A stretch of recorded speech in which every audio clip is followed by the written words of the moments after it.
Entering open line. You are entering Open Lines Friday. For today, anything goes. Thank you for your cooperation.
All right, this is King Bucho. Welcome to BDA Boxing, the Boxing Debate Arena. Open Lines Friday. You know how it works.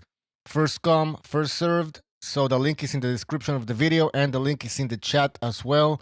Shout out to people in the chat. SSC, Virtuoso, MAW, Sergeant, Impala, CCD, Jason T. Green, Official Scorecard Boxing, Rapax Trucking Company, Dark, Hado, I should say. Guys, let's start this party. All right. I'm joining the group here. What's up? Who's in here? BDA. Yes, indeed. Yes, indeed. Let's get this party started. So we have a fight tomorrow. Garcia Duarte, I should say. What's going on? There's a lot of, Ryan has been opening his mouth now, and it's starting to annoy me. Let me tell you something about Garcia. Ryan. If I say Garcia, there's so many Garcias. There's Ryan Garcia, there's Danny Garcia, there's Mikey Garcia. You're acting like, I hate to say it, but you're acting like a white guy. I think you're getting a little too white in there. Anyway, listen, all kidding aside, let's get down to brass tacks here. Yeah. Ryan Garcia just recently did an interview on ProBox. First of all, I don't know why, but it was an edited interview where they would put the questions up on the screen and then they would show you the answer, which leads me to suspect that they actually gave him the questions ahead of time. I don't know. Maybe that's just I'm speculating. Mm-hmm. What I'm not speculating about is what he said.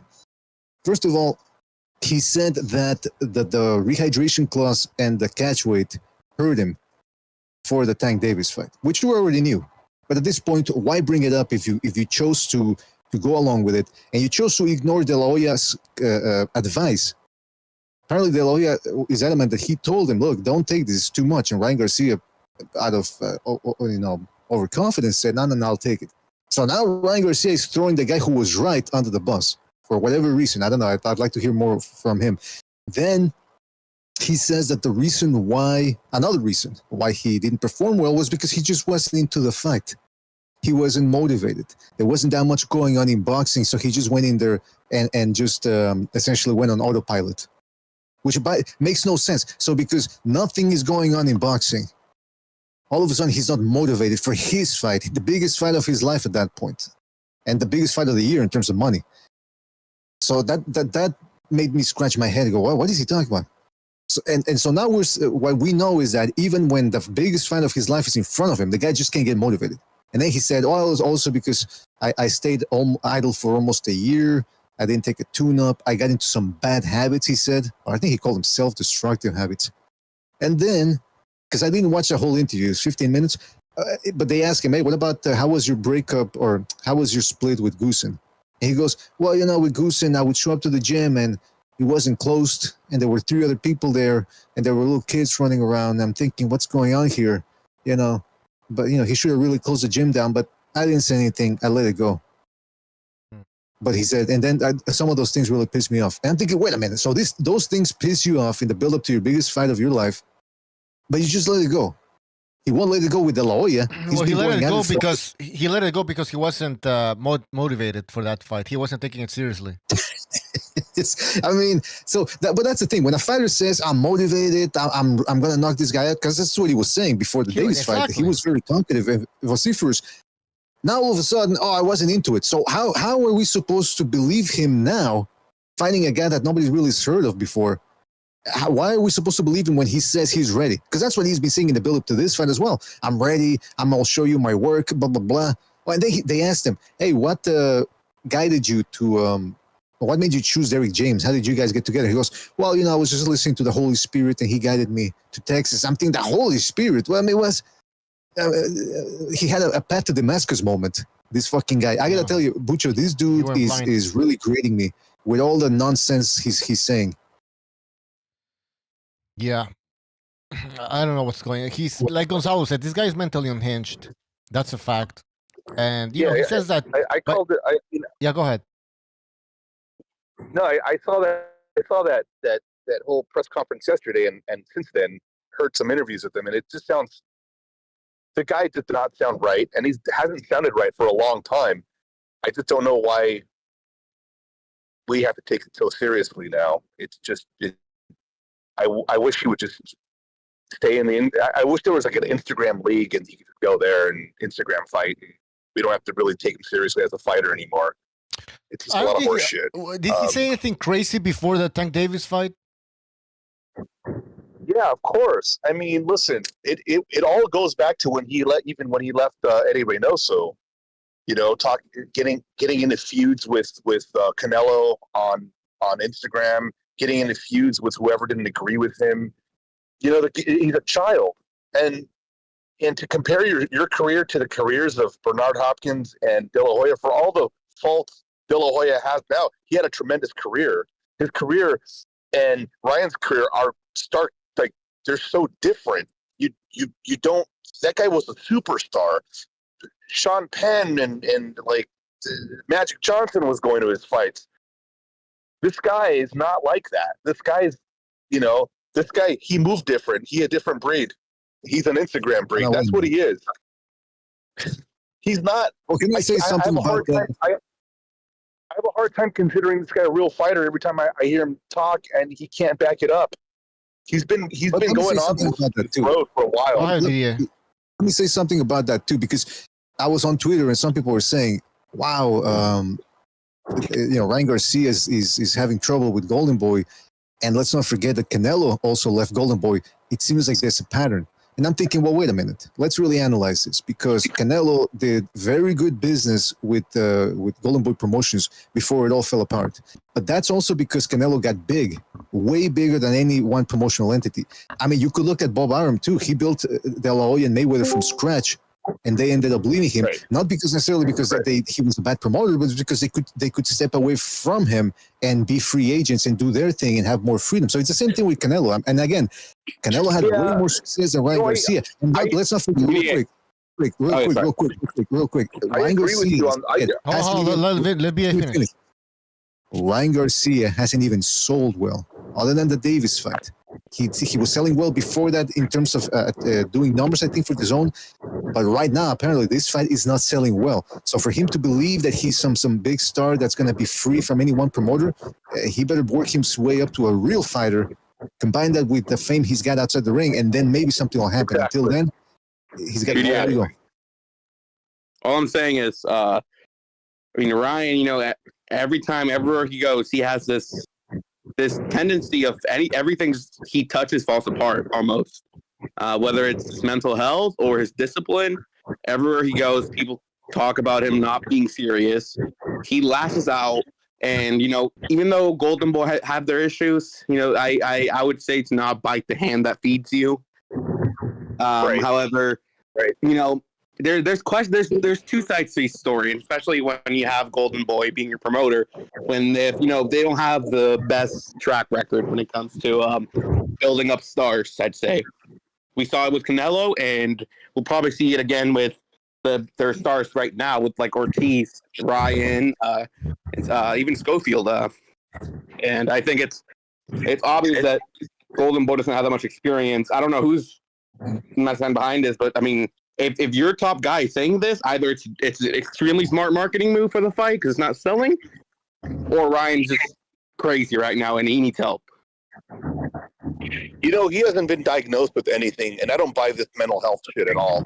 I mean, everyone's crying mental health for whatever fucking reason because it's the hot ticket to claim nowadays. And there has been no official diagnosis. There's been no official anything in any capacity.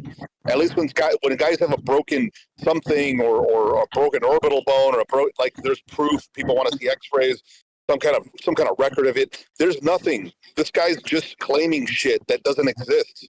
You know, it's not. It's all in the imagination. It's a cop out. Yeah, the mental health, but the mental health thing is it's new to us as a society. It's this new woke, super liberal, soft America we become. I'm not even a conservative. I'm just saying it's just the way it is. It's society. It's these young people coming up. We see it. These fighters are a reflection of the young people, and they act like it. And with this mental health, it's an easy cop out because they already say like, oh no, leave him alone because he's having a mental breakdown. Let's take Charlo for example. Charlo was having a mental breakdown, right? The real story was I've known these guys pretty much all their rookie careers, man. They're playboy they're playboys. So what happened is that his wife caught him. She was gonna clean him out. He claimed mental health because it's crazy and everybody's kissing his ass and WBC lets him keep his belt. Ryan Garcia. Well, that's something else. Oh, man, WBC doing that is a strategic move. It's not. They're not honoring. You think WBC cares about your mental health? No, it's something else going on. If there's something going on with Al Heyman and the WBC. Yeah. I mean, it's all about money, but I'm talking about the masses. They're gonna kind of give him a pass, saying, "Oh, poor guy." You don't think that the guys in the 80s and the 70s had mental struggles? Men have always had that. But what did they do back then? They sack up and they fucking suck it up and they press on with life because you don't sit there and cry, man. Life ain't fair. It's going to eat you alive if you don't keep going. So that's these new wave fighters, man. I can't stand them. It's Tank. It's Devin. It's what's his name? I know. Ryan Martin. It's Ryan Garcia. Teofimo Lopez. They're horrible. I like Teofimo as a fighter. He's an entertaining fighter when he's on and he performs very well in big fights. He's an entertaining fighter to watch. Yeah. Once he has you and he's got your ticket, he starts doing the showboating and there's no stopping him. And that's so entertaining to watch. But what's not entertaining to watch is when he doesn't take it seriously, when he starts claiming mental health, when all these guys start claiming there are more problems that are deeper than what is in the ring. And that's Teo, I give him a little. I give Teo somewhat of a pass because he will fight the fights. I mean, when it comes down to it, Top Rank makes their fighters fight. That's a good thing. Top Rank won't let their guys duck each other the way PBC does. Top Rank will make them fight, and he follows suit. I mean, with Ryan Garcia, it's funny. Somebody said that they don't have the experience, man. Yeah, Golden Boy just doesn't have it, man. And it's funny. I think it's karma because of the way. If you really look at how Oscar was his whole career, he was a shady motherfucker, man. So it's like, how many trainers did he fuck over, man? How many people did he fuck over? Like he left Bob. And then he cries when Canelo leaves him. Well, hold on. Also with Oscar, though, it was such a big money grab for Oscar. Like, if he had an opportunity to work with this trainer or with that trainer, it also brought more value to the show. He was people really wanted a piece of Oscar, and he was a young guy. He had a lot of people after him. He had a lot of people after him for money.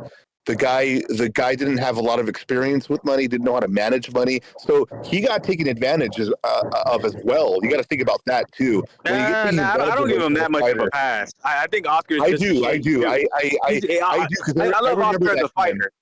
I love Oscar. And when I used to cover boxing, he would be the first guy that he would talk to anybody. He's a really good interview. He's really nice. But I'm just. But I can't lie to myself. He's just a shady dude. You know what I mean? I mean that you think that documentary is supposed to shine some kind of positive light on him. I don't take anything away from anything away from that argument at all. He does shady shit, and he's been doing shady shit, but I don't think he started off that way necessarily. I think that the industry got to him, and really the guy was being torn every which way when he was a younger guy coming up. I mean, he was a very naive kind of dude when it comes to the side of business and boxing. Yeah, but how many guys would kill to be in that position to actually go have those struggles? People would kill to have his struggles. You know what I mean? They would kill to have his struggles. But the funny, let's rewind with Golden Boy. Golden Boy didn't make. I'm not looking to get fake abs here. So I don't. But think about it. The Golden Boy didn't make Canelo. They helped grow him, but they didn't make him. They actually stole him from 360 Boxing in Mexico. And Canelo was prepackaged. He was already a star in Mexico. He already had like 30 fights. So and then they stole him. And it's funny because he tried to steal Nonito Donaire from Top Rank, give him a whole bunch of money. You remember they kidnapped Pacquiao when he landed at the airport, gave him a suitcase full of money to try to steal him from Top Rank. Both of those got shot down. So it's just funny to see him cry when people leave him, and he's acting like the crazy girlfriend with Canelo. He just won't. He's so bitter about Canelo. He should just be grateful. Weird, dude. And now Canelo is telling young fighters to not sign with Golden Boy, and you have an icon that a lot of people look up to, saying that you gotta have a talk with Oscar, like, dude, you gotta tone it down. He's not over that breakup. It's so fucking disturbing to watch Oscar not get over that fucking breakup. Like, it's fucking weird. Guys, correct me if I'm wrong, but didn't Oscar want to let go of the company? Like, didn't he want to sell the company because he's like, I'm not suited for this? He tweeted it. He was gonna sell it for like a crazy amount. It was bullshit. He gets online and he just kind of says some weird things sometimes, but. He's not living. I mean, I don't know. He's just too unpredictable, man. And so I did feel bad for him when all the PBC fighters left him. But in hindsight, I'm like, no, man. The PBC fighters at the time were making a better decision going with the businessman who made Mayweather. Which I don't like the PBC guys. I'm just putting it out there. They didn't make Mayweather. Mayweather was he was already made. No, but I'm talking about like in different eyes. I'm talking about okay. In a fighter's eyes, he is who he is, and he gives all his shine to Al Heyman. And you got all these young. Let's just be frank here. Al Heyman didn't build anything. Al Heyman has failed. But just think about what Mayweather was. Mayweather sold Heyman to them, and they ate it up. And who are you gonna stay with? Are you gonna go with the guy that Mayweather is selling, or are you gonna go with Oscar, who doesn't even show up to fights and is on coke binges? And he's like when Canelo fought Mayweather, he was in rehab. Are you gonna really go with somebody with that? You're acting like De La Hoya was always on coke and always fucking it up. I mean, obviously he is. Yeah. I mean, he still is. Come on, let's be real. No, hold on. Listen, like before 2013. Before 2013, he wasn't always on coke or. Oh, he was an alcoholic the whole time. We don't know how long he's been doing coke. He showed it on his documentary. Okay, whatever. His documentary. He's like, I was drinking all the way to like my mid-career. He was an alcoholic. And yet he had like a very successful promotional company before 2013. Yeah, and it was. It's okay. So it was, but then when the coup happened and they're like they're gonna split, who are you gonna go with? Are you gonna go with the businessman or are you gonna go with the guy that's always on rehab? Canelo made the right choice to stay with Golden Boy instead of going to the PBC because I mean but the thing is Canelo is self-sufficient. Canelo doesn't need Oscar, man. Oscar helped build him through his company. Hold on. We don't know. Hold on. Yeah, we don't know that he's self-sufficient because 2013 he wasn't a pay-per-view star. No. Even after the Mayweather fight, he still had when he fought Lara and Angulo. He did about 200,000 pay-per-view buys, I believe, or something around that. So he wasn't really a star, pre-packaged star at that moment. Was he more famous than most boxers? Yeah, but he wasn't the mainstream attraction that he is now. So listen, in hindsight, at the moment, those guys got swayed by Heyman's silver tongue. But in hindsight, look at the career of Danny Garcia. Look at the career of Keith Thurman. Look at the career of Earl Spence and all these. Yeah, it went to shit. I agree. I think I'm talking about at the time. I think Golden Boy would have handled. I'm talking about at the time, in hindsight, in those fighters' eyes, at that moment, Oscar's in rehab and Canelo's biggest fight. In hindsight, those fighters were fucking idiots. And if you really look what's going on today, Mayweather's still doing it. He's with all the top rank guys now. He's getting all cozy with all these young black top rank fighters. He's selling them the same thing over. So what I see Mayweather trying to do is they're gonna try to do it again, but with like the crop of top rank fighters. And even Ryan Garcia, I can see them trying to get Ryan Garcia too. Yeah, Garcia's an idiot. That's what we're starting to realize now. But guys like Schofield, they realized that the PBC was a nightmare to work with. And then on top of that, Mayweather is already getting into trouble with Tank Davis, who just recently said he didn't make me. Al Heyman made me. So I don't know about Mayweather being able to recruit these guys, and even PBC. Let's see what they do with Amazon. Yeah, I mean, if they end up landing a big platform, that's where they might happen because they're not signing guys. But I think once it does, they're gonna try to get a push of new fighters because they got nothing but old fighters. But the funny thing is, fighters are always talking about the promoters. But the two biggest names in Mayweather and De La Hoya, they start promoting, and guess what? They're the worst ones at it. I don't think De La Hoya is the worst at it, to be honest. I mean, top rank is better. He's really top rank not, is better. I even put the Zone over Golden Boy, to be honest. What makes up that promoter team? I don't like the Zone. I don't even know. I'm not crazy about the Zone right now, but I don't know. Dude, Oscar is horrible, man. He's not a good promoter. He is kind of. He develops more talent than the PBC does. Yeah. The PBC still has more talent than Golden Boy. Come on, Golden Boy. They don't develop anything. You didn't listen to me. Develop. I mean, who does Golden Boy have? Really? Who did they develop? You should ask that question. But first of all, let's read 3 super chats I have been waiting here. So first of all, we have Chris K. Couldn't make weight. Quinn Ryan should have gotten his stomach pumped. All right. Oh, he missed weight? Right. Hold on. I gotta have. Hold on. BDA. Hold on. I'm reading some. I said I'm gonna read super chats. Rapax Trucking Company, thank you for your super chat. He says, remember when Sugar Ray Leonard had a mental breakdown? That motherfucker fought with a bad eye. These new fighters are no Fab 4. All right. Another one, the boxing fan, thank you for your super chat. He says, Mr. BDA, who's better looking, Ryan or prime Oscar De La Hoya? All right, we're not going to get into homosexual. Yeah, go ahead. I mean, fucking homos right there. I'm norteño from Mexico. We don't even consider those type of questions. That's number one. But I will say this: Recognize the Matrix is adamant and he is convinced that Ryan Garcia is De La Hoya's illegitimate son. Might be. He might be. He does kind of look like him. He acts like him. He doesn't act like him to a T. They're both divas, man. They're both weirdos, bro. Yeah, but I don't think Oscar De La Hoya wanted to suck his opponent's dick. So. Dude, I think Oscar did suck dicks, man. He was wearing lingerie. Dude, come on, man. Oscar probably sucked wieners in his day. You know what? He's just kinky as fuck. That's it. Dude, Oscar fucking, he probably fucking sucks up Hopkins. I mean, Hopkins beats his ass, and he criticized him. He talks shit about him. What does Oscar do? Hey, be a part of my company. Like, dude, Oscar's a weirdo. He just bought out his competition. Oscar's a fucking weirdo, man. Pretty much. And Hopkins doesn't bring anything to the table. Does he? How many East Coast black fighters are really being developed by Golden Boy? Nobody.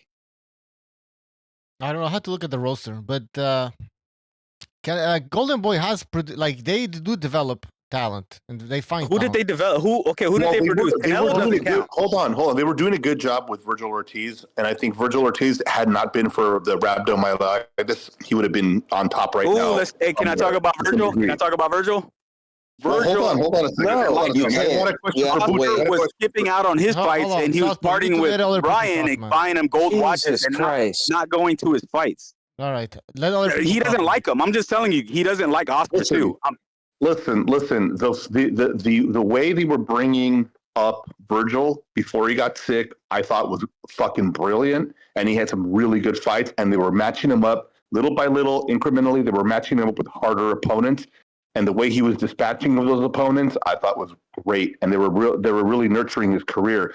Now that he got sick, he's at the bottom of the totem pole. And we don't know how he's going to do at this new weight class. It may not be good enough. He might have to go to 160 because Rhabdo is no joke. That shit will kill you. He might be ruined. He might be ruined. He might be. I like the kid. His I really dad- like it. I do like Virgil. I like the way he fights. He gets into tough fights, and he's got that dog in him. He does, because when he fought Kavaliauskas hurt him in like the third round. He wobbled him, but he weathered the storm. And that guy's no slouch, because that guy dropped Crawford, and he's got some power. So Yeah. I was liking the way the progression of his career, the way he took out Maurice Hooker was great too. I just don't know how much money or time they're willing to invest in that kid right now, and that kind of sucks. But they did can Robert Diaz, and he was a part of that whole thing. You know what I mean? And I'm down here in Texas, and Virgil's not a big deal down here. He doesn't have that personality. He doesn't have the it factor. I love watching him fight, but trying to sell him to a casual fan, that's a hard sell, bro. Yeah, but he's not a star. Nobody. I don't bro. think anybody can claim that he's a star yet. Like, even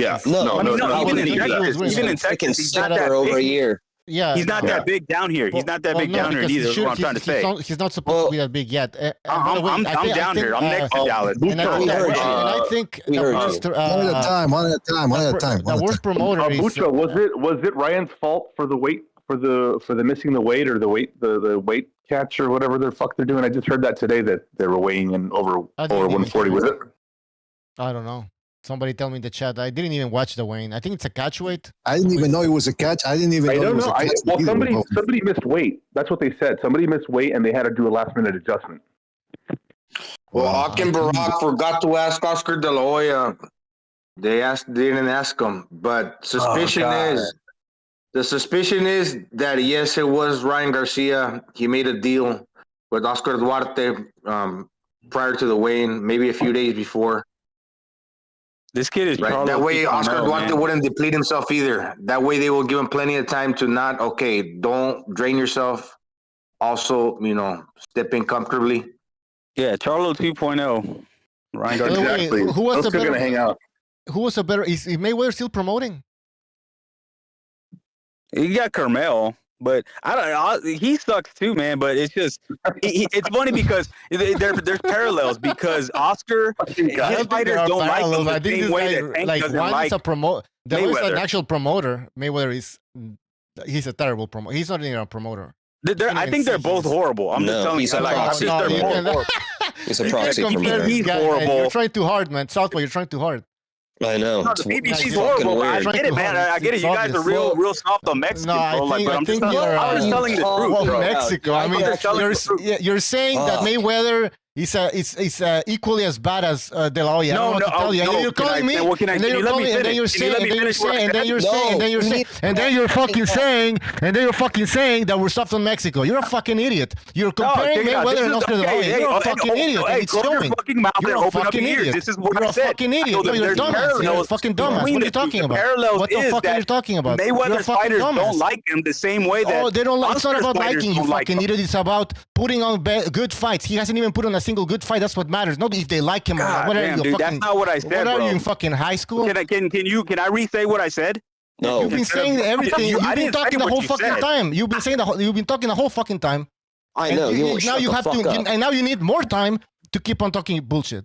Like, because what? You're not explaining yourself properly? Well, can I clarify what I said?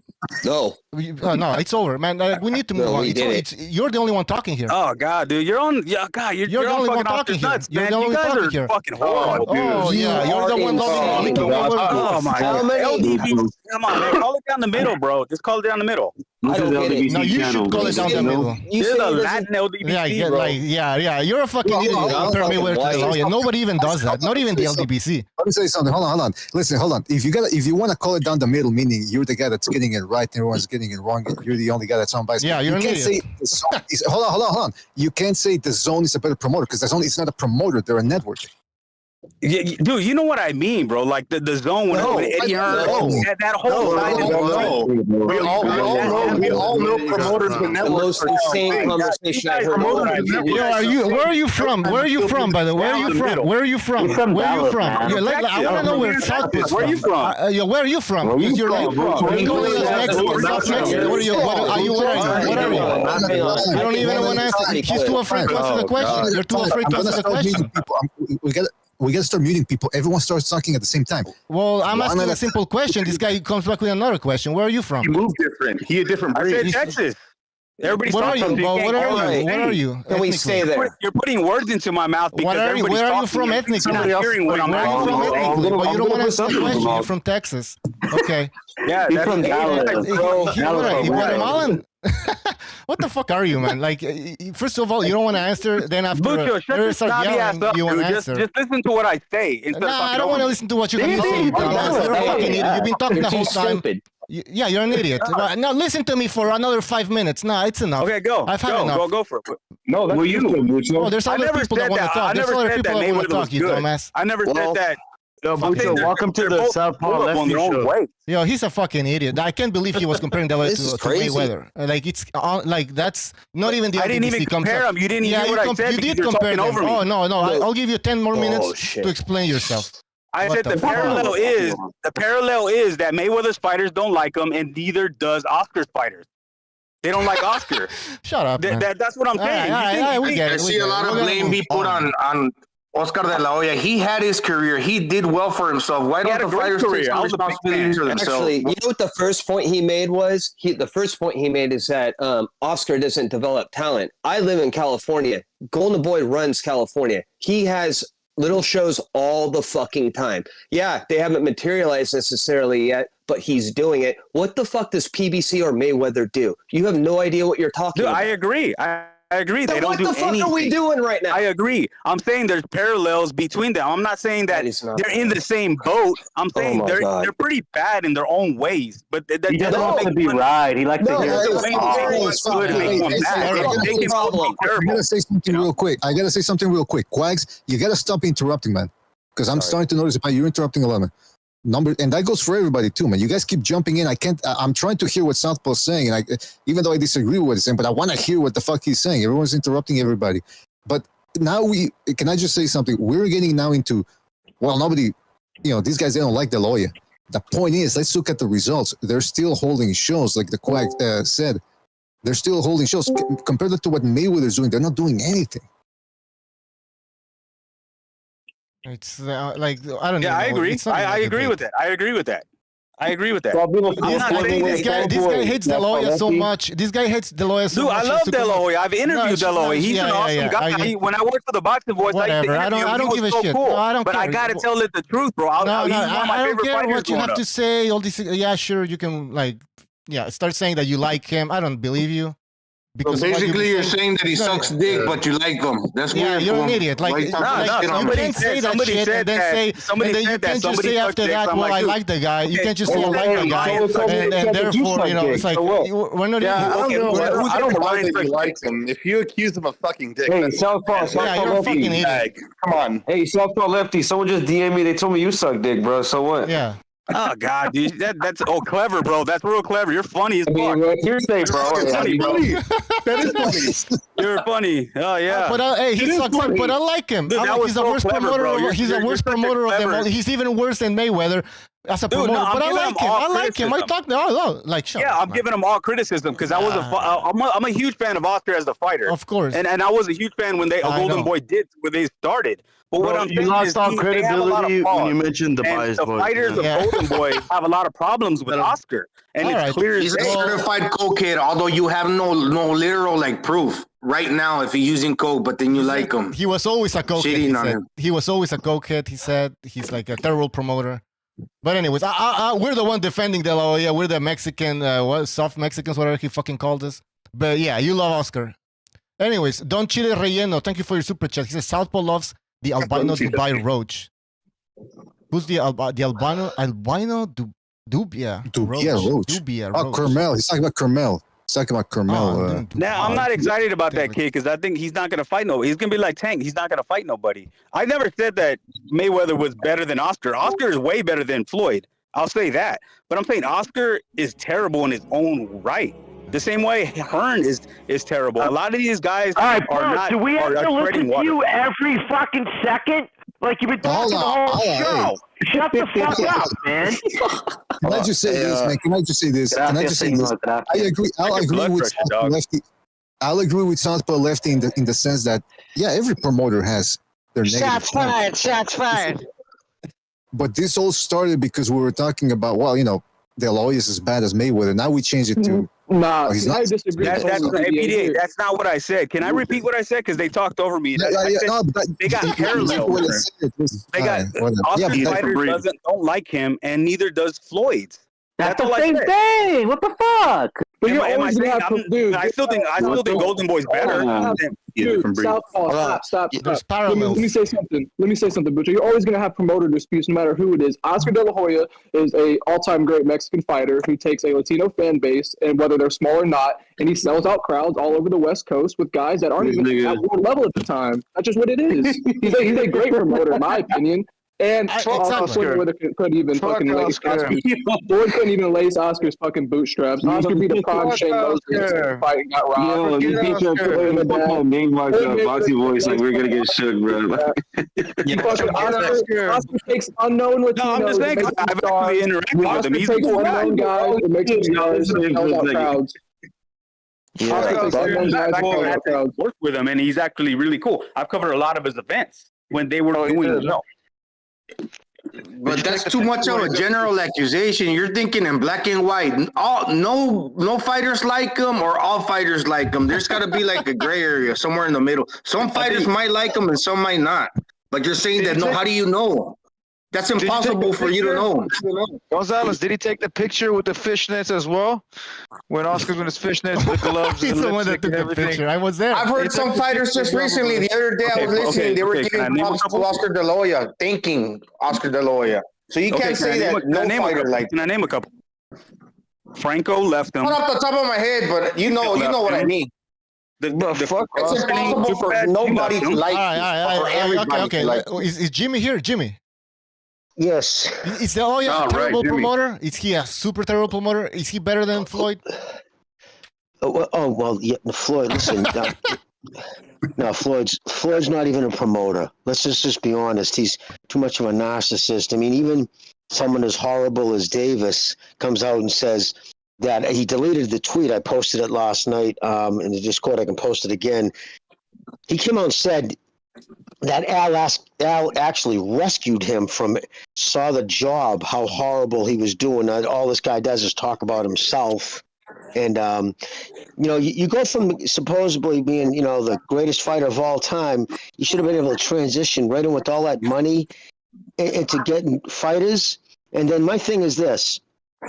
Name one African-American or Afro-Angle or whatever the correct saying is that has signed, never mind with PBC, with him. Why is it that guys, you hear about them when they first show up, Haney, Kid Austin, they all start training at Mayweather's gym in Vegas because they get good sparring there, but nobody ever signs with them? Why they all signing with Bob, the slave master? So, listen, Oscar, I feel bad for Oscar because Oscar he can never take what that dude did for the sport. He helped fucking during the 90s keep it on the map. I'll always be grateful of fights he gave us. Yes, he has his issues. He has the devil, fucking on his shoulder. I don't pass judgment on people when they have, they're caught up in that because, charge it to the game.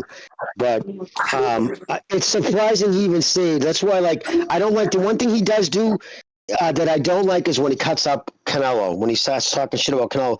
Because if it wasn't for Canelo, Golden Boy probably wouldn't still be in business, because when Al Heyman poached everybody, Canelo stayed with Oscar. And believe it or not, that one move of Canelo staying with Oscar might have saved boxing in general, because if he would have sunk Golden Boy, it would have just been him and, going after just pretty much top ranked in 2015. So, but yeah, that's, I absolutely, Oscar destroys Mayweather in every capacity, including love for the sport. Sorry for the long-winded explanation, but that's just my take. That's true. Oscar does beat Floyd, but they're both trash, in my opinion. That's all I'm saying. But Floyd is worse. I think Floyd is by far the worst. Yeah, Floyd is definitely worse. Floyd doesn't reinvest into the sport. How do you go up there, bro? And I understand. I'm not a fan of Ryan, bro. I understand he doesn't listen. I understand he doesn't do a lot of things. But how do you go up there and try to trash your own fighter that you're trying to promote? That you're the promoter of that. Even Bernard Hopkins. How do you do that shit, bro? Like, boxing will call your bluff. Are you fucking kidding me? Are you embarrassing your own fighter? You're the promoter of that fighter. You're embarrassing him? He might be trash. But you don't do that shit to your own if you're the promoter of that fighter. I agree, man. You know what? I agree because no matter how much the guy's been bitching and moaning for the past 5 years, I'm not justifying what they did, but I do understand why they're doing what they're doing because it's been 5 years non-stop with this guy. And you know what? I just want to say too. I want to go back to this because Ryan Garcia, like I said on Pro Box, said that the reason why he left Goosen was because there were some things in there that he didn't like. He said that he didn't close camp, he didn't make it private. There were 3 other people in the gym when he got there. There were little kids running around. And so that pissed him off, but he let it go, he said. Now I'm thinking, how many people people have left Joe Goosen? Like, Mosley did very well with, Southpaw, you get some background noise, man. There's some background noise coming from it. But anyway, Shane Mosley, he had a good time, a good performance with Goosen, and then he left him. But that's Mosley because that's what he was doing at the time, going back to his father and then switching trainer again, then Asim Richardson, whatever. But Goosen's people have nothing but good things to say about Goosen. And for Ryan Garcia to throw him under the bus now and said, oh, he was doing some things that pissed me off. And the rumor is he wasn't even at the gym. He was going to the gym 3 times a week. So, I mean, the problem seems to be Ryan Garcia. Who are you going to believe?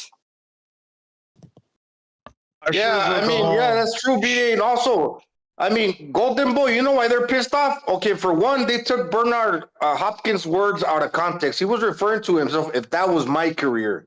He was using himself as an example. You know how he kind of speaks in code and not everybody understands him just because of the way he is. But, Ryan Garcia doesn't even pick up his phone. Right, Oscar De La Hoya's team has been trying to reach out to him ever since the Gervonta Davis fight, and he doesn't even answer the fucking phone. So obviously, they're going to be pissed off. Gonzalo, I tell you why Ryan is not, and I'll do the same exact shit. He wasn't there. They weren't there after he lost to fucking Davis. They weren't there. Even lose or win, you're supposed to be there. But beside your own man, win or lose, they fucking left him high and dry. But why? What happened? Why did they don't want to accept it doesn't matter. I hired conditions for the fight. I hired you. I'm a fighter. I hired you. Yeah, to promote the So if fucking you event. hired me and I told you not to take the fight because if you drained yourself, you were going to lose, but you still took it. Don't come cry to me later. By the way, I think his family should be next to him. The promoter shouldn't be there. Let me respond to this dude, bro. Did you see Shakur Stevenson's last press conference for his fight after Edwin De Los Santos? Yeah. What about it? How'd it go? Actually, I didn't see it. I take it back. I didn't see that. Actually, you didn't fucking see it. Talking out your ass. Check it out, bro. Check it out. Check it out. Let me talk, asshole. Let me talk, asshole. Let me finish my point. Asshole. I just got you. Let me finish my point, though. Let me deliver the knockout. Look. His press conference was conducted by fucking Fight Hype. They caught his ass walking home. They caught his ass walking out there, you know what I mean, in the back. They interviewed him right there. A couple other people circled around to interview him. That was his fucking press conference. He didn't fucking get one. Bob Arum wasn't there. Then no one give a fuck. You know what I'm saying? Like, if you do something goofy, you go in there and you look bad, they're going to fucking leave you, bro. They're going to fucking leave you, bro. And you fucking deserve it when you fight like an asshole. Okay, so that's what happened. You know, he had a normal press conference. I got you. Business to handle, so he fucking left. You didn't let me finish, bro. De La Hoya had business to handle, so he left. Oh my god, bro, he's talking out of his ass. That's why it's pissing me off. That's why I'm interrupting because, bro, you're talking about the worst performance in boxing history. The worst performance in boxing history. That's the point. That's my point. Shut the fuck up and listen. Jimmy, he's autistic. He's autistic, dude. He can't help it. He can't help it. He's autistic. Okay. Hold on. Let me interject. I gotta interject. Gypsy. Gotta interject. Please. Okay, first of all, Gypsy, you seem to be under the impression that Golden Boy and Hopkins, they just let Garcia out to dry because that's how they felt. Now, that's according to them. Hold on. According to them, they were threatened. So that's why they didn't show up, because they were fearing for their safety. It was a safety protocol thing. They didn't show up because of that. Number two, Joe Goosen didn't show up either because he says nobody told him Once the fight ended, there was a total lack of and crumbling of the team and communication, and that's what happened. And I got to speculate here that must have been Ryan Garcia's fault too, because he was probably prissy and pissy, and he was probably pouting at the fact that things didn't go his way, and he had to blame somebody. And that's what we're seeing now, because De La Hoya told them don't do it. Also, let's look at Ryan Garcia. It's not the first time again that he's done this. Even way back in 2019. An opponent fell through, and De La Hoya came back and said, okay, we got a replacement for you. And Ryan Garcia said, okay, but I want more money. And then there was another instance where he wanted to fight, but he wanted the purse, so that even if the fight fell through, he would still get paid in full. I mean, does that sound like a guy that's clear-headed and logical and drama-free? No, he's a brat. Bro, I agree with everything you said, but his representation should have still showed up. That whole security thing was a lame excuse. But I mean, he's a brat. I don't like him, but you still show up for your guy, even though you don't like him. That's you're representing that guy. You do it for the future fighters that are looking. I'm like, you know what? It's a bad look, because future fighters could be like, oh man, I want somebody who's gonna stick through me through thick and thin. It's called professionalism. I got a question. How do we know that's a bullshit excuse, though? I mean, come on, dude. They don't got security. Man. Oscar De La Hoya and Bernard Hopkins is scared. Exactly. Well, they got threatened. Hold on, they got threatened supposedly by Gervonta's people. Probably, I think it was an anonymous phone call. I think that's what they said. And Gervonta Davis is the guy that's been saying he's got shooters. He's also the guy that's saying that there's a whole crew of Baltimore boys he runs with. Whole tattooed-faced thugs. Yeah, but I mean, but Oscar can fight. So can Hopkins. I mean, I guarantee some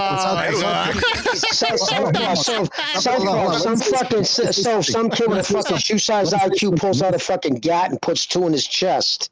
I don't care how much I agree. And on the streets, yeah, but this isn't a Vegas casino. Oh, that can happen shot there. Inside the fucking casino last time. It's not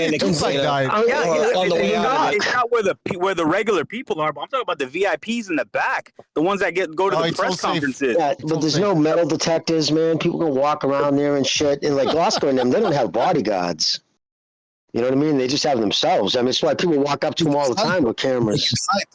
But they can fight, though. He's got a good left hook. Yeah, but anyway, if anybody's on professional, if anybody's on professional, it's Ryan Garcia. If anybody's on professional, it's Ryan Garcia, who's now saying that he didn't take that fight seriously. That fight with Tank Davis, which was supposed to be his biggest fight. He's the one that's on professional. So I mean, if De La Hoya and Hopkins didn't show up to a fucking stupid press conference, and you want to make a big deal, and you want to make a deal, and you want to make a big deal, and you want to make a deal. Jesus Christ. If I'm your promoter and I keep calling you like it's been a year now, and you don't answer your fucking phone, is that not a professional either? How do you expect me to treat you with fucking kids with kid pliers? Hold on. Let me say this. There's gotta be something wrong with this dude. I mean, with kid gloves, yeah. People miss Bucho's point, which was a terrific point.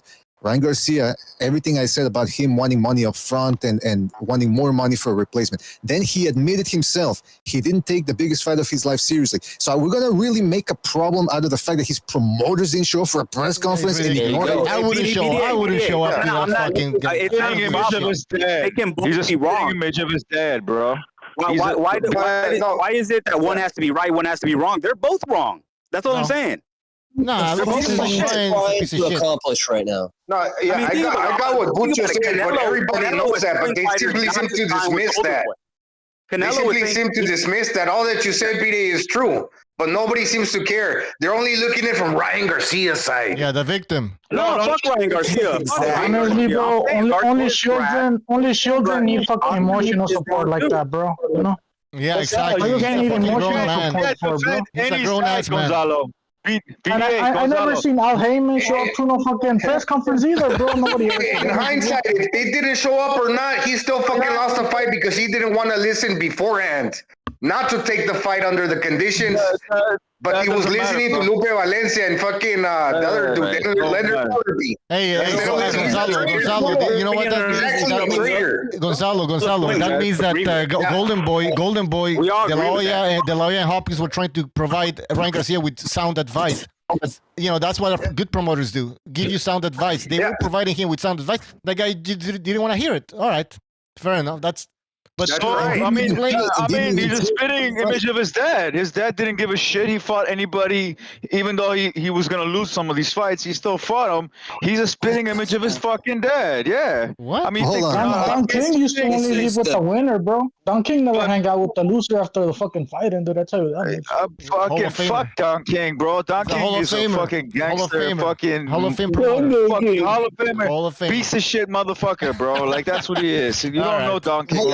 Listen. Here's the point. Here's the fact. Here are the facts. Okay, listen. I understand that a promoter is not supposed to shit on their fighter, but can we all agree that there are extenuating circumstances where people are making it out to be as if both guys are wrong on equal footing, but they're forgetting that De La Hoya and Hopkins have only started shitting on him after everything Ryan Garcia has done, not training properly for the biggest fight of his life, essentially fucking Hopkins and De La Hoya over.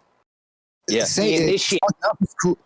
Oh, he trained properly for the Davis fight. He was dehydrated. There's nothing he could have done, even if he wasn't dehydrated. Maybe Ryan is saying he didn't train properly as an excuse. Ryan comes up with bullshit ass excuses. He knows what happened. Real quick. Ryan Garcia just admitted on Pro Box that he didn't take the fight seriously. He admitted that. Bro, he's lying. He's a liar. Just like his dad is lying. He's a liar. Bro, why would you not make that? Yeah, he's gonna make an excuse. That's an excuse for he's just a liar, just like his dad is, just like Oscar is. That's his real dad. He's a liar. I think he took it seriously in the sense that he was training. He was running 5 miles every day or every other day, and he was training in the afternoons. The thing was, he wasn't eating. He wasn't eating a lot. Only like a piece of Ezekiel bread with the chicken breast and a piece of avocado. And if you're not eating and you're coming in depleted, you're probably not going to show up with the chin, and you're going to get knocked out, and that's what happens. Yeah, who cares if some of his grandchildren are running around the gym? Like, he had an issue with Goosen's kids, grandchildren running around the fucking gym. Like, is that the excuse you're using to bounce out of the fucking place? And there's no doubt he was leaving early and shit like that. I was listening to an interview of Ryan Garcia that Chris Mannix did this week, and it's cringeworthy, man. I mean, I can't stand Chris Mannix, but I listened to it, and he's pretty much paving the way to leave Derek James. He said I think he's already signaling that he might try to go back with Reynoso. I mean, it was cringe, bro. This kid is shady as fuck, man. He is shady. He's a piece of shit. There's no doubt about it. James knows. Derek James ain't stupid. Derek James knows it. He pretty much said, he wasn't really bigging up Derek James at all. He was making him sound like he's okay, but I don't know, man. He made it sound like nobody knows when Ryan is telling the truth or not, bro. I think that's the thing. Yeah, he's a bullshit. I can't believe he changes from day to day every time he does a he's a little fucking baby bitch, a little spoiled brat. Yeah, his head got too big in the beginning. Remember, nobody really wanted to sign him. Oscar De La Hoya, Golden Boy, took a risk with Ryan. Even like before YouTube, before he was popular, he was just a kid from the high desert, man. Nobody gave a shit about Ryan Garcia. Yo, I never liked Ryan ever, bro. There's not one point I like Ryan. Does anyone think that Ryan's manager is putting the battery on his back? Because I know he's trying to facilitate the move to PBC. It seems that way. It's gonna happen. Don't y'all recall he was taking pictures with Floyd Mayweather? He did a video with Floyd. How do you think Golden Boy takes that? So obviously they're mad at you, and if they say shit about you, it's not because you didn't earn that. You warranted those comments. Because you fucking Golden Boy put a cease and desist order on Mayweather. Mayweather was hanging out with him in the club. Remember, Golden Boy actually took legal action to keep him from hanging out with Mayweather. That's how fucking pathetic it is. Yeah, but obviously, because they want they want to like they want to get a piece of the pie. They want to dip their hands in the fucking in their, you know what I mean. Hey, who created Ryan Garcia? Which promoter? Exactly. Who developed him? I think he. What's the answer? Instagram. What's the answer? Instagram. Oh, okay. It's awesome. Oh my God. All right. Whatever. No, I mean, you gotta give. This is funny. This is funny. Actually, this is funny. This is funny and pathetic at the same time. Immaculately promoted. This is pathetic. By the way, guys, please hit the like button. Please hit the like button if you're enjoying the chaos. That's gonna really help the show. Hit the like button. We're at, let's get to 100 likes. All right, people, we can do it. You're all right, brother. I'm up. But it sounds like we all hate Ryan Garcia, and the best thing to happen is for Duarte to win. I agree. So Duarte's not gonna win. Yeah. Duarte sucks ass. He has Duarte a shot, bro. He's a strong dude. He's a strong dude, Duarte. He likes to go to the body, but other than that, he doesn't know how to control the lead hand. He doesn't know how to control a lot of things. He fucking all he does is move forward and hit the body, and then if the face opens up, Yeah, he's a pressure fighter. He's a pressure fighter like that, and that could be an easy night for Ryan Garcia. Maybe at the later part of the fight, like Gonzalo was saying, I think I caught him last podcast. I wasn't here. The later part of the fight, he might have difficulty because he might have run out of ideas. But other than that, yeah, that's it, man. I favor Ryan to win by decision. I give him a and get this, at 135 he was blazing fast with that left hook. If 143 pounds, which is like 8 pounds north, almost 10 pounds, if he lost some of that speed, because I believe that's where he gets his incredible power because of the speed, right? Yeah, speed is. If he lost some of that speed, and this dude with the overdeveloped neck, what's his name, Oscar Duarte, can see the punch coming, he's gonna be able to like anticipate it and be able to like brace for the punch. And block, parry it, or just like avoid it altogether. And if he can avoid that lead punch, Ryan doesn't have much of a right hand. And you think this dude's a pressure fighter. So once he passes that lead hand and is up on your chest, he's not going to hurt him with the right hand. He's not going to hurt Oscar Duarte like that. And this dude is going to start banging you to the body. And you show weakness there. And it's kind of weird to me that this dude want to fight like Julio Cesar Chavez versus Tank Davis when he got a suspect chin. It's not proven. I'm not for sure if Ryan Garcia gets up on your chest that he can deal with whatever the opponent's dishing out. I don't know that. So why is he fighting like that? To me, that's just kind of like, that sounds kind of not ignorant. I can't recall the word right now. But you guys were talking about Rolly Romero being a sucky, right? This dude sucks more than Rolly Romero. I think it's naive for him to do that. I think Rolly's fighting worse, like bro. a fucking guy that got an iron chin. Yeah, that makes sense. In the sense of Rolly doesn't have that chin that this dude has, but like skill-wise, this dude sucks compared to Rolly Romero, skill-wise. I'm not talking about strength. No, I think that's your mistake right there. That's just my opinion. No, Rolly's worse, bro. What do you mean by strength? Like throwing people around physically? Dude, this guy was fighting guys smaller than him, Duarte, and he was getting outboxed. The only reason why he was winning these rounds is because their punches weren't phasing Duarte, and Duarte was just coming in and throwing anything, the kitchen sink, hitting him on the gloves and still hurting him. That, to me, bro, is just, you're just strong as fuck, and you're just going to the body and hurting him to the top of the head when you get the chance. So that's all that is. That's not really the frustrating thing is, this fight isn't gonna lead to nowhere because it sounds like they're gonna keep going through problems with Golden Boy. And if you see the Sharks at fucking 140, man, Ryan is not gonna fucking fight any of those guys. They're trying to find. Nope. I think even Tank might try to line up a rematch because Tank doesn't want to fight anybody neither. So they're probably gonna be like, "Yo, let's just go back to the well and maybe sell half of what we sold the first time, and they'll make money and get out." I mean. That's what he's angling. You don't think that Ryan will mix it up? He won't stop talking about. I think Ryan's stupid enough to fight everybody, bro. He sent fucking Teofimo Lopez an offer, and Teofimo turned it down. He said he got. Y'all don't think that wasn't a real offer. Yeah, exactly. See, the thing with Ryan, it wasn't a real offer. Well, I mean, I think Teofimo Lopez beats Ryan, bro. But Teo did. He's gonna knock him the fuck out. He's gonna knock him out. Bad. Definitely. What was I gonna say? The best thing Oscar can do is just feed him to somebody, make money off of him before Ryan leaves Golden Boy. Just nuke this guy, even made him get him beat. Who cares? You know he's gonna leave Golden Boy. Fucking put him up against the names. Right, cash him out. The thing with Ryan, like going to the body, I gotta say something. With the body, like he's weak apparently, because Gervonta Davis dropped him. That's because he was dehydrated as fuck. No shit. This fool couldn't probably make 140. That's why they got a catch weight for 143 or 142, and he's probably not serious, too much serious making weight. That is not boxing, but not making weight. You know what I mean? So, So I mean, I expect a stronger version of Ryan Garcia versus Duarte.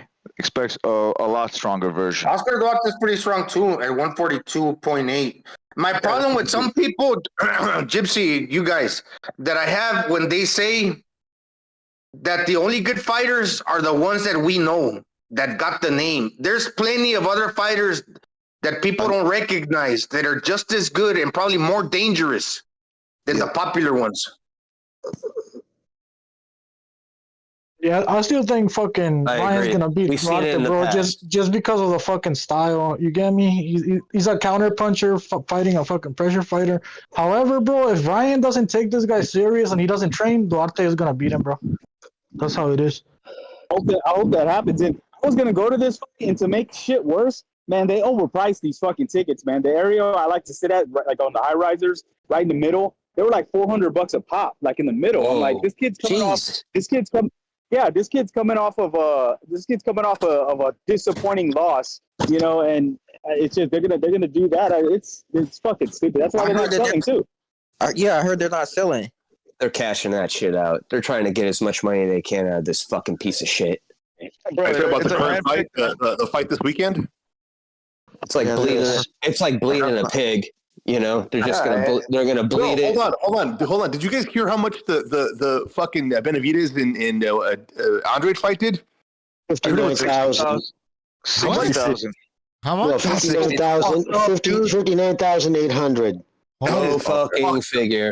Look at that. So how do you think he's going to go to the negotiating table with Canelo? I'm this big. Fucked up, dude. I mean, it's just bad for boxing, that number. He has no leverage, though, when he goes to negotiate. He better he's never had leverage. He's never had leverage. Well, and he just proved it now. Yeah, totally. To be fair, nobody wants to see Andre that fight. Of course not. But still, I mean, you're talking about an attraction. If Canelo fought a lamp post, it would do 400,000 pay-per-views. That's the thing. This guy, nobody wants to see either guy. That's what that number says. The numbers don't lie. Nobody gives a fuck about these two guys. What I'm saying is that it's Andre that we're talking about. The dude's a 35-year-old prospect. Both of them. Is a I'm talking about I think the problem is you can't just that number. You can't blame one guy for that number. That's you both can't. of those guys. I think you can blame. The Caleb Plant fight didn't do well either. It should never been a pay-per-view, man. Think about it. This is the fucking problem. It should never been a pay-per-view, and we're arguing about the pay-per-view numbers. But guess what?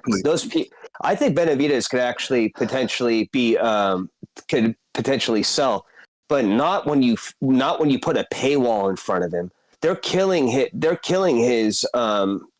brand by making people pay to see him in that way. In the past, he should have been on Showtime not for free, but people own Showtime. People that have Showtime, they see him. It's part of their package. Floyd Mayweather was on HBO 26 times. There you go. 26 times before he went behind the paywall. Right. Yep.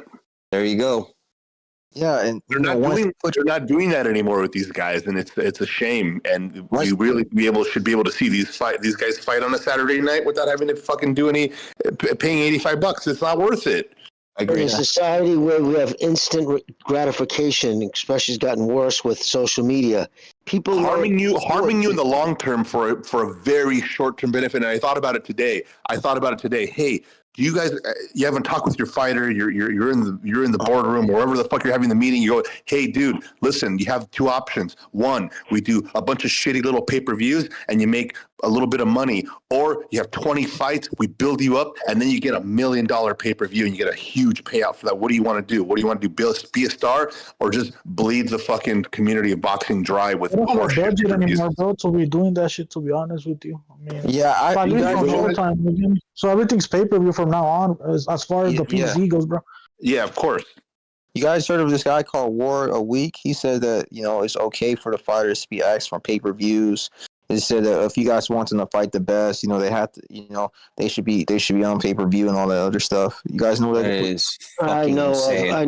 Yeah, I know that dude. War a Week. He's always, I'm in the business. He says, it's Gorilla Math. What's that? Oh no, I'm sorry, James. I'm go ahead. Okay, so finish. Sorry, dude. I'm just saying that's guerrilla math. The way he's going about it. How can you build a product? And then put it this way: they're pretty much like creating a product and not like advertising for it. And like, hey, do you guys want to buy this on the biggest platform? You're like, people are like, I don't know who this fucking guy is. Well, that dude War a Week radio just drives me nuts because it's like you make these broad statements and it's always, I'm in the business, yet he never says exactly what he does in the business. He says he worked directly under the guy who passed from Detroit, the famous, I'm having a brain fart, Stewart. And like in what capacity? What a trainer. He didn't have assistants like that. What are you talking about? You worked for him. Like were you just like a runner when he was with HBO? You went and got him his coffee. Like you have like 230 people follow you on Twitter, right? You have like 2,000 people subscribe to you on YouTube, and then you're telling Jules, he's an argument with Jules saying, oh, I don't know what you're talking about. I'm in the business, dude. It's like, wait a minute, Jules is a lot more influential in this business than you'll ever be. So yeah, he's a strange dude, but the problem is a lot of those people in this game. There's a lot of small potatoes, Jimmy, that think they're big. And it's like, this dude is just a ring announcer for some rinky-dink promotion in fucking West Texas. Yeah, posturing. I understand. To clarify, he has said, Jimmy, I have heard him say exactly what he does. He's like a jack of all trades. Like Virgil also said, he does some commentary. He says he's worked the PR aspect of promoting fights. So he has gone in depth about what he's done. Just wanted to clarify that. No, good, thank you. Yeah, no, because I've never heard him actually say anything. I just always say I'm in the business. But it's like Steve Kim. What I like, he doesn't hold back. That's why I respect him, because you hear what his latest article, what he said. He called is the label or the headline was Ryan Garcia, the Hail Berry of fucking boxing. Yo, Jimmy, speaking of which, Warwick I like Radio, Steve too, dude. Yeah, Warwick Radio should stop talking, because I think that's a defamation of Steve Kim's character just because he sounds like him. Everything out of his mouth is stupid. Right. Oh, I want to know who's the cocksucker who keeps mentioning that I talk too much over here. That's everybody on the chat. You motherfucker. Jesus Christ. Did he really ask that? Did he just fucking ask that? Dude, I know you ruin everything. You come on here and you just fucking blab over everybody. You wonder who you have a problem with. You have a problem with pretty much 50 people on here. Bring it, bitch. No, nobody wants to bring anything to you. Just shut the fuck up. Yeah, you shut the fuck up. You shut the fuck up. You shut the fuck up. I put money, Quacks knocks you out in like. That gypsy nigga ass sound like he ain't gone through puberty yet. You know what I'm saying? I'll take that duck neck of him, spinning it around, and fucking cooking for fucking breakfast. Yeah, what did you go through puberty first? Just to keep before you talk to the real man. You know what I'm saying? Yeah. For shut the fuck up. Why are you guys role playing? I'm curious. I don't know why they're role playing, bro. Because they're gay, probably. They can't be themselves. Yeah, you sound like you got action figures in your room, bro. You know the thing is, I know you guys are jumping on me at one, but I know it's one guy who mentioned it, or two guys I mentioned it. That apparently I jump in there. You can suck my dick then. I got your back tips, you know what I'm saying? Other niggas gotta stay together. Everyone here is saying you talk too much. So why don't you just shut the fuck up? Shut up, shots fired. Shut your fucking ass up, shots fired. Shots fired, you racist ass nigga. Yeah, that was in your mother's mouth last night. How about that? Shots fired. It's hard for people to digest the real truth. It sounds like JDA, a big black hater. Really annoying. He'll hate the black people. Like there's a lot of times over here that I don't even mention anything. I just sit there and fucking listen the entire time. But when was that again? You went 2 minutes, dude. I talk too much. When I say one word, it's like 10 times that amount, apparently. That bothers me. You don't let people finish, dude. No, you don't let people finish when they try to prove a point, and they just keep on fucking talking. Listen, guy. Listen. I don't let people finish when they're talking so retarded. I'm losing IQ. Oh my gosh, that's you. I'm losing IQ when I heard zero right now. I was losing IQ because that was the worst boxing fucking event in history, brother. And he's talking about why they didn't have a post. I am going to finish fish in your face. Are you wearing lingerie right now? Dude, you want to? I'm wearing lingerie, bro. You want to watch? You want to watch Oscar De La Hoya? Is that what you want to watch, bro? What the fuck is wrong with you? Oh my God! They guy sound like a UFC fan. He a UFC fan. I'm a all-around fan of fighting, not just a UFC fan. I was gonna say Oscar Duarte is a solid fighter, and if the situation how it's playing out, if it's just by coincidence and it's not intended to be like the B-side feeling like they're kind of embracing him just by the way things are turning out. Because most B-sides never feel, that they got a chance to win because they're only there as an opponent. Right now, as it's playing out, fucking Oscar Duarte probably believes that Ryan Garcia is right for the pickings because they see the turmoil and they're probably thinking, dude, right now, I can steal the spotlight from this dude. If I beat him, this is not necessarily true, but he could feel like this. If I beat him, I could take everything he got and I can get all that fame, all that. Yeah, he does. I mean, Duarte could pull it off, bro. If he could take the punches, you get me? Because he and fight that motherfucker from fucking close range, bro. That's how I see it. But He's never been knocked out, chingazos. Most guys that fight Ryan takes him out within 3 rounds. And the guys that he doesn't take out to go and fucking Carlos the Solution Morales, he won a split decision. One judge gave it to Morales. And to go, he was basically trying to do the same thing over, rinse and repeat again and again. And that's the thing. Hey, if somebody better than to go with more punching power, can hurt him. That the judges are gonna favor Ryan, bro, just because there's money behind them, bro. That's what worries me. Bro, he's gonna but you know how many times they say it's the promoter that purchases like the comfort, like the tickets to the hotel rooms and the wine and dine. If Oscar De La Hoya really knows that Ryan's gonna leave him, this might be the last kick in the ass before they fucking close the door on him. Because if Oscar De La Hoya is a promoter, he controls the judges. I'm not saying that's absolutely 100% true, but I mean, we love to say that shit, right? You're right. That the promoter controls the judges. You know what's funny about judging? You only need to plant one to fuck up a fight. That's all you need. Yeah, they read the energy too. I mean, Ryan's gonna definitely, the way he's comporting himself, he's gonna leave Oscar De La Hoya. So what benefit does he have if somebody else scoops him up and he become like a major like superstar based on all the hard work that they put into Ryan? If he loses, people are not already buying his tickets right now. So a second fucking loss, he would be like the second coming of Panchito Bojado, a hype job. You wouldn't want somebody else to reap your rewards.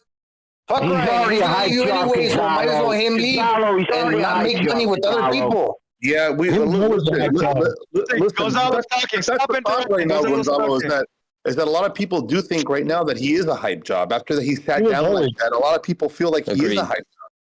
Yeah, he was always he's not a hype job. It's just he's not listening to people and the key things that he needs to in order to be successful. I don't call him an Instagram fighter for nothing. I don't call him an Instagram fighter for nothing because he seems to be more dedicated. He seems to be more dedicated to Instagram than he is to fucking his career. So I don't take him seriously. And especially after he sat down, he demonstrated who he really is inside. Who he really is a guy who can buckle under a little bit of pressure. And that's he's a piece of shit. Like Jimmy was saying, if you got 2-3 kids running around and that takes away from your concentration, that just shows how sensitive you are and your lack of ability to concentrate. It's not the problem. You know why? You know why? He's tactically inept. Because he's a different breed. No, he's not tough. He doesn't have thick skin. Everything bothers him. So if you don't have thick skin, you think it really doesn't like translate to him having thick skin in the ring, being able to take a punch, if he's put under duress, and being able to have the resolve when he's really tested against a pressure fighter. Those are warning signs to me. Hang on for a second. Remember what you said earlier, how everything's tied up in the left hand? Think about when people get onto his chest. There's nothing in the rear. There's no right uppercut. That's what I've been mentioning, Quax. That's true. There's nothing. I agree with you. And if a pressure fighter learns to stick and not having to where he's constantly having to get through the lead hand, no, just If you can stay on that deuce chest, there's nothing coming from that trail hand, really. You could stuff a left hook with just like putting your head underneath the guy's chin. It's a common Listen, I think most people agree. Ryan Garcia is a baby bitch with no backbone, bro. He's a little baby bitch with no backbone. He's limited, though. I think is what we're trying to say. He does. He's like a one shot. He's like a one shot pony. He's a one-trick pony.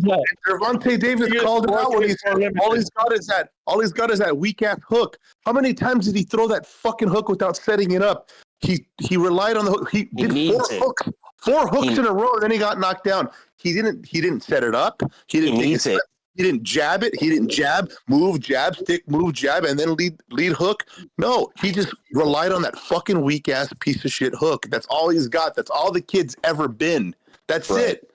Yeah, you're right. No jab. I think he has power, bro, but I don't think he has the mental fucking side of boxing, which is what I'm saying. That's what I'm saying. To be honest with you, that's what I'm saying. That's all he's got. That's all he has. It's all he ever will be is that hook. Because the kid don't pay attention. He doesn't listen. He doesn't give a fuck. He doesn't care about anybody but himself and Instagram. That's it. He's tactically fucked up. Like, look at Oscar. I never seen him. Sorry, go ahead. All right, let me get this out real quick. He's just like Oscar. Oscar was a left-hander that had all his power tied up in his left hand, and they had him fight orthodox. He's the same thing. What is the difference? Oscar was an absolute fucking dog, and he developed his rear hand eventually, right? Well, so what the fuck is the problem here? This guy hasn't developed shit. I agree with it's fuck. This is a disaster. He's gonna be like, you know, people they call it like basketball cards. Like you're going to be on a poster. This guy's going to be on a poster getting knocked out again. Guaranteed. So if you were depleted because you couldn't rehydrate and you had a separated idiot that just said he's just like hold on. So if you were depleted because you couldn't rehydrate versus Gervonta Davis and you had an injured rib, a separated rib, and you still went in there and fought like I had never seen you before. Getting on some dude's chest and pressuring, getting on a puncher's chest. That tells me you're naive. Why would you experiment for the first time in fighting, like coming forward like that against a puncher when you got a fucked up rib and you're depleted? That tells me you have no sense of. I don't want to hear about that fucked up rib. Hey, who's the idiot that said that Oscar is like Ryan, or that Ryan's like Oscar? Who's that? Well, I did. I said that. Go ahead. Hey, go into your restroom, bro. Get on your knees and fuck yourself in the face, bro. Okay. Damn, dude. Damn. Point you did. I don't think you understood what I said, but that's cool. You just want to take a shot at somebody. But like they both fight with their left hand. They fight right-handed. So what do you think about that? Gainus never stops. Yeah. Stop talking. If I have a weak chin and I have a fucked up rib, I wouldn't get up on my opponent's chest if he could crack hard as fuck. Why would I do that? Gonzalo, you're right about that shit. Why would you? But at the same time, he's lying about his rib. The guy's a fucking liar, bro. He didn't have a fucked up rib. I don't want to hear it. If you're fucked up and you're JDA doesn't want to hear it. Fucking my bad. I didn't know the world revolved around JDA for. Exactly. What about the mole in the camp? There was a mole in the camp for sure. Maybe he did have a fucked up rib, bro. But who gives a shit about that shit? The mole in the camp was. The mole in the camp was substantiated. They had the guy on camera when he says like, "Sorry for hurting you." He's like, what do you say? He's like, the Asian dude. He's like, sorry for hurting your ribs. Good luck on your fight. That was like fucking backhanded as fuck. Like that was crazy shit. You know, Judoku, you know why he did why he got injured with the sparring? It's because of dehydration. That's fair, bro. But the reason I mentioned that is because I'm just saying he doesn't know how to assess danger. He doesn't know how to assess danger. He's walking up into a fight thinking he's got the Julio Cesar Chavez fucking Grand Night chin when he doesn't. That's a problem. You know what? That comes to the part where he doesn't listen. If he listened, if he was patient and he was more mature and he listened, he probably wouldn't have taken the fight. He probably would have came back with a counter offer of something else. He probably would have listened to his coach and said, "Hey, I have a fucked up rib. Well, let's work on a strategy." No, he goes in there like a fucking idiot and he got what he deserved. And he looks like He a thinks fucking he idiot. knows everything. Right now, we don't know. Everything. Listen, I'll give him the benefit of the doubt. Gonzalo raises a good point. Gonzalo raises a good point right now. I can give him the benefit of the doubt, but if he starts fucking off like this again, dude, I have very little respect for the fucking guy. And y'all guys forgot too, madrazos. What happened to him? Always holding his chin up high, where he's not able to tuck it. And the way he throws the hook, which is wide and open for counters. Nobody's saying all this. Everybody's just saying he's supposed to be Duarte. And I hear a lot of people in the comments, oh, yeah, Ryan Garcia, yeah, he's going nowhere. He's going to win. And they probably never seen Duarte fight fucking before. Nothing. No clips, no nothing. Duarte can pull it off, just assume, bro. The thing I noticed about Duarte, bro, is he was focused, bro, because I saw they had this little face-off and all that shit. Duarte doesn't give a fuck about the media, none of this shit. He's just he was respecting Ryan. He had a good demeanor, almost like he knows what he's supposed to do, bro, which I like. He sounds resolute. Chingazos, he's not saying if I win, when I win. He's saying, voy a ganar. I'm gonna win. And he's not making a big deal out of it either. He's just saying it. You get me? He can do it. He's in front of the glass cannon. Baby, Ryan Garcia. Hello, I have a question. Go ahead, Joe. What? No, go ahead. Whoever said I want to ask a question. Hold on, before somebody asks a question, let me just hold on. Let me just read a super chat here. High and Low Sports Centrum. Thank you for your super chat. He says BDA, the home of boxing. Thank you for your support. All right, who has a question? I had a question. Why did it take people so long to figure that out about Ryan Garcia? The guy, he's been like this since the very beginning. I never liked him at all. Especially anybody that I would ask that's older, never liked them. The flaws are pretty much. I mean, Jimmy just touched upon it earlier, how he throws everything the same, he moves the same. There's no adaptation whatsoever in anything. Yeah, but sometimes you have to really see it to believe it. You could be really fast, and people were relying on his speed. Let him finish real quick. Oh, go ahead. No, yeah, but even then, it's he hasn't showed anything different at all, and that's the thing. That's why I always consider him a hype job, because from the very beginning he just seemed. First of all, I'm familiar with people that are like that are just privileged. But then, and then on top of that, he's like a Mexican American, and then on top of that, his skill set and what I've seen, and I've never liked him at all. So to me, it's not. I feel like he's gonna get knocked the fuck out. I see the matchup 90-10. Well, now we feel more like that. What was that? Now that's more of a ubiquitous thought process. Now everybody feels like he's going to get knocked out now. It's the same reason. It took some people a long time to realize that Andrade was a fucking bum, bro. Same shit until they. No, we knew. We just had it proved to us. Yeah, that's different. No, I agree. We knew, but a lot of motherfuckers didn't know, bro. Yeah, that's true. Booty sweat. You're thinking he's gonna get knocked out in this next fight? Booty sweat. I mean, it's the same as booty juice, bro. What is the difference? Hold on. If you're gonna ask me a question, you can address me at least with some respect. I don't think I ever talked to you, bro. Your name is fucking Booty Juice. Come on. Your name is Booty Sweat. How do you respect? Booty Juice. This is so ridiculous. It's the same shit. Booty Juice, Booty Sweat. What's your question? Right. Let him get to his point. I know. Let's stop waffling here. Let him get to his point, bro. What's your question, bro? Well, what were you gonna ask? I'm asking you. Jesus. I'm asking you, who do you have? Who do you have for this fight coming up tomorrow? Duarte, 100%. I've said this before. I called in way before when I forgot who was in the panel that said that he was supposed to fight Duarte, and as soon as I seen that guy his last 4 fights, I'm like, yeah, it's a done deal. That guy's gonna knock him the fuck out. Like I said, to me, it's nice. 90-10.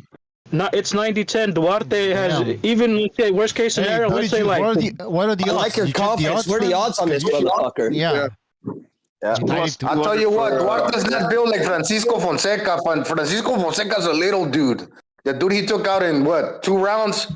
This dude's actually, I know muscles don't win fights, but they certainly help, bro. He got no neck, or he's got a big ass neck.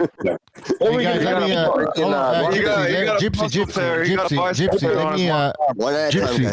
me just read a super chat. Don Chile Relleno, thank you for your super chat. He says, if Oscar the Grouch and Joe Pesci clapped cheeks. GDA is the baby. All right. Whoa. What was that? If Oscar the Grouch and John Pesci clapped cheeks, GDA is the baby. Shots fired. Yeah, okay. Yeah, okay. Your mom. Who said that? Who said that, Bucho? Vamos, Don Chile Relleno. Oh boy. Okay. Fucking. All right. Okay. The A second-class citizen. Okay.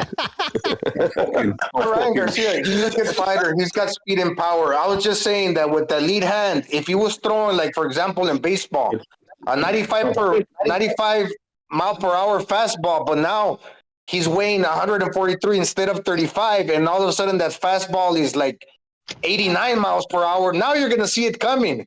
Now you're going to be able to brace. Maybe now you're going to be able to dip around under and around it, or, avoid it altogether. And if you can avoid it and you can get on the inside and stay there, Ryan Garcia is not going to hurt you with that right hand, in my opinion. Well, he can hurt you, but I'm saying Duarte got a good chin. You got to really catch him with your best Sunday punch if you want to take him out of there, because he's never been knocked out. How about this, Scott? How about this real quick? If you're going to worry about Ryan Garcia, you take away the left hook and you deal with the right hand. That's true. It's just like Deontay Wilder. Right. Some people just want to sit on the outside and fucking get caught by that crazy ass fucking right hand. It's fucking crazy. You take that shit away from him, what they got left? Gonzalo, he's just gonna keep him away with the jab, and he's gonna control him with the jab. That's what he's gonna do. He's not going in there with that. I mean, on theory, we really don't know, bro. Unless Ryan's not even gonna be able to do that shit, bro. Unless he's retarded, he decides to go in there and give away his insides. He is a bit retarded, though, bro. So don't be surprised. He's retarded. He thinks Jesus Christ is gonna save him all. Like, he thinks that's where he gets his power. I was telling BD, God can't favor you. He loves us all equal. He loves everybody, all human beings. So he can't go there protecting you and kind of dismissing the other person in there. Kill the other guy. He can't favor you for financial reward either. God's not going to save you in the ring. To me, that's delusional. I really hate when people mention God in fights, bro. I really doubt that. God hates violence, bro. That is. God doesn't love everybody equal. Trust me on that one. Yes. He just loves GDA more. I mean, you could say that nobody dies in that motherfucker, but that's pretty much it, how I see it. Ryan Garcia's going to knock this guy out. God hates violence. He's not going to protect you in the ring, dude. He's not going to protect you so you can beat up another human being. I agree with you. Ryan in 7 rounds. The only thing you wish for... He's gonna get to the distance. Duarte's strong, but he's gonna beat him on score. Duarte's fucking slow, bro. That guy fucking he's slow, but strong, bro. That's why he's gonna. Yeah, but he's super slow, bro. He's gonna get knocked out, guys. Seven rounds. Who knows a bet? Maybe he will. Maybe he'll get caught because sometimes he throws his jab, but he doesn't even know what to do with it. He just throws it out there, trying to gauge distance. That's the only reason why he's throwing it, and maybe from there he might get caught. That's a possibility, but I haven't really seen Duarte hurt, so.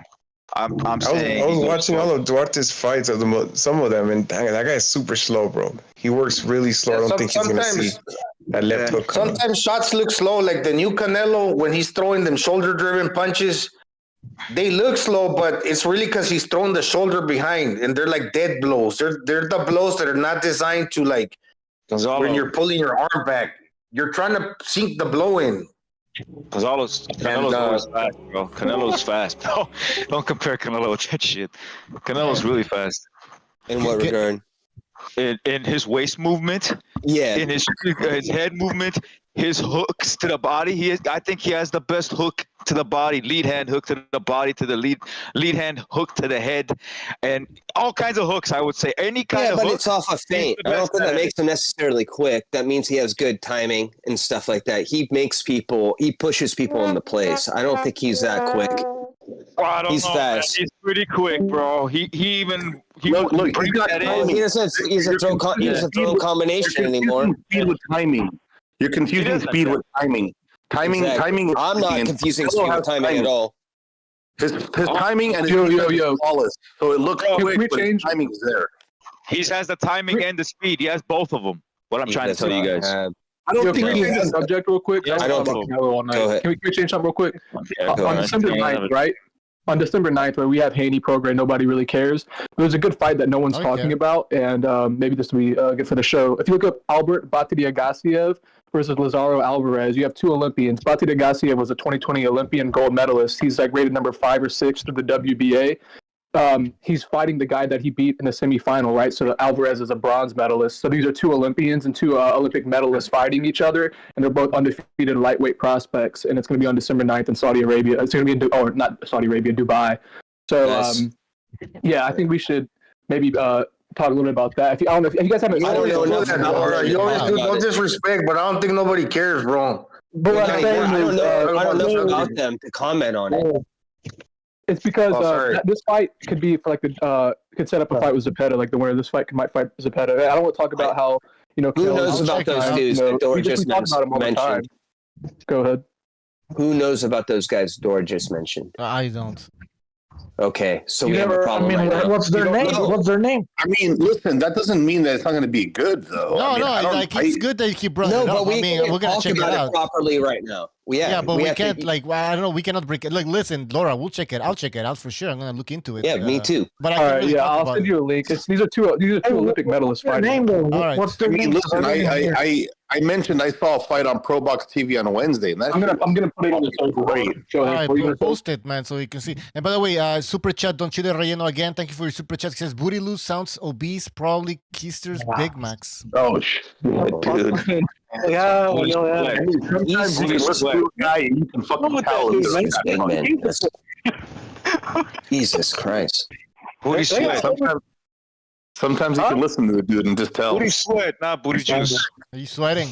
Booty loose. No, I'm pretty good, I guess. Booty loose was the booty sweat. Booty loose. Booty loose. It's booty juice, man. I've said it like a shit ton of times. Bro, say it 3 times, it appears.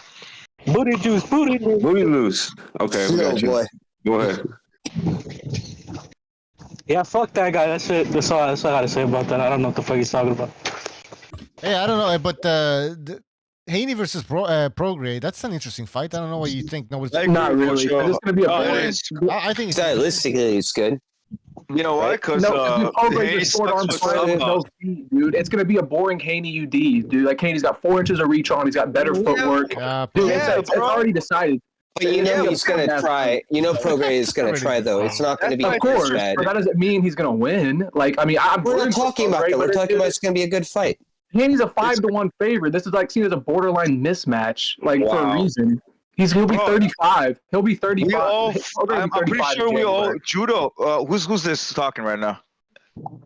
Dora. He'll be 35. Dora, bro. We all expect it to be going to decision for Haney. But if the interesting factor is, what if Prograis lands because Haney has a problem with southpaws? Nothing will happen, bro. He has no fucking power, bro. To be honest with you. Prograis has power. Not to me, bro. Not to me. Yeah. You guys could say he has power and all this shit, and that's fine. Yeah, at the world level. But in my opinion, he doesn't, bro. He has enough power to back you off, and a guy like Haney that doesn't have a chin, I actually think this could happen. He could put him on the floor. That shit was accumulation, bro. Cepeda had no defense, bro. So of course he's gonna fucking kill his ass. Yeah, Haney has no power, and he has a very suspect chin. And I feel that he's never been knocked down. I don't think you guys understand. Like, even if Prograis lands 1, 2, 3 times and shit like that, Haney's gonna be bigger now. Prograis has slower. He might catch at the end of his I don't know, dude. Short arms. Jorge Linares can get away with anything he wants. Like, even if fucking Prograis is pillow fisted, bro, but it's gonna be accumulation, bro. He doesn't have KO power like that to finish Haney. Exactly. He's not a dude, Haney don't have a great chin. I don't know what you guys again. I respect a lot of your guys' opinion right now, but I don't think Haney has a great chin. If he squares him up and he gets hit wrong, he's gonna hit the fucking floor. But Prograis, didn't he get rocked by Linares? Didn't Haney get rocked by? Yeah, Linares always put him down. He had a hug. Loma's a 130-pounder. 2 rounds straight. It was a hug fest. I mean, Loma was hitting him. It looked like he was giving him a blowjob at one point. Did you see that point? He got power with the left hand that aligns to his gloves were right side of the body to the liver. He got punching power to the stomach. He's knocked out a lot of dudes to the stomach, to the body. That's Regis Prograis. He's got dog, dude. During the Linares fight, watch the Linares fight. You're gonna see Haney's gloves are wrapping around Linares' butt cheeks. They were like hugging his ass. It was fucking horrible to watch that shit. A grown man rubbing around this guy's ass because he tried to hold on for dear life. It was so fucked up. For 2 rounds, he did that shit. You know the guy that Regis fought his last fight. The guy ran from him. Yeah. Similar to what Shakur did to Dos Santos. Lost and they gave it to him with that Santos situation. But this one, Regis definitely won. You know that if you run from a fight, it's actually a 10-8 round. You know that, right? You guys know that it's in the rule book. It's a 10-8 round. If you run because it doesn't happen often. If that was the case, I was about to say, when is it Mayweather would have lost. executed? Most of the That doesn't fights. make sense. I know, right? But it's supposed to be, that's the rule book, like 10-8 round if you're running from a guy. Obviously, Also expect fucking Haney to be clinching like a motherfucker. Yeah, He's gonna be grappling, allowed bro. to clinch. He's gonna be allowed to clinch. We know this. This is, that's Yeah, why if that rule was actually implemented, then Floyd Mayweather would have lost like 5-6 fights. it's never executed. So what are we talking about? It's not what they call discretion. It's at the discretion of the referee and the judges. It's fucking crazy. Floyd is not much of a runner like how Shakur is, and even Haney in a sense. Floyd actually he was a traded, bro, in certain cases, and he hugged a lot. That's what his main thing was. He was, he would pot shot, and then he would clinch, and then Yeah, but Floyd could actually, Floyd can make you pay. I'm not a fucking Floyd fan, but think about this. Remember when people used to literally think about Ricky Hatton before he knocked him out. Like Ricky Hatton would jump in and he would shell up and he'd just punch him really quick with a right uppercut right to the gut and he'd stop him dead in his tracks and he angle out. Floyd's good. He knows what the fuck he's doing. And honestly, he'd be a pretty decent body puncher if he had small ass hands or weak ass hands rather. But it is what it is with him. He just line shots up and he wants to hit you what they call straight line direct and get the fuck out. He's a fencer. Yeah, he's also a guy that doesn't want to take too much damage, but that's the later part of his career. Yeah, he's a fencer. Definitely. He's a bitch, too.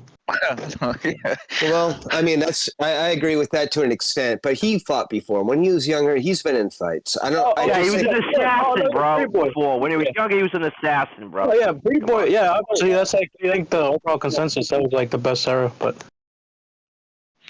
he can do it if he wants to. Go ahead, that Haney Prograis fight is going to be another fucking one in the red. It's going to be another fight that just doesn't suck. Jimmy, at can I all. talk about that with you real quick? Of course it's going to be, bro. Yeah, go ahead, Dora. If Andrade Benavides didn't sell, don't expect fucking Haney. No, exactly. They're getting guarantees apparently of $4 or $5 million. So if their live gate only does, let's say 15,000, because I think the Chase Center holds 20,000 or some shit.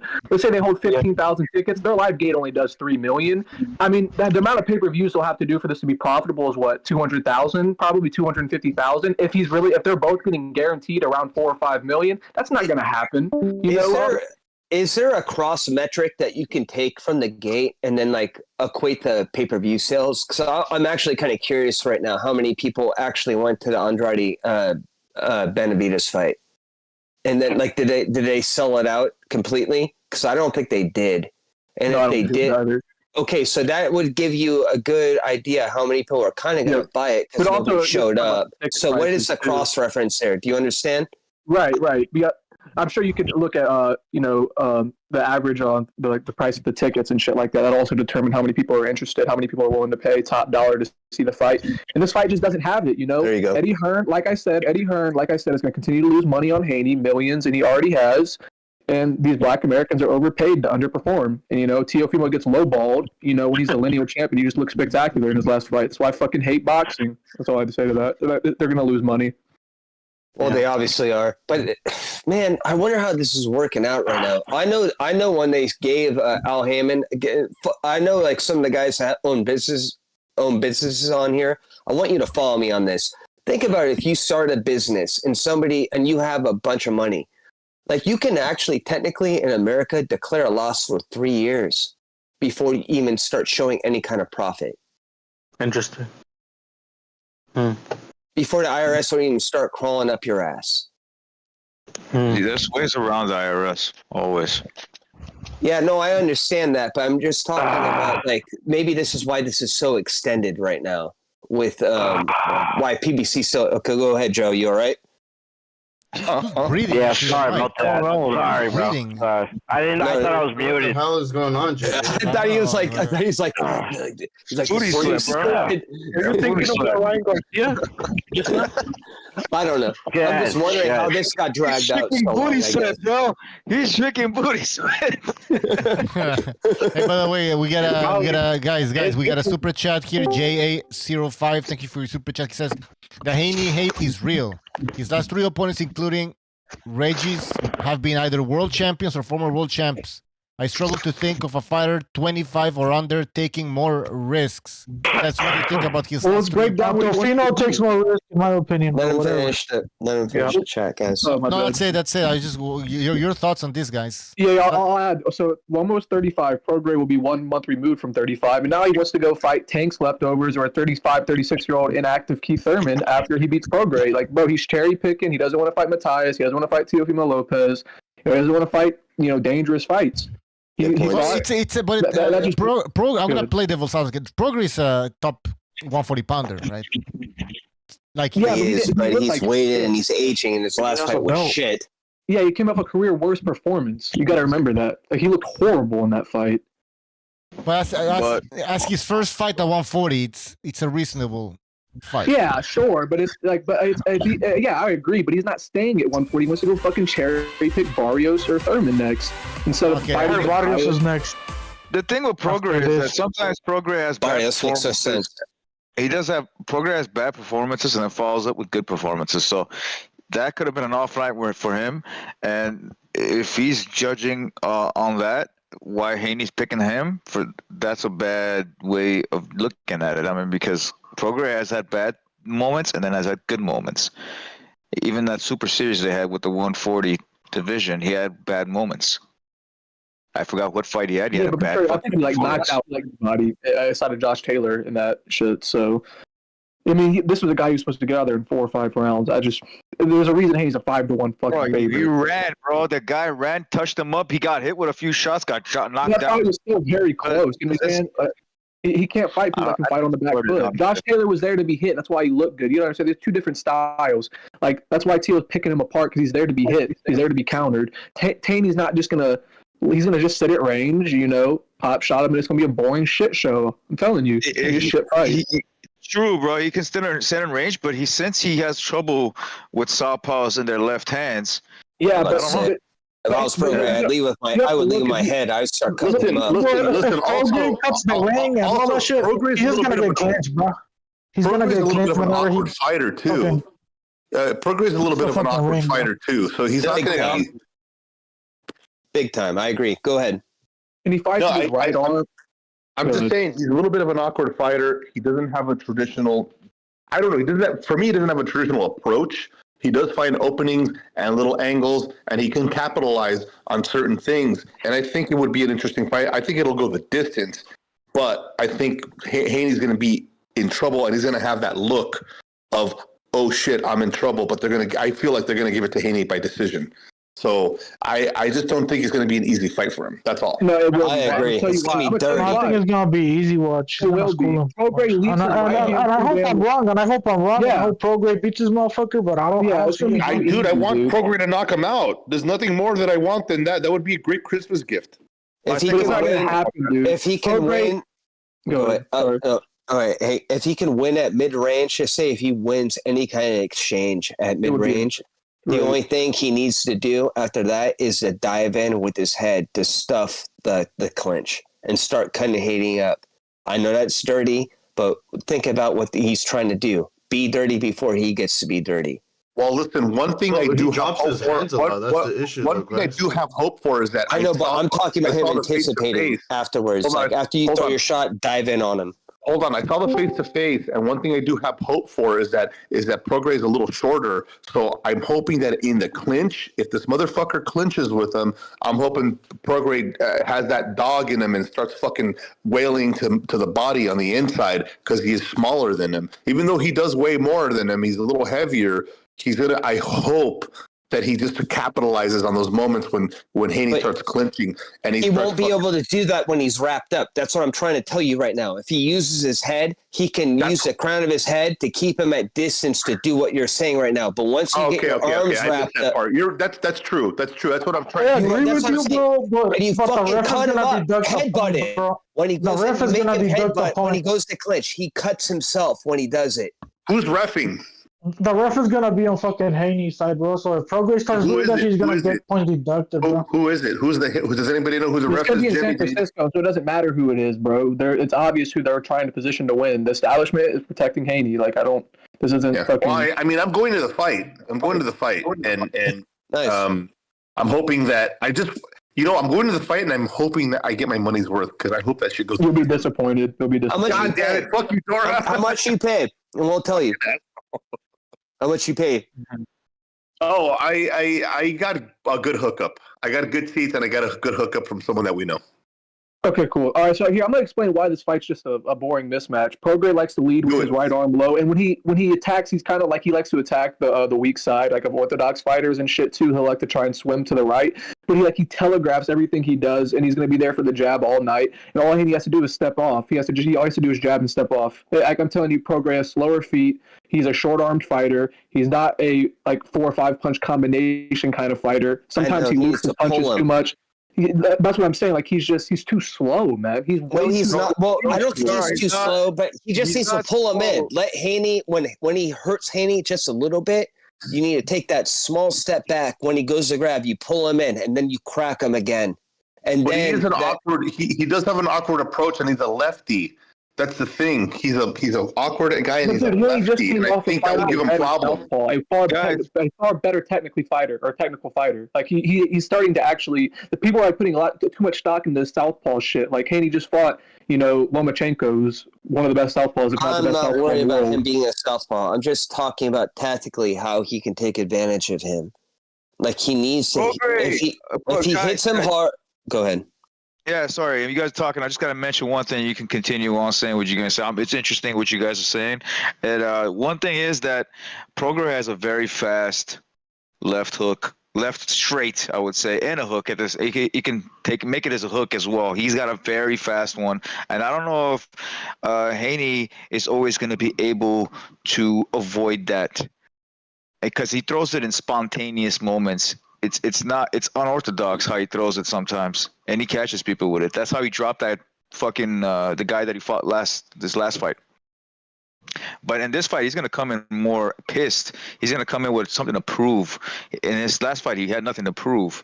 In this fight, he has something to prove. Like apparently, you think I'm off beats. You think I was never a good boxer, and all this kind of shit that Haney's talking about him.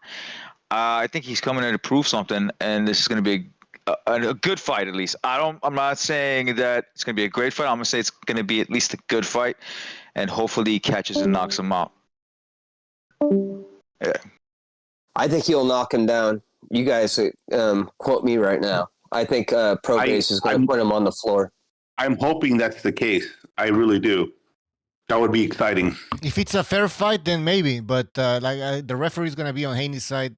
He's gonna be able to clinch. Yeah, he has to rough him up. Like I don't know who mentioned it, but the Prograis has to be like in the clinch. He has to be turned into an animal, a little bit like. That's what I'm saying. He needs to stop the clinch though. Exactly. He needs to use his head and cut him up. When Haney goes in to grab, you literally put your head in between him and you cut his face.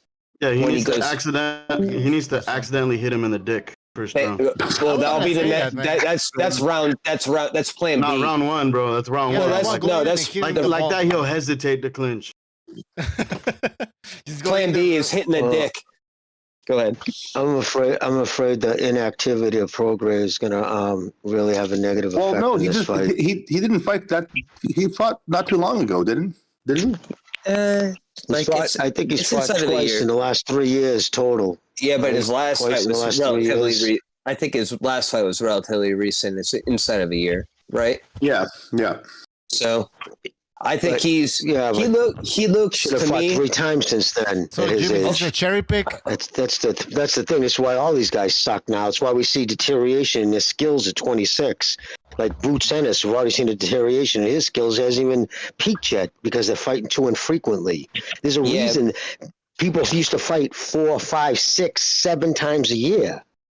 I agree. But think about it this way. Haney's only fought, he's fighting twice a year, and Prograis fought once. That's not a big discrepancy. Styles, it's more conducive for Prograis style to fight more often.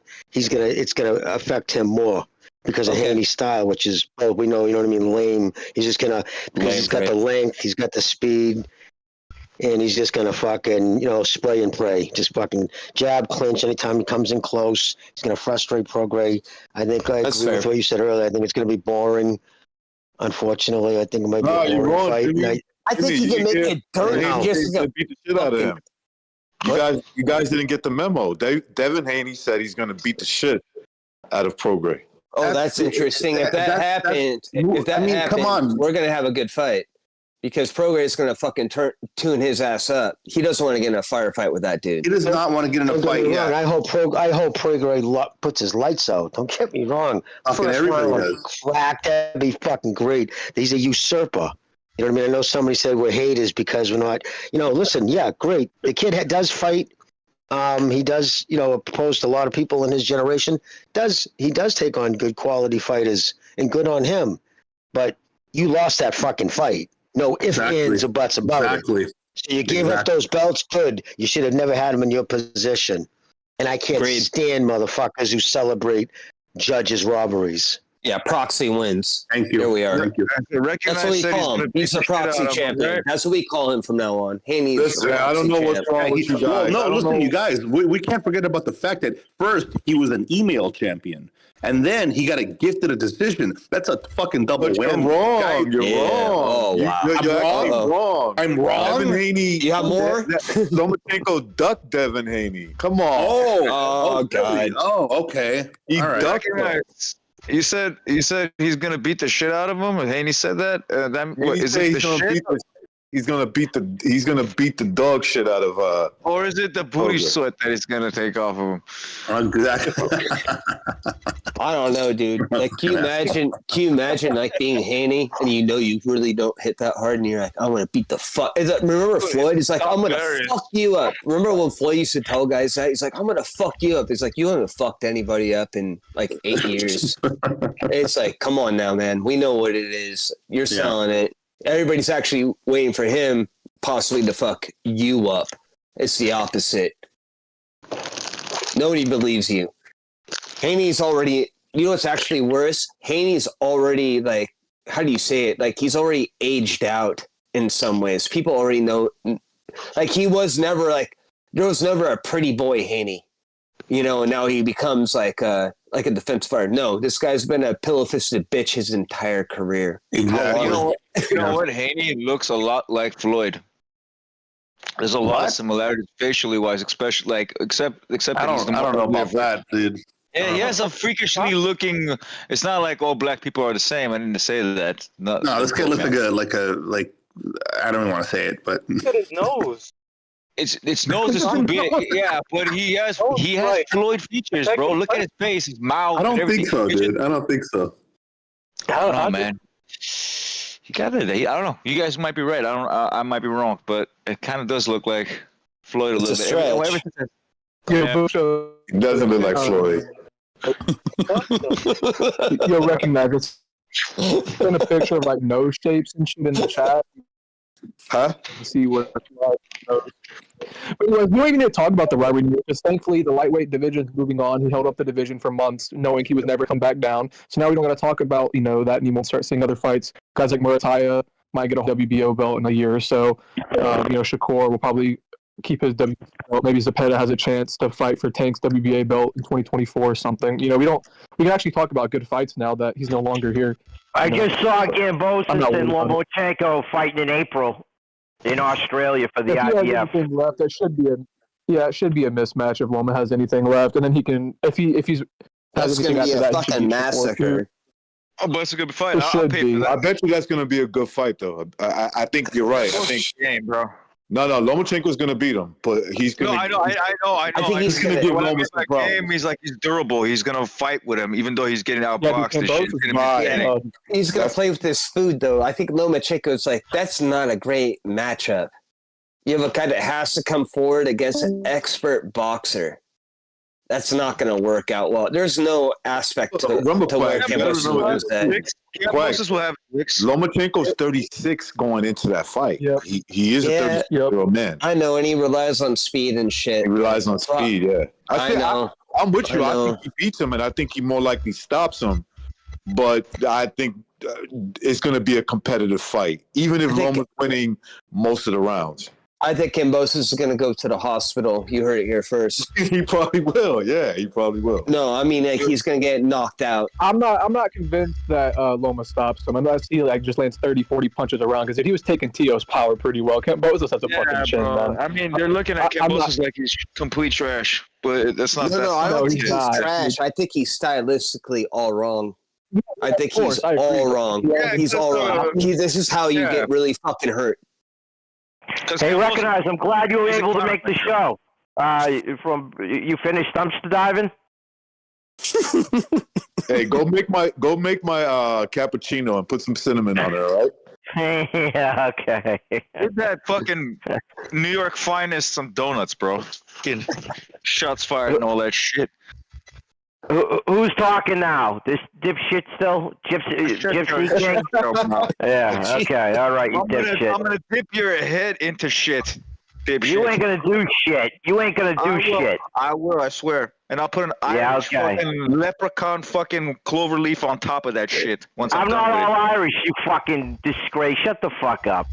You're not all Irish, what are you? Shit and Irish? I'm Irish and English, you fucking idiot. Yeah, okay, all right. And I've ruled over your people for fucking. The English. Joe's nickname is Semtex. I mean, you can when you go back home to England, where you were born, where you were from, where your citizenship is from, like, do they welcome you with open arms? No, they don't, because they shit on them. Well, because English people hate white people now. That's what they do. When you go back to the other part where you're Irish, and the other half was born in Ireland, so now you're Irish, and fucking ridiculous. Ruled over who exactly? Oh, were you getting all sensitive on me too there? No, I'm just saying, because it's like it sounds like nonsense. Mr. I'm protected in a fucking island, that guy. Do me a favor, don't be mad at me that you're working at Home Depot. Let's just get back to the show. I'm not working at Home Depot, guy. I can't wait till Muck comes on and starts claiming every fucking race. I ruled over your people. Yeah, I mean, why would you even mention that? I just mentioned you. You got personal, guy. Oh, really? Oh, I forgot you're a sensitive bitch. I'm not a sensitive bitch, but you are. Yeah, for sure. Yeah, okay. You got personal. Why'd you get personal? Why'd you get personal? No, I'm just saying. I hear aisle 5 calling you in the background. Get back to fucking work. I can't stop drinking and beating up your wife, brother. Hey, Mike, is your Irish side offended? Yeah, I'm offended, bro. I'm part Irish. From the Irish side. I'm more Irish than you are, Quags, all right? No, it's impossible. I mentioned Clover Leaf. You went all over the board. All right, can we get back to boxing, please? Yeah, please. We can't. All right. Never. We started something. We got to continue. Finish. Are you excited about December 23rd, the heavyweight pay-per-view? That's a lot to dissect right there. Who wants to start with that shit? That's true. Wilder wants to be the fucking A-side or the main event? You fucking got to be kidding me. I mean, they're good fights, but they're like all showcase fights, really. Can you read me, if you don't mind? Hey, Dora, before you go too far, and you have, read me the card, please. I want to hear the whole thing, and then you go ahead. Oh, shit. I just, look at Bivol in his fight. I think he's fighting Lyndon Arthur, right? And then you got, I'm looking at the big fights here. You have AJ versus Wallin, and then you got Wilder and, what's his name? Parker. I think these are all like showcase fights. Like these guys should all win and look good. I think that's the whole point of the card. It's kind of showcase champions. I don't know if they all win. No, it's impossible. I'm taking Parker, baby. I mean, I hope Parker. Yeah, I kind of feel more confident that Wilder would beat Parker. Yeah, but Wallin could be a problem for AJ. He could be. That's true. That's You true. think Wilder's gonna like box with Parker? I don't know. No. No, he's not Yeah, a boxer. exactly. He's So just what do you like think catch- Parker's gonna do? I don't know. I think Parker's like kind of underrated in some No, ways. because I think dude, you got Joe Joyce is slow as shit, and he knocked out. Yeah, that's what I was saying. Wilder's a lot. That guy is. Joe Joyce. I'll tell you what Parker's gonna do. Parker's gonna try to learn off of Tyson Fury's little thing, of bum rushing. It's not really bum rushing. It's controlling the lead arm of Wilder and then trying to get in there with your lead arm and try to throw a right hand in there or something. But he doesn't have enough weight or anything to. I actually don't understand. You see Wilder at the press conference? He looks like a guy who I don't know. He's been humbled and he's kind of quiet. He's a gentleman. Yeah. I'm not used to him being that way. I don't know. Maybe it's a good thing. No. That was fake. It's a good thing. It's a good thing. No. That was all fake. That was all. He was manipulating. Yeah. Right after that, he started talking a lot of shit, and then he demanded. Yeah. No. He was being. I thought so too. When I saw him do that, I'm like, oh man, he's He found some kind of like peace, and he found some kind of humbling experience. No. That motherfucker is calculating, and he is a piece of shit. Right after that, he was the guy, and he was the one that should be heading the card, and that everybody loves him, that everybody should be sucking his dick, and he started talking shit about Anthony Joshua and everybody else. That guy's so full of shit. Fuck that dude. Of course, fuck him. But he was playing. He was playing possum, as in a way you could say. He was playing all soft and everything. He's not. That's fake gentleman shit that he's doing. I like to call it gentleman, because that's the way. That's the only way to look at that shit right there. What he's doing. The only thing I was gonna say I'm gonna finish it up, bro. Like I think Parker and Wilder should be the main event, not because Wilder is some kind of box seller, because it's more entertaining. We know what we're gonna expect. Yeah, we know what we're gonna expect. But Wallin and AJ, the fight, it's probably gonna go to decision, guys. Let's be real. Like, it's a high probability. If it doesn't, then it's worthy of being up there to be the main event.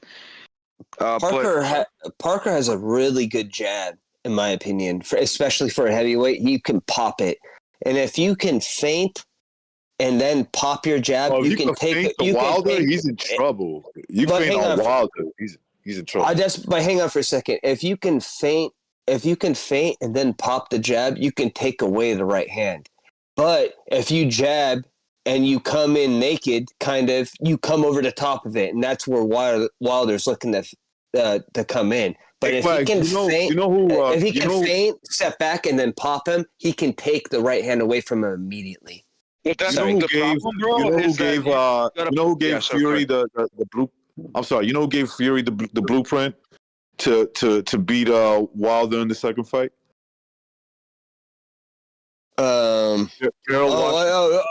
Fucking I know who you're gonna say. Fucking Gerald Washington. Gerald Washington. That's the same 3 rounds. He feinted. Wilder couldn't do anything. He was biting. It's what we call you bite on every feint, and he couldn't do shit.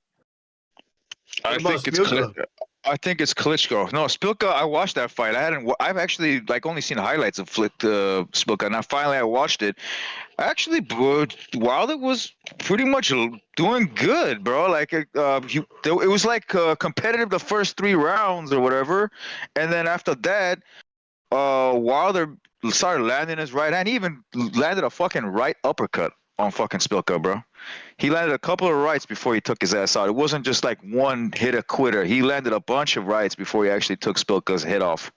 That's one punch he should have developed. Yeah, I'll be honest with you. You know how Lennox Lewis always had a good jab, and definitely Lennox Lewis was a pretty even balanced fighter. But when you got too close for him, he'd run your ass into an uppercut and it'd fucking blast you with it. Wilder, I have no idea. This guy has no kind of inside game, and when people try to get inside of him, he has no option for it than try to clinch up and swing wildly from with his long ass arms. It doesn't looks make ugly sense. doing it. That's the problem with him, bro. He looks very ugly with his movement. He does try to fight off the jab. He just try to fight off the lead hand of his opponent and all that. The backhand. I don't of his think he opponent. fights off the jab, dude. Do you think he fights off the jab? No. What I'm trying to say, he's trying to fight the jab of his opponent, for it not to land on him, and also the backhand of his opponent. Then sets his lead with his lead hand. He sets his right hand. He's timing the jab. Is what you're saying. Exactly. Yeah, that's exactly what he's doing. And he's in that sense, he got a level of skill. He does tricks here and there when he sees openings, but not too much. It's not like he has extensive knowledge or shit, you know. Oh no! I mean, think about this logically. When he hit Fury, when he knocked him on the first time, it took him what was that? Like 37 fights to throw a left hook after a right hand. That's not good. That's not good development. That's really bad. Yeah, everything's tied up. Everything for him is tied up in the rear hand, and there's no consequence in it up in front. He doesn't have a jab, and when he throws left hook, he throws it so damn wide. Most people will get underneath it. You want to ask a question real quick?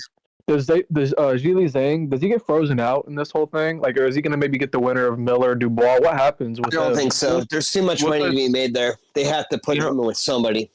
Zhili Zhang should fight what's his name, Philip Hergovich, after Hergovich is done. Yeah, he should. He should do that because there's a revenge. There's a revenge, bro. There's a revenge. He can get it after. He can get it after. He deserves the title fight now. Well, he's right. They both do. He's old. They're both in line. Both Philip and him. Yeah, but Hergovich is younger. But Zhang's like 40. How old is he? Yep, he's 40. So what? Let him go ahead. What do you mean? Like, what do you want him to fight? You want him to? There's 31. Wilder's 38. This He doesn't look like a 38. This is not a Luis Ortiz situation here. All right, I know. Kind of is though. We know he does seem like he looks a little older. Dude, this guy, we know how old he is, all right? Luis Ortiz is a fucking anomaly. I'll bet you that dude's like well into his 50s, and they just dumped his ass in there because he has good skills, but look at what he did. He's a fucking step stool for everybody. Can you imagine? Can you imagine just being like that, a guy like that, and you're just like, oh, here you go. We dragged our ass all the way here to be beat by Wilder. What's Zhang's ranking right now? Do you know? Top 20. I would say he's probably like ranked like sixth. Would you say overall? If we had to do an overall ranking, what would you guys rank Zhang? Top 5. Yeah, top 5. I would put him at 6. Yeah. All right. You talking about Zhang or you talking about Ortiz from what there? I was like top 20 for Ortiz. No. Top Zhang should be in the top 5. Ortiz is a stepping stool. Sure, yeah. The Zhang should be 5. I think it's AJ and not AJ, Fury and Usyk 1 and 2 spots, and then you have Wilder and AJ, I guess 3 and 4. How could you put Wilder in front of Zhang? Yeah, no, I'm not. Oh, okay, look, okay. I'll take Wilder out of there I'll take Wilder out of there for now. There's been inactivity and all that kind of shit, and we don't know how he really looks. So AJ number 3, and then who else we got out of there? For number 4, it'd be Zhang automatically, or would it be Philip Hergovich? No, number 1. Who's number 1? Because number 4, I just said number 1 and number 2 is Fury, Usyk. Number 1 is Usyk, number 2 is Fury. Yeah, I would agree with that because Fury don't want to fight anybody, and he's going to retire for the 3rd time probably. Okay, all right. I'll put Usyk number 1, and then I'll put Fury number 2, and then number 3 would be AJ. Yeah. Who else? I think it's between AJ and Zhang.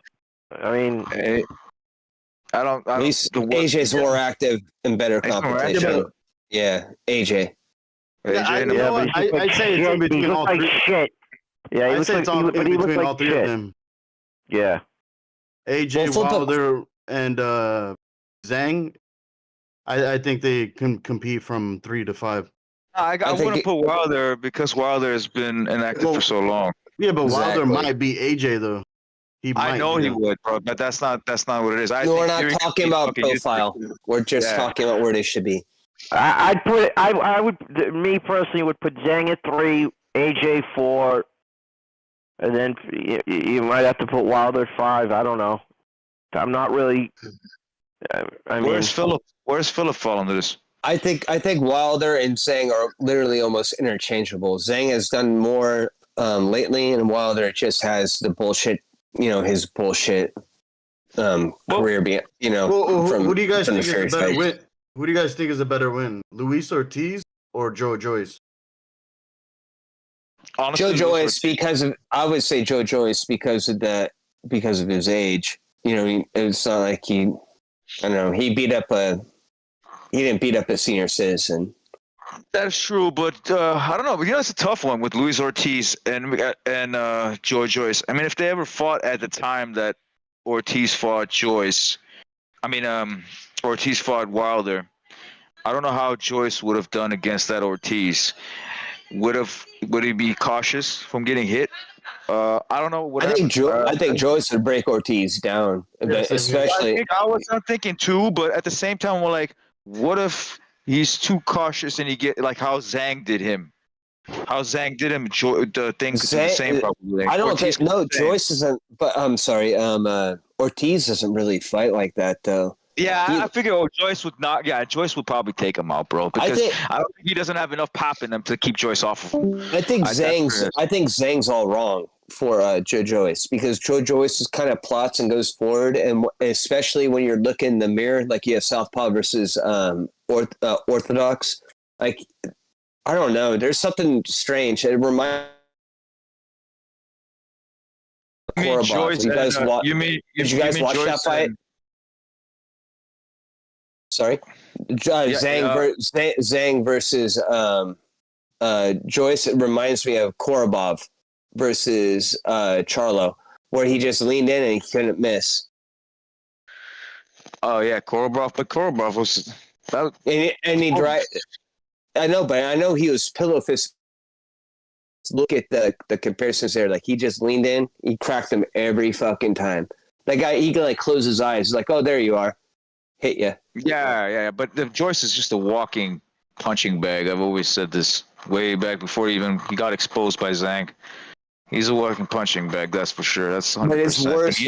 Don't you think it's worse for Southpaws though? I think Southpaw kind of exposes the angle for him to like when he's walking in. If he's walking in on Southpaws, they fuck him up more. Does that make sense? He doesn't have to go across his shoulders to hit him. That is true. It's true. He pops him immediately. I think that's why Zhang hurt him because he kept walking in like a fucking idiot. And Zhang's like, all right, here you go. His head as well. He doesn't move his head as well. That's one thing he doesn't do. His head is right there, always on the line. Right. He's too big. He's too big to have like any kind of waist. Can you imagine that guy trying to move his waist? Like he'd gas out. I understand why he is. But the problem is that he's a front foot fighter that doesn't move his head, and he's big as shit now. Like that guy's from Cruiser, wasn't he? I didn't keep track of him. Maybe, yeah. He looks small in his amateur years. Yeah, he was from Cruiserweight, dude. He's too big for his own good. He just put on too much damn weight. Definitely. What about Ruiz Jr.? Ruiz Jr. against who? Against these guys. I think Joyce. What shape? No, against like Wilder. Wilder. I think Wilder knocks out Ruiz. Zhang. I think Ruiz knocks out Wilder. Same here. Because he's all wrong. He's all wrong for him. If he comes in like under 280, fucking hell. But if he manages to come in like underweight, I got to weigh in on that and say I totally agree because I've seen Ruiz get hit by elite guys and flush and hard, and he's got a fucking chin on him. If he could withstand a blow from this dude, he could get in there and fuck him up with some good combinations. That's the They're not problem. reliable. He has good power. He has good power, and it's coming from underneath. So when you're a tall guy, it's kind of a blinded shot. When you, especially when you start blading your shoulders, you guys know what I'm talking about. When you start blading your shoulders and you come over, you don't get to see it. And it's like, oh shit, you it's won't. right there. You won't get to see it, and his chin is for the opening, and his body's there to be taken. So I do think I've always had that feeling that Andy Ruiz could fuck him up. Always. I don't believe Andy Ruiz fuck him up at all. I'm going to tell you guys something, and this is coming from a white dude, just so everybody's like, oh, what? A bunch of Mexican dudes saying like they're like a fucking Mexican heavyweight. No, there's one thing I really like about Andy Ruiz. He really punches in combinations. When he gets you hurt, that motherfucker swarms, and he'll jump on your ass, and I like that about him. He's too motherfucking heavy. They need to figure out whatever operational weight. I think he should be around like 245. He needs to be around like 245. They need to shrink his ass down, and they need to get him used to it. But that dude, if they there's no hope. He doesn't want to do it. He doesn't want to do it. I think he's better heavier. I think he's better heavier, bro. He was better heavier. Freddie Roach did that once too. Freddie Roach in an interview said that he likes Andy Ruiz fat. He thinks he's better when he's fat. Andy Ruiz at 250 to 260 beats most of these heavyweights. I guarantee. He's dangerous, dude. Yeah. He's dangerous. When you he most punches heavyweights up and is fast, and he does it in combination. Look, right. Look. I'm gonna name some guys that I know. We know he could beat. We know he could beat AJ because he already did. All right, when he that rematch, he's just a fat fuck, bro. Oh, he Buster Douglas did. Yeah. But he can beat AJ, bro.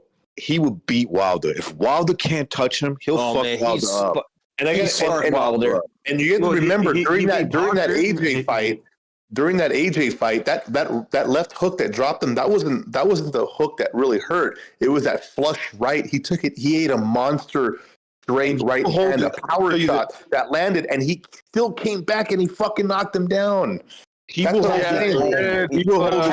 Andy Ruiz is a much better boxer than Wilder. He will hold his own against Usyk and Fury. I think those two. They need to shrink his ass down, dude. I'm telling you. I don't like fighters. I don't like fighters making excuses, but I think that Joshua was going in there compromised versus Ruiz. I mean, Ruiz is fucking shot. He's shit. So is Wilder. After those beatings from Fury, and as old as he is, man, dude, I'm telling you, both of these guys are shot as hell. I mean, Ruiz was getting doubled by fucking Ariola. You can't say they're shot until you see their next performance. Hang on for a second. Well, Ariola hadn't done shit. Shot. He was completely rested. I know you want to talk about ring rust, but that guy was a fucking veteran, true and true. That guy can take it. If you talk about like getting into street fights and people that can fight on a given notice, Ariola is probably one of the worst people you come across. He'd give anybody a hard fight. He lost. You know what? Gypsy, you just said Ruiz is shot. Did you just say that? Who? What? Yeah, he's shot. He's not. Andy Ruiz? And he's undisciplined. Nobody would. The only thing that's going to hurt Ruiz is the inactivity. Because when's the last time he fought? Right. Yeah, he's not shot. I can't even remember the last time he fought. Who was the last guy he fought? Who was the last guy he fought? Ruiz. No, I don't even know. Who was the last guy? He fought Luis Ortiz. I just said you. I'm talking to you. You guys are trying way too hard to make a point for Ruiz. He's not a reliable guy. He's fat. He's horrible. He's fucking okay, listen. Maybe I'll rephrase that. I'm saying he has potential. Hypothetically, if he were more active, if he was in the gym, if he had taken more fights, if he was more active, then yeah, I would give him a good chance. But right now, the last time he fought was 2 summers ago. I remember I actually was one of the idiots that bought the pay-per-view. 2 summers ago, he fought Luis Ortiz to a fucking bore fest. It started off really good. He fucked up. And he got hurt. Luis Ortiz, and then he got hurt. Bad. He got hurt, exactly. And then he got hurt, and then he was afraid to engage the whole time. And then he let Luis Ortiz outbox him for a few rounds, and then until he came back alive, and then he won a narrow decision. And let's not forget the history on Andy Ruiz. He's the one who said he threw his trainer, was it Manny Robles, under the bus. But then later on said, "Oh yeah, I partied too hard and I didn't train for the rich." So he's a shitbag, man. Hang on for a second. We're comparing him to Wilder right now. I think Wilder. Let's keep the context. Wilder's far worse as a person. And Ruiz knocks that motherfucker out. Yeah, he is too, man. But they're both horrible, and I think Wilder's gonna he's still got that power, dude. I mean, Ruiz gets hurt. He's been getting hurt by really horrible fighters lately. I could bet money on. He just got he only got hurt by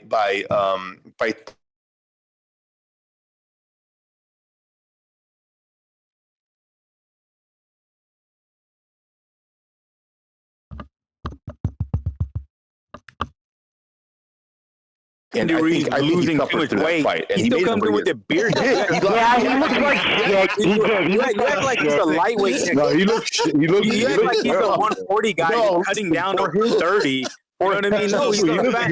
There's no whatever he was. Here's the thing. You guys are forgetting that Luis Ortiz also rocked Wilder himself. Yeah, no, Luis Ortiz has power. But when he fought Areola, I think he wasn't doing too well. Like he lost too much weight for him he lost too much weight, right? For Luis Ortiz, he felt that power. He still had maintained control of the fight, and he came back from it. But if he just maintained and he started fighting more, yeah, I would give him a better chance. But as it happens, he doesn't fight anyone. He doesn't fight. Oh, he's himself out. He's gonna get run over. We're talking hypotheticals, man. He's gonna get run over. The PVC. Like right now, he'll get run over if he fights anybody right now. We're talking hypotheticals, man, because both Wilder and Ruiz are spoiled PBC fighters that want $100 million each for their next fights, man. This is never going to happen. They are dreaming. Before Andy Ruiz lost in a rematch to AJ, that Andy Ruiz would be like the number 3 heavyweight right now, in my opinion. Right. Well, I gotta say one thing, guys. I mean, I like Andy Ruiz, and I actually picked Andy Ruiz to get not the upset, but he get robbed by AJ in that fight. Because I had high hopes with Andy Ruiz, but that's bullshit. I didn't hear you. That's bullshit. I didn't hear that. I don't care what you believed and what you see. I'm not making that shit up. Yeah, bullshit. Come on here and say Gonzalo was. You were not even around when that shit came around, brother. No, so I was. No. I'm talking about JD, not you. I don't know if you were around or not. I was around, and I didn't hear that. You're full of shit. You're full of shit. I said he could get fucking robbed. I told it to Bucho. I told it to everyone on this. He could possibly get robbed. He's lying. He's lying. He's full of shit. He's full of shit. Oh, yeah, I'm motioning because obviously you guys don't want me to say something. That's how that works. But whatever. No, because you're full of shit, bro. You're on everything I love that I said that. Why would I fucking lie? Who gives a shit? You're a liar. Who cares? Okay, fine. That makes you feel you can sleep good at night. Yeah. Well then mute me, I guess. I don't know what the fuck you want to do. Just fucking shut up. Anyways, so what was I saying? Anytime I've witnessed Andy fighting Andy Ruiz, when I imagined him fighting Wilder, I expected him to get knocked out because of the styles of how he fights and how Wilder fights. But like if you said Zhang knocking out Wilder, yes, I would definitely believe that shit. There's a high possibility that Zhang would beat Wilder. But someone like Ruiz, I don't see that happening. Even someone like AJ. Why would I say AJ? AJ is a better boxer. Well, because AJ, sometimes he loses focus on controlling his opponent's jab hand, and that'd be an issue with fucking Wilder coming in with that fucking right. That's why. Have you seen Wilder's Stubborn one? Listen. But if it was Vladimir Klitschko, you're talking about Vlad could definitely 100% knock out Wilder, and he's actually done that in sparring. But have you seen Wilder's? Dude, I'm serious right now. Have you seen Wilder Stavern 1? You don't think any Ruiz is better than Stavern in any aspect? He's gonna kill Wilder. He's way better. How many decades? He's gonna fucking clip him. He's gonna clip him. How many years back was that, bro? He's better than what he was before. Like, that's an old Wilder. What are you talking about? What did he improve on? I'll tell you what he improved on. I told you last time I mentioned it. Not his footwork, no. I'll tell you what he improved on. Wags, why are you debating with someone that has Down syndrome? Like, come on. You debate with someone that has Down syndrome. Am I the one with the Down syndrome? Every time you say something, you yell at the fucking word you say. That's Down syndrome. Hold on. Am I yelling now? Am I yelling now? You were about to. No, wait. Stop with the question. What has he improved on? Because the last fights he's only had, he lost. Hold on. He lost to Tyson Fury in an awful way, and then he had a setup fight, a dive fight with Haney's. So how has he improved since then? Have we witnessed this guy improve at all? No. What about the 3 losses? Hey, you guys. Let's rewind. Dude, you guys are arguing. You guys are arguing over these sketchy heavyweights that are inconsistent and old. It's an impossible thing to really do backflips for because. They're all shot. They're all old. They're all inactive. They're all sketchy. I'm not going to say they're shot. Heavyweights have a longer. Heavyweights is not old. The thing with him, the best thing of his life. Something that Arreola never did in his career. When he fought Andy, he finally got in fucking shape. So that's why heavyweights have a longer. Luis Ortiz got power, but the problem with him, Luis Ortiz is too slow. You can see the punches coming, which gives you plenty of time to brace for the punch. So he's not knocking you out like that a lot of times, unless you're. He's 50 years old. Cubans come over and lie about their age, and he's probably fucking 50 years old. Andy Ruiz. The problem with him now, he stays training, but nobody wants to fuck with him. He kind of got sidelined because of his ways. He fucked himself over by demanding too much money for fights that he's not a pay-per-view guy. You know, he wants too much money. For his inconsistencies with Top Rank because he couldn't make the weight and shit like that with the zone. You guys know what the trainers. Southpaw asked me a question. I couldn't even answer. You guys all bum rushed on me. Like he was asking me that question, bro. Like I'll tell you what he improved on. He didn't improve on his skill. He improved on his punching power. If you don't realize it by what he was able to do back then, what he's doing now, and what he did to Fury in the fights, one shot was making a huge difference. One shot, he's improved on his punching power, and that's why somewhere like in the second or like even the first fight with Fury, if Ruiz was in there with him, he would have probably knocked him out too. I hear you, bro. But the one thing about your point, can we listen to Recognize for once instead of like you flapping your gums every 2 seconds? Recognize. What were you gonna say? Irish ass up, bro. What the fuck is wrong with you? Every time you gotta say something. All I was calling you. I was calling you, bro. Boys. Take it easy. Just the bell rang. Calm down. Go to your corners. It's your fucking red hair. I was going to tell Dom Madrazo. I wanted to tell Dom Madrazo you're underestimating Wilder. He's a Shango warrior, bro. Yeah, but the thing with Fury is I never He's an airbender. I'm underestimating Deontay Wilder. We can keep talking, bro. We're gonna say that he's a Shango warrior. Gypsy, you said he improved his power. So how come it was a bullshit call? How come it was a bullshit call for the Duhapis fight? How come he couldn't legit? How long ago was Duhapis? Well, you said he improved since the first. Yeah. You check your ears. You said he improved. I didn't check your ear, bro. I didn't say check your fucking ears. Let me speak, you fucking dumbass. Anyways, Stavern, you said he improved from the first fight of Stavern. He didn't. It was a bullshit call. It was a bullshit call for John Duhapis. Duhapis, this guy that got knocked up by Povetkin by an uppercut, right? Exactly. That's the guy you're talking about. It was a bullshit call for Wilder. Listen to what you're saying. How many times did he break his fucking hand from that Duhapis fight all the way to what was Fury this? fight? What I'm saying is, where was this improved power you're talking about? Improved power. Ortiz, when he hit him on the floor and it dropped him. That's what improved power is. So what about Duhopis? Oh my god! Something oh that, my yeah, god. that's okay. His Ortiz has power no has power. improved. It's very marginal. You know what that means? No chin. Ortiz had no chin, bro. Ortiz was a glass fucking I don't know what he was. A glass statue. cannon? What was he? He has a glass cannon. That's what it is. Yeah, that's what he was. Ortiz was nobody, bro. You talking about Luis Ortiz? Bro, Ortiz was nobody. Fury is nobody. He didn't just drop Fury a couple of times. That was just nobody. It was nobodies, bro. They were nobodies. Why is fucking AJ so? You guys talk about undisputed so many fucking times, right? Nobody's If it wasn't for undisputed. Fury, no, I'm telling you. BDA was on here talking about if Fury doesn't do the fight with Usyk, I'm gonna lose my fucking shit. All this fucking nonsense. I'm telling you this right now. If Fury didn't come in the picture, these two motherfuckers would still not fight each other. Why is it nonsense? How do you know AJ? How do you know AJ? We all want to see undisputed. We all want to see undisputed. I want to know how he knows AJ's afraid of that.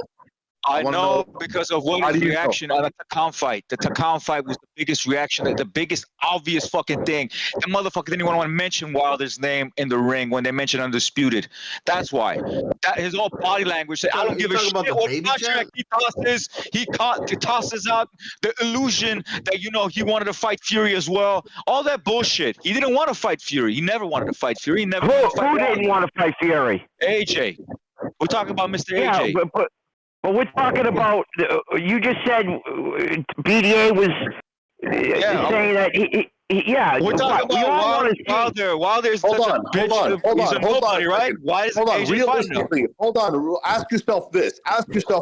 Realistically, when AJ beat Vladimir Klitschko, don't you think that AJ thought, fuck, I dispatched a Vladimir Klitschko in a much more convincing and fucking dominating fashion than fucking this fat fuck, this bag of milk? And you think AJ was scared of fucking... No, that was Fury leftovers, bro.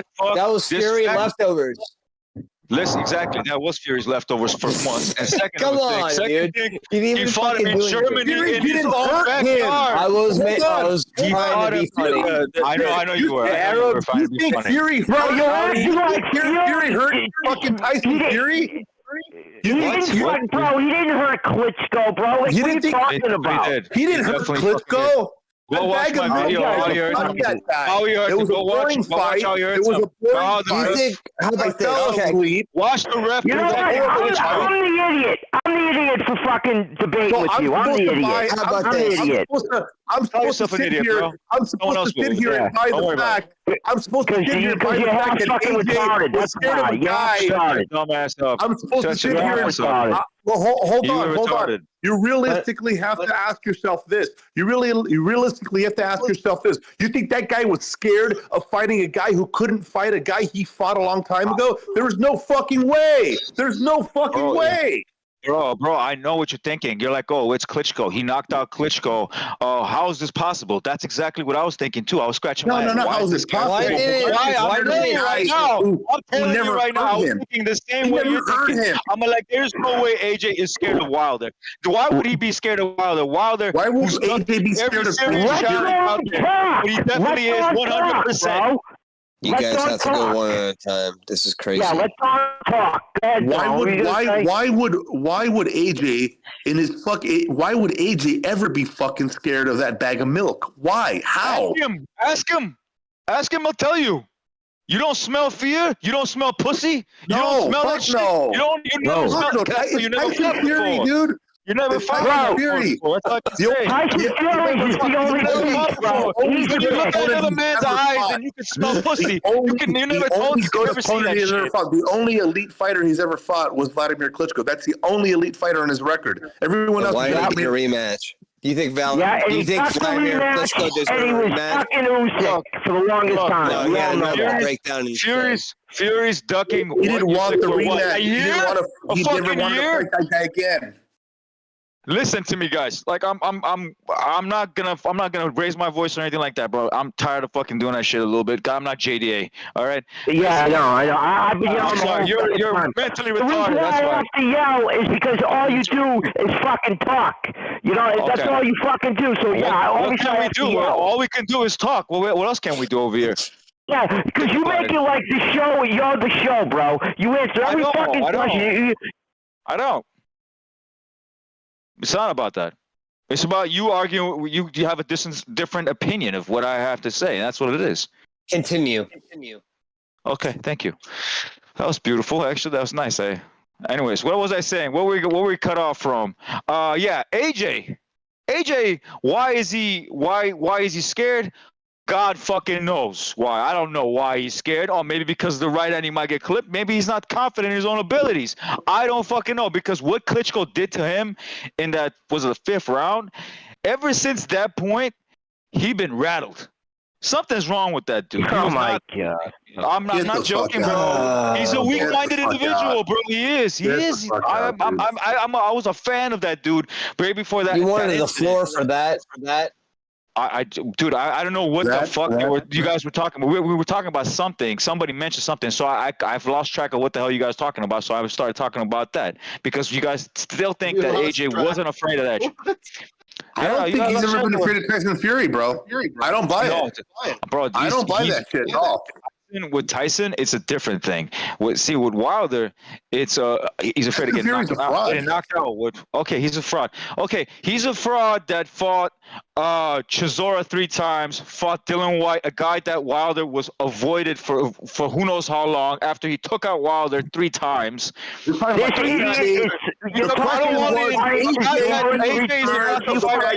you're an idiot. Okay, Otto is another guy. Otto is another guy he's fighting right now, right? Isn't he fighting? Otto Walling is another guy. Otto Walling is guy he's fighting right now, right, JJ? That's a guy that fucking. If let's say Otto Walling hypothetically, which he won't beat AJ, but hypothetically, it's not Gypsy King boxing. It's special ed boxing. We're gonna call you special ed. What does JDA stand for? Jerk off? What is a jerk dick ass? I don't know what the fuck does that mean. I have no idea. What does JDA stand for? That's your mother's initials. Yeah, I don't know. All right. I don't know, bro. Come on. Let's get back. I can sit up here and say fuck Gypsy, fuck Tyson Fury, all that shit. Sit on that motherfucker. Fucking tell your mother I've been thinking about her. Tell your mother I've been thinking about her. Look. Your mother might be much more beautiful than my mother. I'm gonna tap that ass. Say hi to your mom for me. I'm gonna tap that mom's ass. Does your mom have JDA tattooed to her fucking butt cheeks? I'll fucking take that shit. All right, guys, what the hell's going on here? Come on. Can we? Bro, you can't talk trash to me, brother. You can't talk. You can't. Listen, I know in Ireland you guys go somewhere and spit on a fucking stone to be able to have verbal fucking literacy, whatever you want to call that shit. To be able to talk. Special ed, can you read? Special ed, can you read? Look in the chat room. See who's winning. Who's roasting who. I don't give a shit what you're Come on, bro. Yeah. All right. Is this your show? Is this your show? Special ed. Just shut the fuck up. Shut up, JDA. Shots fired, okay. All right, special ed. All right, special ed. Motherfucker. Shots fired. Tell your mom I said I. All right, guys. Let's fucking get control of this right now. Look how pathetic he is. He's gotta mention my mom. Hold on 1 second. Wait. Hold on. Your mom's fight. That's a nonsense. You asked. That's you asked what the initials stand for. Guys, hold on. Hold on. He had one mom. Hold on. I dropped the mic. You guys, reel it in. Reel it in, you guys. Reel it in. The question was. Hold on. The question this guy said, the question this guy asked, was AJ afraid of Tyson Fury? And that's where I went off. And that's where the whole thing spiraled off of that shit. No, he's not afraid of. I didn't even. Madrazo. You remember? Wait, let me say this. The question was, what were my initials? And I just said his mother. God damn it! No, it wasn't. That was another. That's what the question was. How's it going? That's a really good joke, bro. All right, that's listen, hilarious. no. I'm actually. I mean, if it was good, I would probably laugh. But the thing is, it was so fucking bad. Bro, all right. Cool. I reel it in. You guys, come on. One at a Come time. on. Okay, I'll take a count. How many of you guys think legitimately that AJ was actually scared of Tyson? No, not at all. Madrazo, I'm going to tell you why. Madrazo, I'm going to tell you why. Hold on. Madrazo posed the question. Let me answer it. Okay? And I'm gonna tell him why. No. If you guys remember, they were signed to fight in the summer of 2021 until Wilder won his case. That third fight had to happen. The arbitration, AJ signed. That's why I say he wasn't afraid. And why would he be afraid of a guy that he could potentially go up against and make the most money of his career? A guy who's already made like $50 million a fight. He was going to make more than that. What are you talking about? Who was the one that making $50 million? AJ's made like AJ's always been the cash cow here. Okay, AJ was always the A side. No matter what anybody says, AJ was and always will be in this era and heavyweights the cash cow. He's the only one till this day that is the cash cow. Anyway, go ahead. Well, no, but it's inside of the island. You know what I mean? Like he has to do it inside of England. That's why I disagree with Gypsy. No, Gypsy says not at all. Afraid of dude, like he's worth 2 times as much inside of England than he is in the United States. Sure, easy. but he's still worth more if he even does it here. He's still worth more than any other heavyweight. He's not worth. Oh, okay. I thought you were talking about like all the boxers. I don't think he's worth more than Canelo in the United States. No. I'm talking about heavyweights. Like in the heavyweight landscape, as we know it right now, there is no other heavyweight that generates as much money as Anthony Joshua. I agree. No, that's obvious, and that's why I'm saying that. That's why people need to go over there so they can make the most money as possible. Dragging him over to America and like the fight in Vegas is right. It's stupid. It's stupid. It's ass backwards. Yeah, it doesn't make sense. But thank God right now just for the sake of the money and the fights, and I hope it'll get all sorted out. Right now, if we get the Saudi Arabians to start hosting fights, we may, and I have hope in it, we may just start getting more marquee fights and guys fighting each other because they're not going to be able to turn down the fucking money. If the money looks good, I think the guys are going to sign for the fights. That's what do you think what do you guys think the Saudis are doing right now? This seems like almost like a Heyman enterprise to me. Like they're just but they're not controlling the fighters. I think what's happening right now is that they're controlling the rights to the fight. Right? So they're getting residual income off of everything that's sold, and they're getting everything that's sold which is better. Networkly, maybe, but hang on. Like it is technically because they don't have any. I understand what's going on here. They're trying to take advantage of throwing fights without having to deal with the promotional aspect in a lot of regards, or the managerial. Go ahead. There's a huge hole in the American market right now. They know that these guys don't have money. Look at Showtime right now. Look at DAZN has money because they have an investor that's pouring money into it, and DAZN has money from outside sources, and they're a global network. Top Rank has money, and they're the only ones that are in America that are actually able to do fights and be on ESPN, but they're kind of having some trouble too. Not as much as PBC, but there's a big hole, and the Saudis realize that there's a big hole in the international market here, and they can capitalize on it, and they have the money to do it. Look at the fucking stadium in a month. But you have to understand. Stadium in a month. I don't think they're going to keep doing it though. Like you don't. I know, but we don't know that yet. We don't know. I'll put it to you this way: you understand why they do it, right? They have no tax on income, so they can throw these. Yeah, exactly. There's no regulation over there. I'm not curious about that. But hang on for a second. Let me finish this. Sure. This is their loophole that are exploiting because they can compete where we can't out here. Exactly. Okay. Yeah. Now, what if these fights don't start doing any kind of turnover? Well, that's the thing. But that's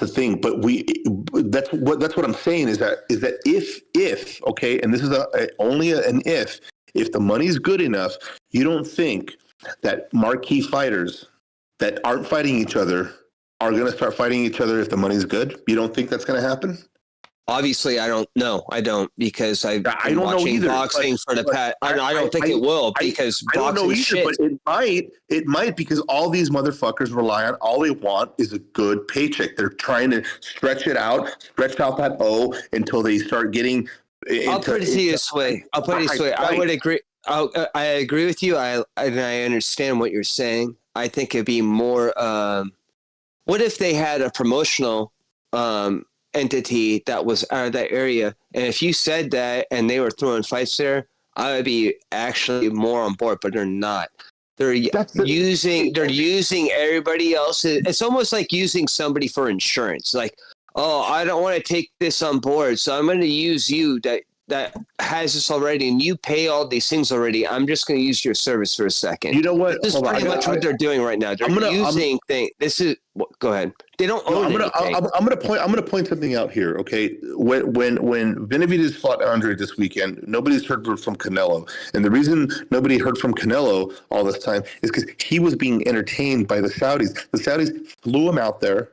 They paid for everything. He had a meeting with them. Him and Eddie Reynoso, his whole team went out there. His family went out there. I don't know what they talked about. Who knows what they talked about? But what these guys are doing is they're putting themselves trying to syndicate him. Okay, they're putting themselves in a position where they're also going to start trying to poach the MMA to go to be aired in Saudi Arabia, to host MMA shows in Saudi Arabia. That's not going to work. Hold on. There's a hole in the international market right now, and the Americans can't compete with that market. Guys, I can tell you what they talked about. They talked about the Bivol rematch. In Saudi? Yeah. Really? That's fucking great. After Bivol beats Beterbiev, the one beat Canelo Bivol rematch. What? You think Bivol's going to be better, dude? What is that? Bivol, like it's signed in paper. Like he's going to definitely beat Beterbiev. That never happened. It's not fighting. Wait, hold on. Where's your source? Hold on. Where's your source for the negotiation? How do you know they talked about Bivol? Bivol Beterbiev is April. That's happening in Saudi Arabia. How do you know the Saudis? Are you serious? That's awesome. Canelo Alvarez to talk about the Bivol rematch. No. So it's the winner of the two. But how do you know that they talked about it? Is it anywhere? Can we read about it? Is there a publication? He wants to cite your source. I talk to people who were inside the game, but I don't know if they've reported it, but that's what I've been told. Yeah, that's not good enough, pal. It's speculation. Speculation. Well, no, we don't know for sure. But they could be laying the groundwork because Canelo's a free agent, so he can go anywhere he wants after his contract's over. I was actually even more surprised to hear that Beterbiev and Bivol's being signed. I've not heard anything about that. I will hope. That's done. That's done. April. Are you sure? That's awesome. I think that's awesome. Very cool. That's awesome. One of the best fights of the year. That is the fight that we've been all waiting for. That's a perfect matchup. Hold on. This is PSK. When have you ever heard me bullshit before? Ever? I'm not questioning you. I didn't hear about. I'm just saying I never heard about this. If this is really happening, I'm really excited for this fight. Hey, if this is happening, shit, I'm happy as hell because that's to me. This is great. See, this is what I'm talking about. Okay, if these guys can start hosting fights with people that we want to see fight each other, it could be endless. It could be really good. It could be really good for the sport. I don't care who's making it. It can't be endless because they're going to have to turn. They have to have some kind of turnover, right? They're not going to do it endlessly unless they're trying to hide money. Hold on, Quacks, hold on. Maybe that's what I'm saying. Who cares what they're doing with the money? Maybe they're willing to say fuck. Profit because they got so much money. Let's just get the reputation. Hold on. Let's get the reputation that we offer the most money, and then we worry about exactly. Exactly. That's what I was. They're going to choke it out later. That's exactly that. Listen, that's exactly what I was alluding to. That's not good. These billionaires. Sorry, guys. Sorry, let me. You guys. I've been hearing you guys. Hold on. Let me finish. Hold on. I want to land this. Hold on. I want to land this. I just want to land. All right, Gypsy. I just want to land. Calm down. Okay, do your thing. They're worth billions and billions of dollars. They're not Bob Arum, who's a millionaire. Okay, they're billionaires. They can afford to give out the money because they're already doing it and they're not getting any turnover, like you said. Okay, and they're still offering this money. So it's very clear to me that they have money to play with and worry about the back end later once they develop the reputation. I agree with that. So what I said earlier is like they're willing to sacrifice paying more now to give a lot less later. Yeah. You understand? If they do succeed with what you're saying, what does that mean? That means they're going to control. They'll control the boxing market. No. Well, they're going to control the market. No, I'm not saying I care too much how much to get paid, but think about how these fucking idiots are interacting with the. Do you think they're going to want this once the tables turn? They're like, oh wow, guess what? We own all the promotional organizations, or rather, we own all the. No, that's not the thing. It's not promotional organizations. They're spending hundreds of millions of dollars. What they're fucking idiots. You guys, who's doing something right now? Hold on. Let's differentiate the two things. We got to separate the two things. It's not the promotional thing they want to control. It's the rebroadcasting rights, because the rebroadcasting rights brings you residual income over time. The promotional stuff doesn't matter. But that'll be a promotional company, though. You understand? No. It will be because they're going to throw it. Yes, it will. Hang on, let me finish. Hold on. No, does PBC show old fights? No. Showtime does. Does DAZN show old fights? Yes. Does Golden Boy? No. It's the broadcasting rights. They're not going to have exactly. So that there's going to be some kind of shell company that's actually going to take over. We don't know that. We don't know. They don't have regulation over there. What are you talking about? You know, this is exactly what's going to happen. There's going to be some kind of shell company. I don't know exactly what's going to happen. I'm going to tell you that. I will tell you. I will tell you. You can tell me, then you're a fucking genius because I don't know. Who knows? We don't know. I don't know the inner workings of their organization. They're not in the business. You don't know how. They're not in the business of losing money. That's all I can say. They're not stupid. Okay, so how does business work? They work through shell companies and they cipher money from each other. No. What are they, fucking drug laundering? Get the fuck out of here. What they want is they want the broadcasting rights, dude. That's what I'm telling you. If you have broadcasting rights, if I own the rights to the Beatles catalog, if I own the rights to the Beatles catalog, I would make money right now because I'm reissuing the records and I have. This is not the Beatles. This is not the Beatles, dude. I understand what you're saying, and actually, you're like piggybacking on my point that I made earlier. This is the only way they're going to make money. Guys, I'll answer the question. What they're doing now is called sports washing. They're washing the oil money to create tourism in the country. Saudi Arabia wants to become the tourist hub.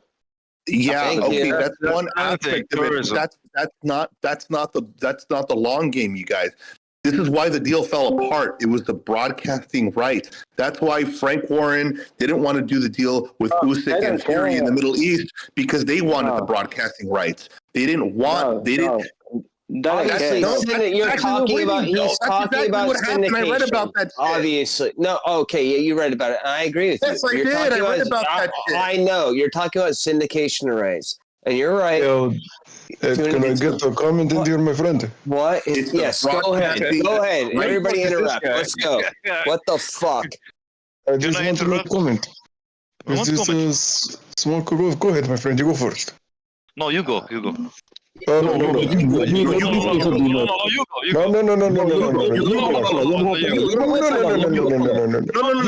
my friend, please. No,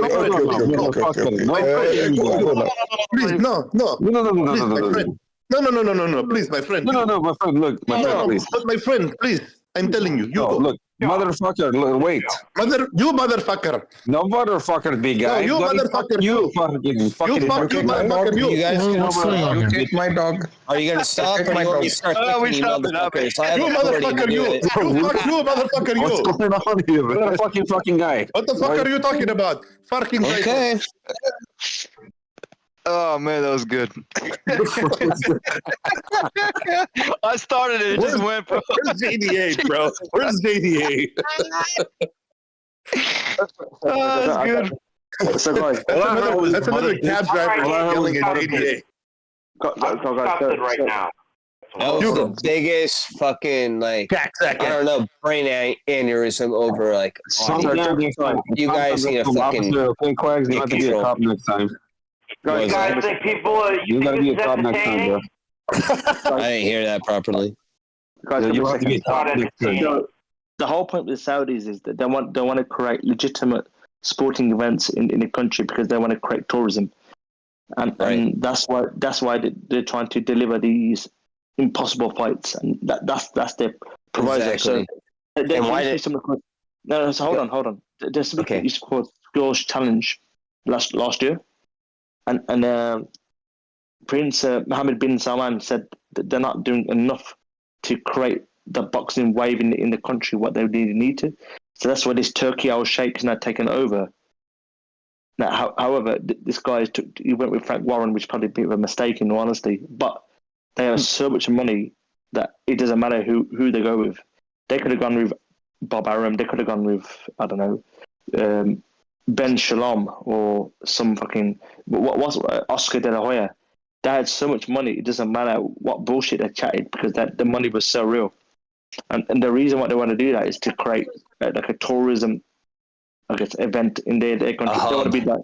They want to be the Vegas. They want to be the Vegas. They want to be the Vegas of the. They want to be at the center. I understand exactly what you're saying. The good thing for us as boxing fans, they're using boxing as the crux. So they want to create the impossible. So they Joshua Wilders because that will never happen in the regular boxing sphere, right? And even Batavia Bivol, they paid. So what I heard was they paid the WBC like $250,000 to stop to allow Bivol to fight for that title. You know how much that wall city's going to cost? Nice. That's awesome. They're building that. They're building that huge wall city too. That fucking enormous mirror wall city across. So the reason why I say that because I heard they paid that to allow Canelo to fight the winner in September. So it won't be going to be there. They have like that country. Wait, hold on. The Canelo to fight the winner of who? Batavia Bivol. But that's not going to happen for a while because Beterbiev is fighting Callum Smith first, and we don't even know if those guys are going to fight yet. No, but so that's only if the WBC allowed them. But you got to remember, they paid WBC a lot of money to allow Bivol to be in the rankings. Okay. So they're going to cancel it. Okay, but hold on. It's purely speculative at this point because the only reason I'm saying this is because they haven't had the Beterbiev and what's his name fight yet. That fight needs to happen first. And if if that goes to plan and everything and Beterbiev wins, then okay, then the winner. Why would Beterbiev have to fight Callum Smith first? Because they're fighting next. Why though? Why can't you cancel that? That fight makes no fucking sense. No, he's the mandatory. The man, he's been in the weight class for a year. Who cares? Yeah, but he's had his bitch ass down the road. Let's get what we want. Who cares? Listen, are you going to argue with me what the sanctioning bodies say? The sanctioning bodies are the ones that govern. I don't give a fuck what these people say. Okay, I don't give a fuck about the sanctioning bodies either. So yes, I'm going to argue it with you then. Does that make sense? Are you going to argue with me about the sanctioning bodies? I mean, if we're going to do that, then we can just argue the sanctioning. I don't control the sanctioning bodies. I'm just relaying the message. You're killing the messenger here. All I'm saying is that you're yelling at me for like going against it. So what do you want? Because you're going against logic. The sanctioning bodies are doing this, not me. It's anti-logic. Give me 10 What's seconds. anti-logic? The fact that the sanctioning bodies sanction a fight? Don, give me 10 seconds. Yeah? I just came back. The WBC. Oh, thank God you came back. Don, the WBC got paid so much money, that the anti-Russian rhetoric they had, the Saudis paid that away to allow Bivol to fight Beterbiev. So why do you think wait, are you saying that don't answer questions with questions? Shut up. I'm asking a question. Are you saying that they're skipping over? That's entirely my point. Are you saying that the Saudis paid the WBC an exorbitant amount of money to skip over the fight to allow Bivol to fight? That's what they paid for. I know that. I know what you're saying here, but Better Beef has a fight with Callum Smith. Are you saying that they gave him enough money to say, well, let's skip the Callum Smith fight? Hold on, I want to hear the answer. No, I just want to know. Like, I'm legitimately asking the question here. I don't know. Guys, let me speak. Let me speak now, guys. Come on. So Bivol and Callum are both the same promotional fighters. So if Callum wins, that's good for Eddie. If Bivol, if you know, either way, there's always going to be intangibles with any kind of deal. So, for example, if the WBC being paid enough here to allow Bivol to be in the rankings to allow him to fight Beterbiev for the titles, to go like, you know, what's the word, to get rid of the Russian war against Ukraine bullshit, whatever it is. That's all posturing. That's not that has nothing to do with the war. They don't care about the war. Exactly. That has nothing to do with anything. So listen, what I'm asking you here is this. Listen, what I'm asking you is simple. I'm asking you this. Guys, I'm hearing crickets. But I want to know. I want to know what's going on here because this guy seems to have some information. So I just want to know what's going on. No, so Callum and Beterbiev are going to fight in January, but the rumor is Beterbiev is not ready for April. What if Callum gives him a really fucking hard fight? What if Callum wins? Then what? Yeah, that's what I'm saying too. Yeah, what if Callum beats him? Well, he just said it. He just said it. And he controls both of them, so he just move on.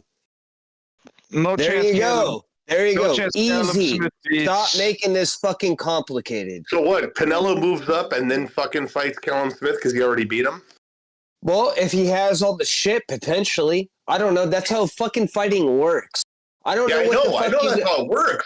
Okay. But what I'm saying is these backdoor deals. Like I was under the impression from what he just said is that the Saudis gave the WBC a lot of money to skip over the Callum Smith fight, but I misunderstood that. That's why I wanted to get it clear. That's why I wanted to get it clear. You guys know what step aside money is, right? You've heard about that before. That's what I thought it was. That's what I thought. If they wanted this fight right now, they could do that. They haven't done it yet, but that is obviously on the table. If I was them, I would make this fucking fight as soon as possible, especially if they're trying to commandeer like the aspect. I would tell Callum Smith to go fuck himself. I don't give a shit what. But here's the thing about that. Right. What I would say to PSK is this, right?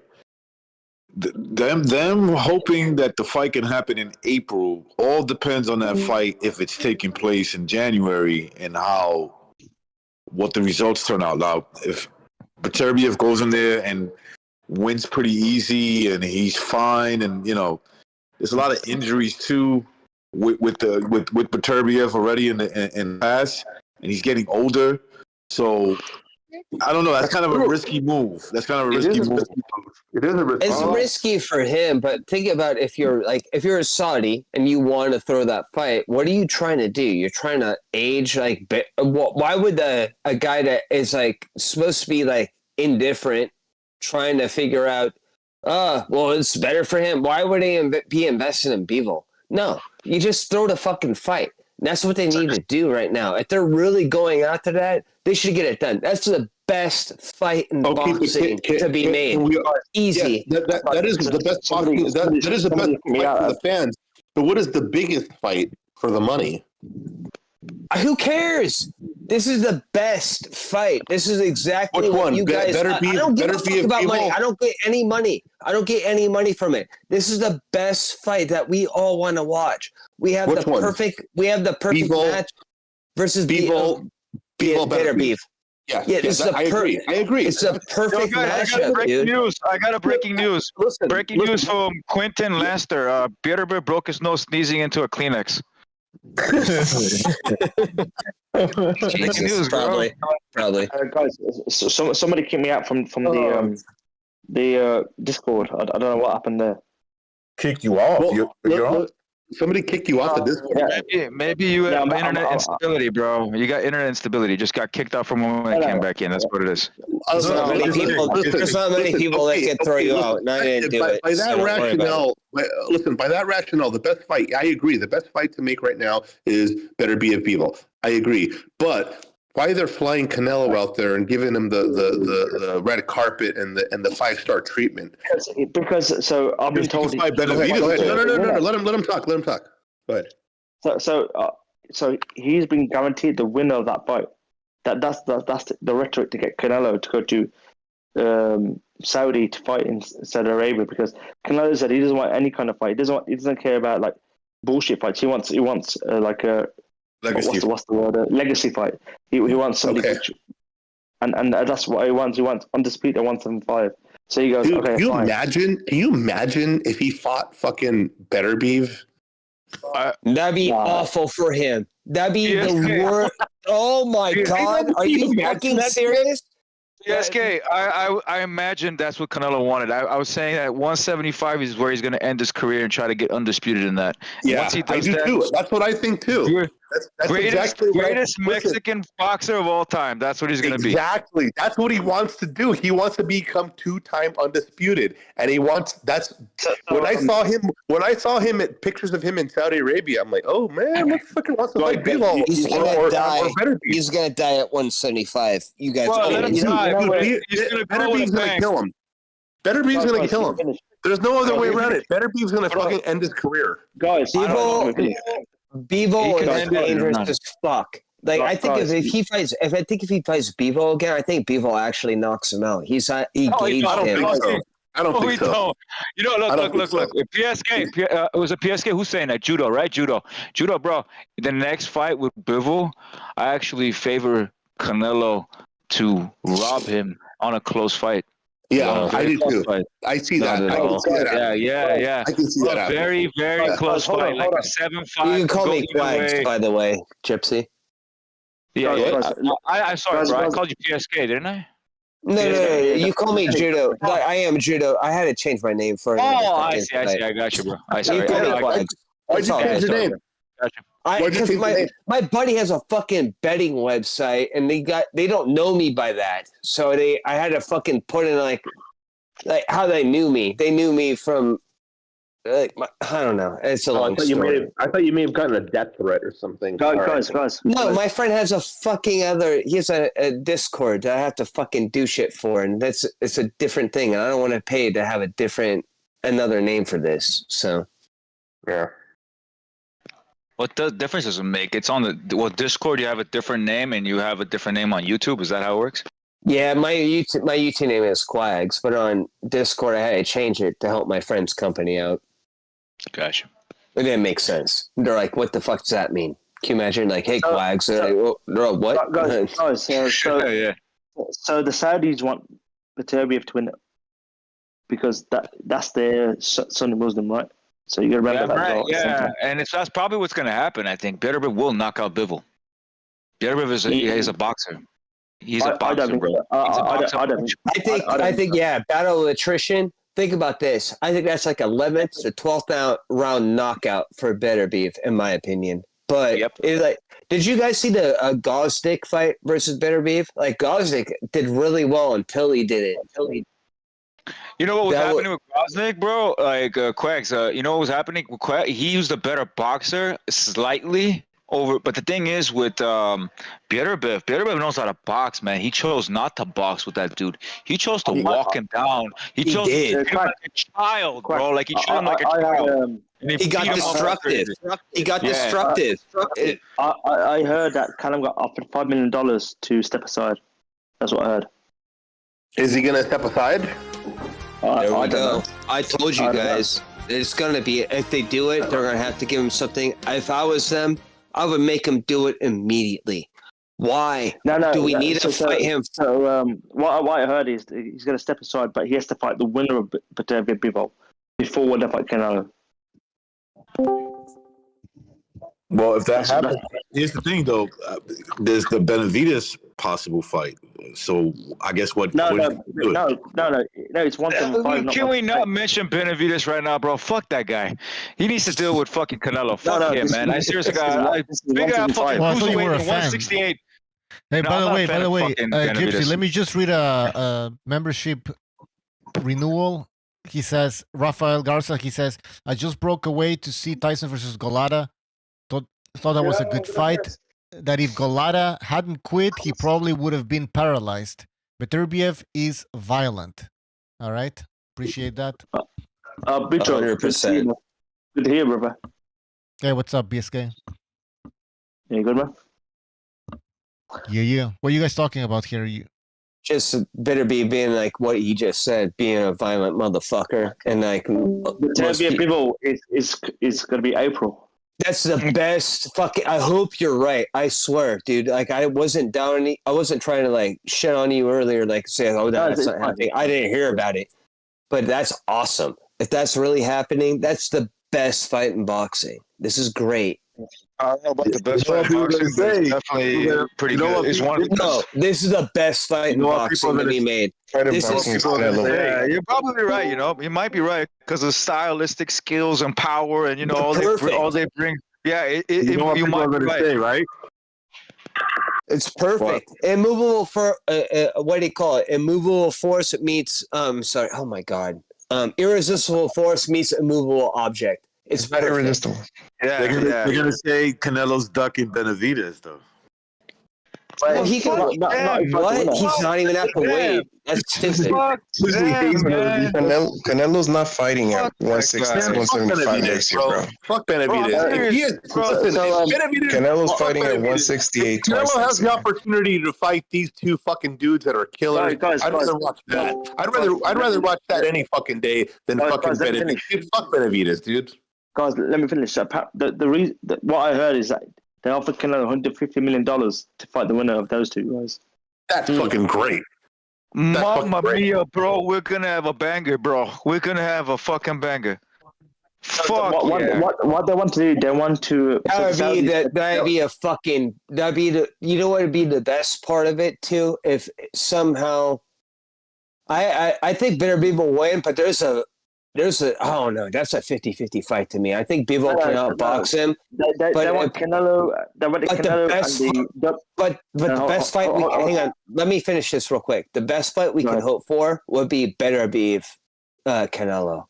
That'd be insane. Yeah, I don't think it would last. Too far ahead. Stop the cap, man. That's a PBC. That'd be awesome. That'd be awesome. That's a fucking stupid,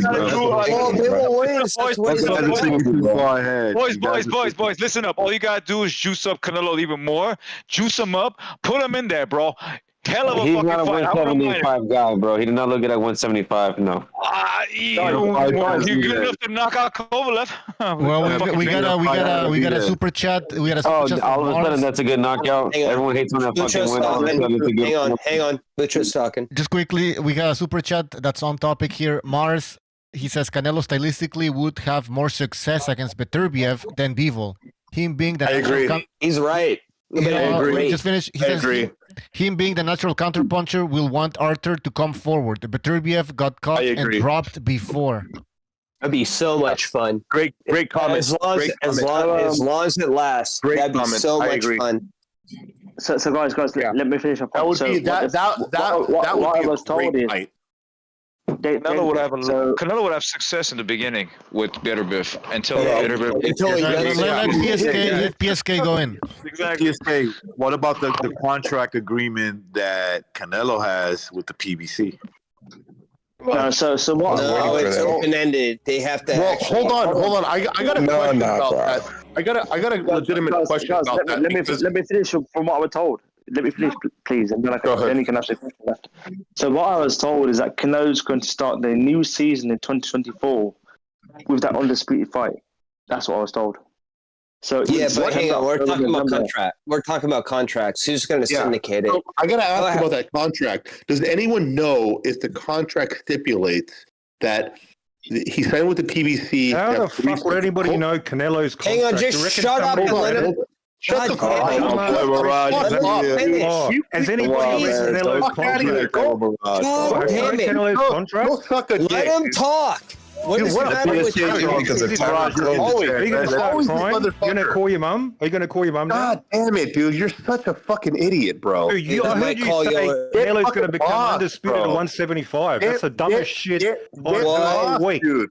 I'm talking about. This fucking cocksucker held it over. Hey, and let me fucking took the cake. Nobody can understand what's going on right now. Canelo's going after 154. No, hold on. Play with him. Hey, let's see what he wants. Canelo now, you haven't realized. Mirage is a fucking troll. Mute these suckers. Matt Ross has been dribbling for like 3 hours. The troll trolls up. Let me cook the it. Show respect the troll. The troll shows up. Troll comes in. Hey, yeah, we're sitting. Yeah, oh yeah, you fucking troll, dude. Go away. You're the biggest guy. You don't realize All right, guys. I wanted to let you guys punch yourself out of this one, but I gotta come in, step in. Break. So Matt, you got Don Madros talking about. Oh, dude, you're Canelo, bro. Come on. Let Bucho speak. I just wanted to know if the contract, if under the contract stipulations, was there anything in the contract? Does anybody know that if they had to do the 3-part deal with the PBC, that they had to be shown on Showtime, or is there a loophole in the contract? Is there any way? I think it's open ended. What if they can't? Hold on, I got the contract right here. Let me read it. Yeah, go read the contract. Fucking moron. No, I'm just asking you a legitimate question. Sometimes your question is dumb. About the question is dumb. Yeah, we don't all act like Mirage, like we all know everything about everything. So you're talking about the contract is right here. Don Madros is talking about Canelo's going to conquer 175. He's going to take out. The question is dumb, mate. While the way he's been going, he's going to be going after 40-year-old Triple G, John Bum Rider, inactive 154-pounder. Oh, dude, get the fuck. You don't understand. Are you rolling this around the Benavidez? Are you really doing this right now? Listen, your boy is essentially. Your boy couldn't even sell today 60,000 pay-per-views. He's nothing more than an exhibition fighter. He's essentially an exhibition fighter. He's doing high-profile exhibitions. Can I get a comment in? Can I get a comment in real quick? All this idea, Canelo is like a serious top elite fighter. That's the guy who's everybody shut up, let Mirage talk. 59,000 pay-per-views. Let him first. Let Mirage talk. Let Mirage talk. That's all he does. Fuck Mirage. Let PSK talk. He didn't even get to finish. No. PSK, go ahead. PSK, go ahead. Let him blow. Why are you scared to move Don? Why are you scared to move Don, Bucho? The guy doesn't stop talking. PSK, go ahead. Him. Yeah, Canelo's on a completely different path. He's on a completely different path. You're a fucking troll. That all you will ever be is a fucking troll. He wants to pick up the easy money. You're a fucking troll. Contenders, fighting dangerous guys. That's gone. Get into reality. We're living in reality. You're a fucking troll. Looney Tunes That's land. all you are is a fucking troll. You're living in Looney Tunes land. You probably think Bugs Bunny's real. You probably think that David Benavidez sold 200,000 not real. pay-per-views. Canelo is not the man. That's what you think. David. That's what you think. David will you think everyone's scared of David Benavidez? David will send Canelo to the hospital. He dragged this whole entire narrative to go back. I have a question for Mirage. Oh, good. Let JDA go. I've just I have a question for Mirage. Bottom, Don Medros. Nah, you're fucking crazy. JDA has seriously. He's going to take out better at 35 years old. Get the fuck out of here. Would you let Benavidez fuck your wife? You mean Benavidez? Yes. He's going to put it on YouTube. Does Mirage? Okay, I'm going to ask Mirage a question. Let me ask Mirage a question. I got to ask Mirage doesn't have a wife. I got to ask 10 minutes for that. Let me ask Mirage a question. Mirage, quick question. Ready? If he doesn't fight Benavidez, is Canelo ducking? Okay. You can't work that out?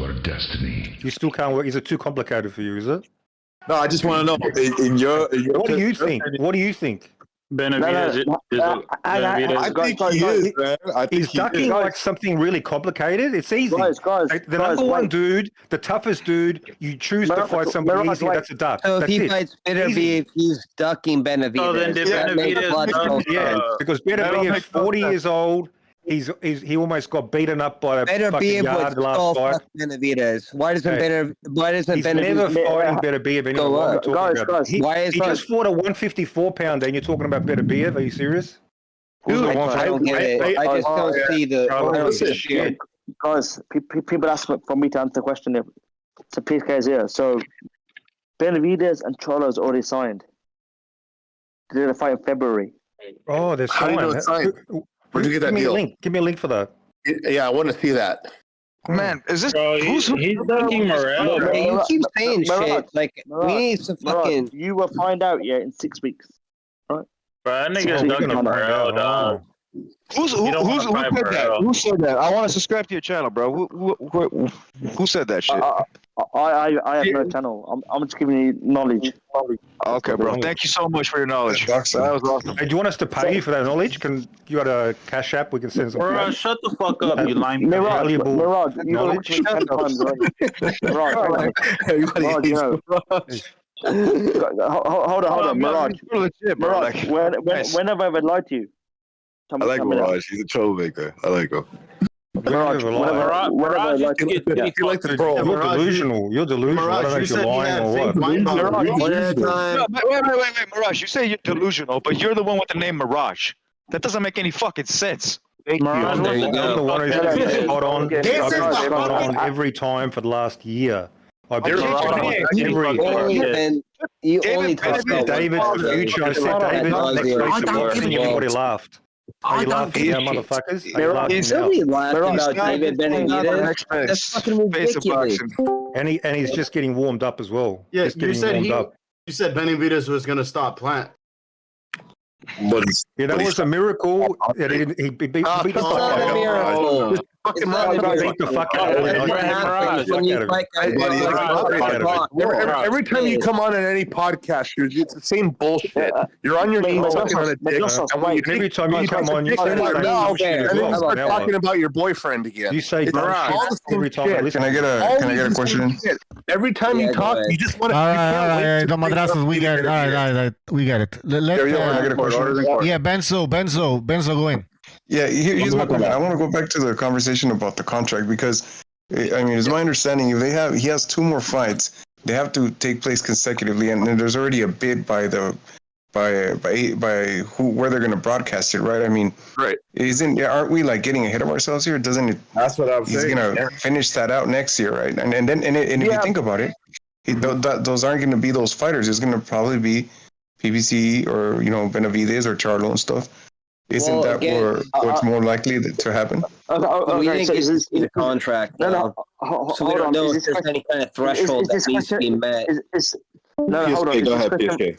Is this a question for me in terms of Canelo? Yes. What you're asking? Go ahead. Yep, it's you, PSK. So PBC has a matching right with Canelo. So what I've been told is Saudi Arabians told the BBC is that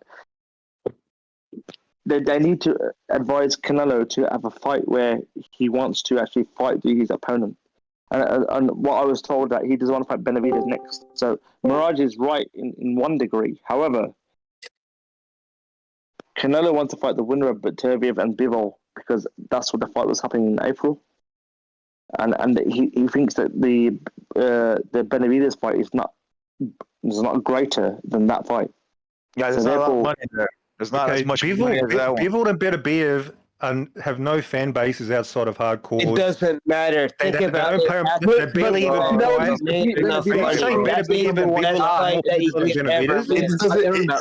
you saying Mirage, listen, you're right in one regard. Like, Benavidez fight is not a legacy fight for nobody. They don't fight on. It's not a legacy fight for Canelo. That fight. All I hear is people like make. No, it's not. It really is. I don't care. It's not a legacy fight. What would be a legacy fight is for him to fight the winner of those 2 guys. It's like having Jaron Anus fighting Terrence Crawford. That's what that is. Just get over it, bro. No, it's literally like Crawford fighting Spence. It's actually Crawford fighting Spence. Guys, wait. It wouldn't be like that. Guys, get the fuck out of here. They're the top 2 guys in the division, clearly. Exactly. They have to fight. Nobody cares about Bivol, man. What are you talking about? Let me get this one question in. Bivol hasn't fought for over a year. All right, somebody wants to ask a question. Somebody wants to ask a question. Who wants to ask a question? One at a time. Yeah. Let me talk. No. So, Shut up. Canelo's going to be paid for that undefeated fight. No. The Saudis, no. So the Saudis are backing Beterbiev because he's the right kind of Muslim for that kind of way of in that part of the world. So they're backing Beterbiev, and they want to pay that. No, hold on, let me finish. They want to pay Canelo enough money to go to fight Beterbiev because they want they want their guy. Their guy is Beterbiev. Beterbiev, yeah. Yeah. That's possible because Canelo's seen, Canelo's a vulture, right? He's seen Beterbiev 40 years old. He almost lost his last fight. He sees weakness, and Canelo likes weakness. There could be a possibility. That's not Mirage, like, who gives a fuck? He's not going to fight a young lion in his prime, an absolute monster. He'll prefer to take a 40-year-old on the way. Mirage, then why doesn't Benavidez move up to fight those guys then? Exactly. Thank you. He's a young lion. Because Canelo's a big listen, it won't be a stain on his record. Canelo's the biggest Raj, what the fuck? Your boy's killing himself making that weight right now. If he moved up and challenged those guys, then he would put himself in position. What the fuck does that have to do with it, though? I want to ask Mirage a question. What do you mean? What does the biggest fight in boxing have to do with it? Is that what you're what does that have to do with it? Why doesn't Benavidez go make a name on his own? Guys, hold on. Hold on, guys. The biggest fight in boxing for Benavidez is Canelo, but the biggest fight for Canelo isn't Benavidez. It's the winner of Beterbiev Bivol. Benavidez is a non-factor. 70,000 pay-per-views. Check this out, guys. Hold on. It wasn't even 70,000. Hold on, guys. It wasn't even 70,000. It was 59,000. Okay. But this is 2 times that Benavidez has a sub 70,000 pay-per-view. The dude ain't shit. Wrong, nobody follows Benavidez. Hold on. Okay. Caleb played pay-per-view 75,000 according to Dan. Hey, Mirage, slow down, Mirage. Stop talking me. Okay. Mirage, so we have not seen. We never got to see Benavidez in the fights we wanted. We wanted Benavidez in the World Boxing Super Series. He didn't join. We wanted Benavidez against Callum Smith. He didn't take the fight because he was on PBC. We wanted Benavidez versus Zurdo Ramirez. No, I'm not going to fight him. We wanted Benavidez against Beterbiev when Benavidez missed weight for the 5th time. The WBC elevated Benavidez to get in line to fight Beterbiev. What did Benavidez do? What's it got to do with it? Shut up, Mirage. Shut up. You're talking rubbish. So what does Benavidez do? Benavidez cries like a little bitch and petitions to be dropped back down to 168. Benavidez has not given us any of the fights we wanted, and his pay-per-views show it. That's it. He just gave us 2 fights in a row that people wanted. 2 fights in a row. Your whole argument is based You're blaming Benavidez for Canelo not wanting to fight him? Really? That's fucking Campos is retarded. spitting facts, bro. Campos is spitting facts. It's so fucking retarded. Hold on. One more thing. Hold on. The last pay-per-view did 175. One more thing. This one, we're not sure. One more thing. Rick Lacer is unreliable. 175. One more thing. 75. Okay, hold on. No, One last thing. No, you mean 75. One last thing. Dan, you know what other fight we didn't get out of Shut the Benavidez? fuck up, Mirage. You don't know anything. You know what other fight? There's another fight we didn't get out of Benavidez. We wanted Benavidez against an undefeated Plant. And what did Benavidez do? Exactly. He waited him out. What's this got to do with it? Shut up, dude. Mirage, every time someone spits back idiot. about your boyfriend, you get mad. Every time someone... Okay? Okay, no, it's not irrelevant because we have a track record that Benavidez doesn't give us the fights we want. He doesn't. What he does is he wants to take the easy route.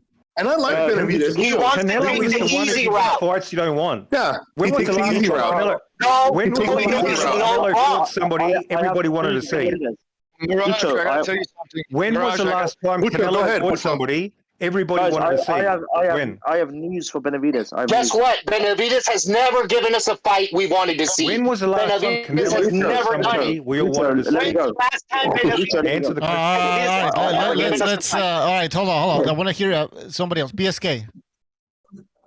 So Benavidez is going to fight Big Charlo next.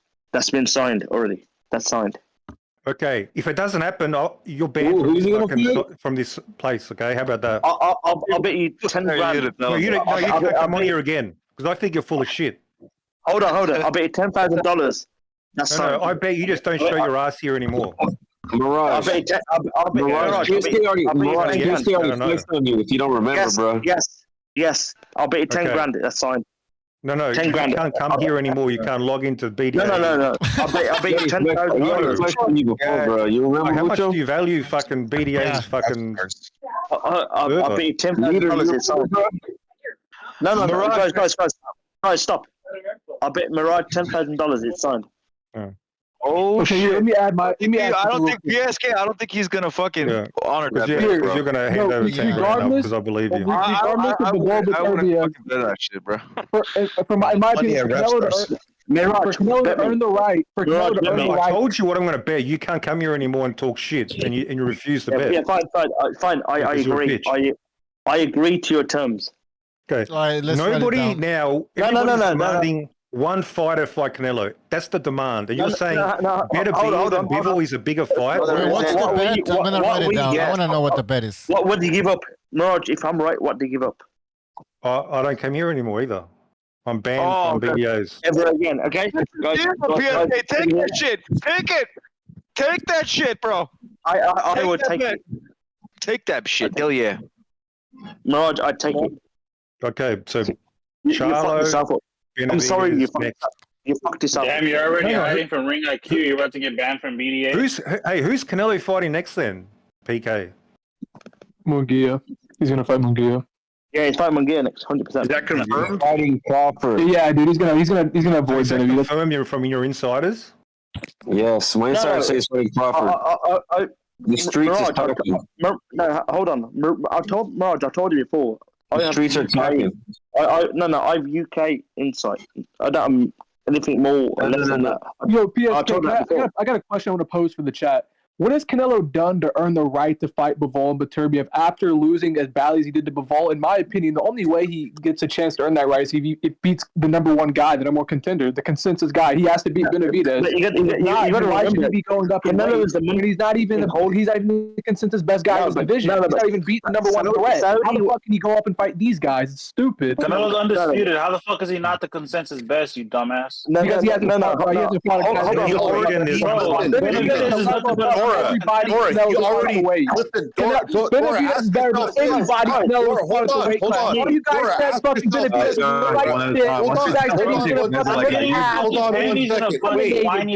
dominated Andre to win every fucking round. There's no fucking excuses. He's got to fight Benavidez.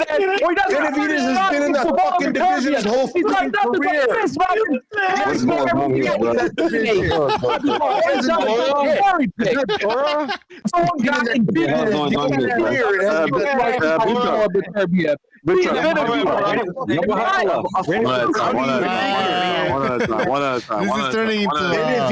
has been in that division his whole goddamn career and hasn't had fucking shit to show for it. He doesn't have anything to show for that fucking whole time. He's been in that division his whole fucking life.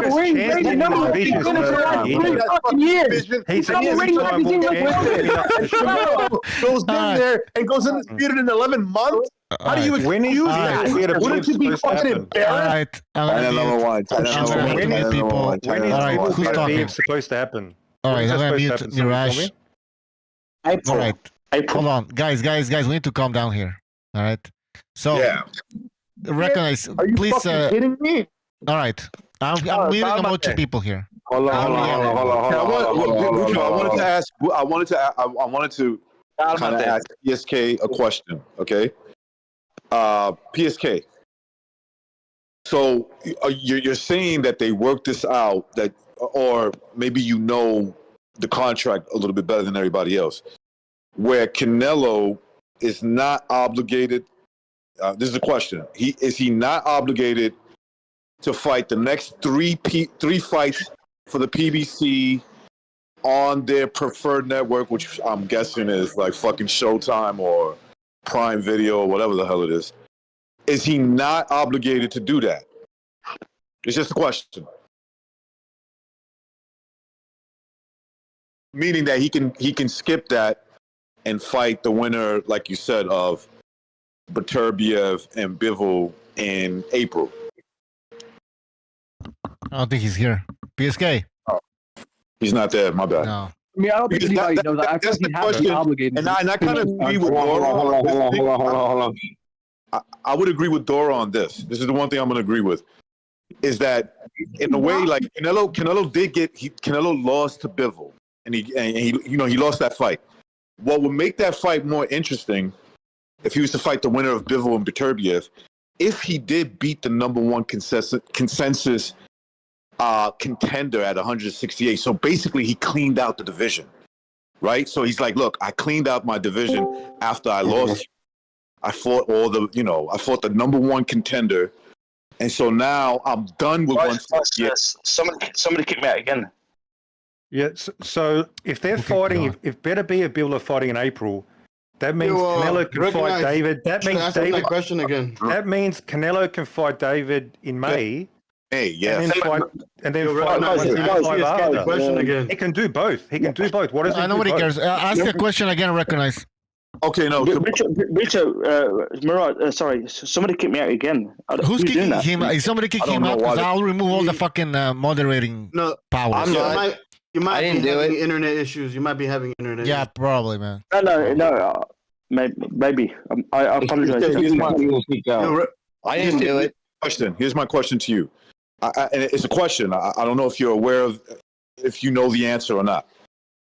To me? So Canelo is Canelo obligated or not obligated to fight his next 3 fights with the PBC Al Heyman, and he has to fight?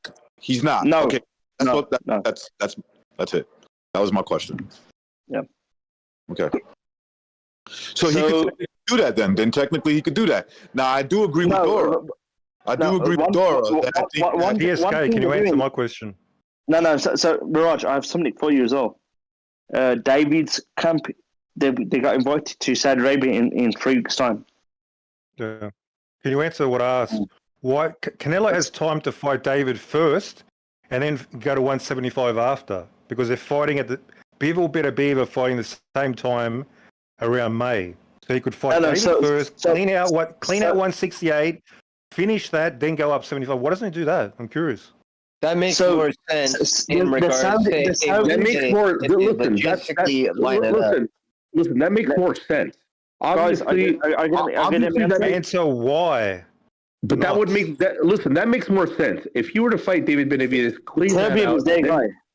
Hold on. If Canelo were to fight Benavidez, clean that division out with him, and then go up to the next level, that makes more sense. That's great, and we all want to see that. I'm not saying I don't want to see that. I'm not saying I don't want to see that, Mirage. Why wouldn't he do that? Why is he not going to do that? Answer that. We don't know if he's not or he isn't. He's still under contract. Okay. Listen, Mirage, before you start jumping down everyone's throat. I can answer question. Listen, hold on. Hey, guys, before you start jumping down everyone's throat, I just proposed a question. I'm playing devil's advocate here. I want to know if anybody knew anything about the contract stipulation. Hold on. Because the only reason I'm posing that question is because during the Benavidez fight, Canelo was in Saudi Arabia and got flown over, and I was just inquiring, why the fuck are they talking to him about anything? He's still under contract with the PBC. So I would love to see the Benavidez fight. I'm not saying I don't want to see it. I'm also not favoring Canelo against Beterbiev if he fights him. I think Beterbiev knocks him out, and I think I would love to see that fight. I don't know why you're jumping down everyone's throat about this whole fucking thing. I agree with a lot of what Mirage says sometimes, but sometimes he just gets a little ahead of himself with the whole thing. He doesn't listen to people. Listen to what we're saying. Don't praise the guy. None of us. Listen, all of us would really love to see the Benavidez fight. Listen, I want to see the Benavidez fight, man, bro. You gotta stop talking. Yo, madrazos, you gotta. Okay, we get the point. Holy okay. Shit. All right, hold on. Before we continue, I went through the BDA records and I found something interesting here. There's a bet between Justin and Never Sobers that Charlo will beat Canelo. Yep. June 16th, 2023. So, see, this is why I like to write shit down. Then we have Mirage bets Campos, but I didn't write what the bet was. Fuck. Okay, and then Cholo Benavidez fight next. Hold Cholo on. Benavidez going to fight February. I got another one. Mirage said on July the 28th that Charlo beats Canelo but gets robbed. Charlo beats Canelo but gets robbed. Did that happen? Charlo Benavidez. Can I submit I a bet initially to the said BDA that. Then I record? changed it. Way before You the fight. That was changed my it initial before. I don't thought. remember that. That was my I didn't go with that. Now you're BDA. Having a good game now. No, Kimbucho. Charlo Benavidez February. That's what we need to know. Okay, I'm gonna. Hey, you guys, I got a question for you. Would you guys be disappointed if Canelo fights Munguia and then fights Bivol Beterbiev instead of fighting David Benavidez in May? If he's going to go up in weight to fight Bivol Beterbiev, it only makes sense to fight him now. Why would you fight Munguia? That's what he's offered. He's been offered to go. Right. So if he gets a fight in between, if he's fighting in May, he's going to go up in weight. He needs to fight Benavidez. And he'll be done with the weight. So he's been offered to fight the Bivol Beterbiev winner in September next year. Okay. Cool. So then he should fight David first. Obviously, that makes sense. Yeah. Hang on, guys. And if he doesn't, it's a blatant duck. Exactly. Mirage, if he doesn't fight Benavidez, Mirage, I agree. But if he fights those two guys, then he's better fighters than. You can't ignore the next fight like it's a free ticket to just fight anybody. No, but he's not fighting anybody. He's fighting the top two guys above him. No. The May fight. May fight. If it's Munguia, that's a farce. That's a duck. No, we don't know. He's not fighting. He's not fighting Munguia in May. The Munguia fight is probably going to be in February, March, or some shit like that. Who's he fighting? Canelo next? Nobody knows. February, March. Who's he going to fight? Munguia. Yeah. Is that really happening? He's going to fight Munguia? Hang on, he's fighting Cinco de Mayo. How's he fighting? Yeah, but that doesn't make sense. He's not what are you talking about? No. It's not a fight. He's not going to fight there. He's not going to fight Cinco de Mayo now. No. Okay, so you know Munguia is fighting in January. How is Munguia going to fight him in February or March? How is he not going to fight him in Cinco de Mayo?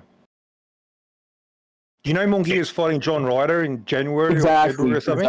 Exactly. This guy's trolling. Literally, this guy's trolling, Bucho. Kick him out. Yeah, what's going on here, you guys? What's going on here? We'll see. No. It doesn't. I'll say this, bro. You guys, Canelo Alvarez has been skipping the traditional Mexican holidays and he's kind of been doing his own thing for the last 3 years. And remember, UFC is going to go head to head with them, so he's not necessarily going to try to compete and make it about that because he sells just because he's Canelo. Yeah, obviously. Who's he fighting next? We all want to know who the fuck he's fighting next. Yeah, but what are the options here? In my opinion, he's gonna fight Charlo because everybody was calling out was suggesting he fight the Charlos, and he said he was gonna get to them. And whether people change their mind now, Gonzalo. I heard Benavidez. Line them up and knock them down. They're next, and then people can say whatever. Gonzalo, I heard that Benavidez and Charlo is next. That's what I heard. That makes more sense. Because we already saw one Charlo against Canelo and he ran, and now even it's a problem. So what's the reason? Yeah, you guys. So PSK. So what's the reason?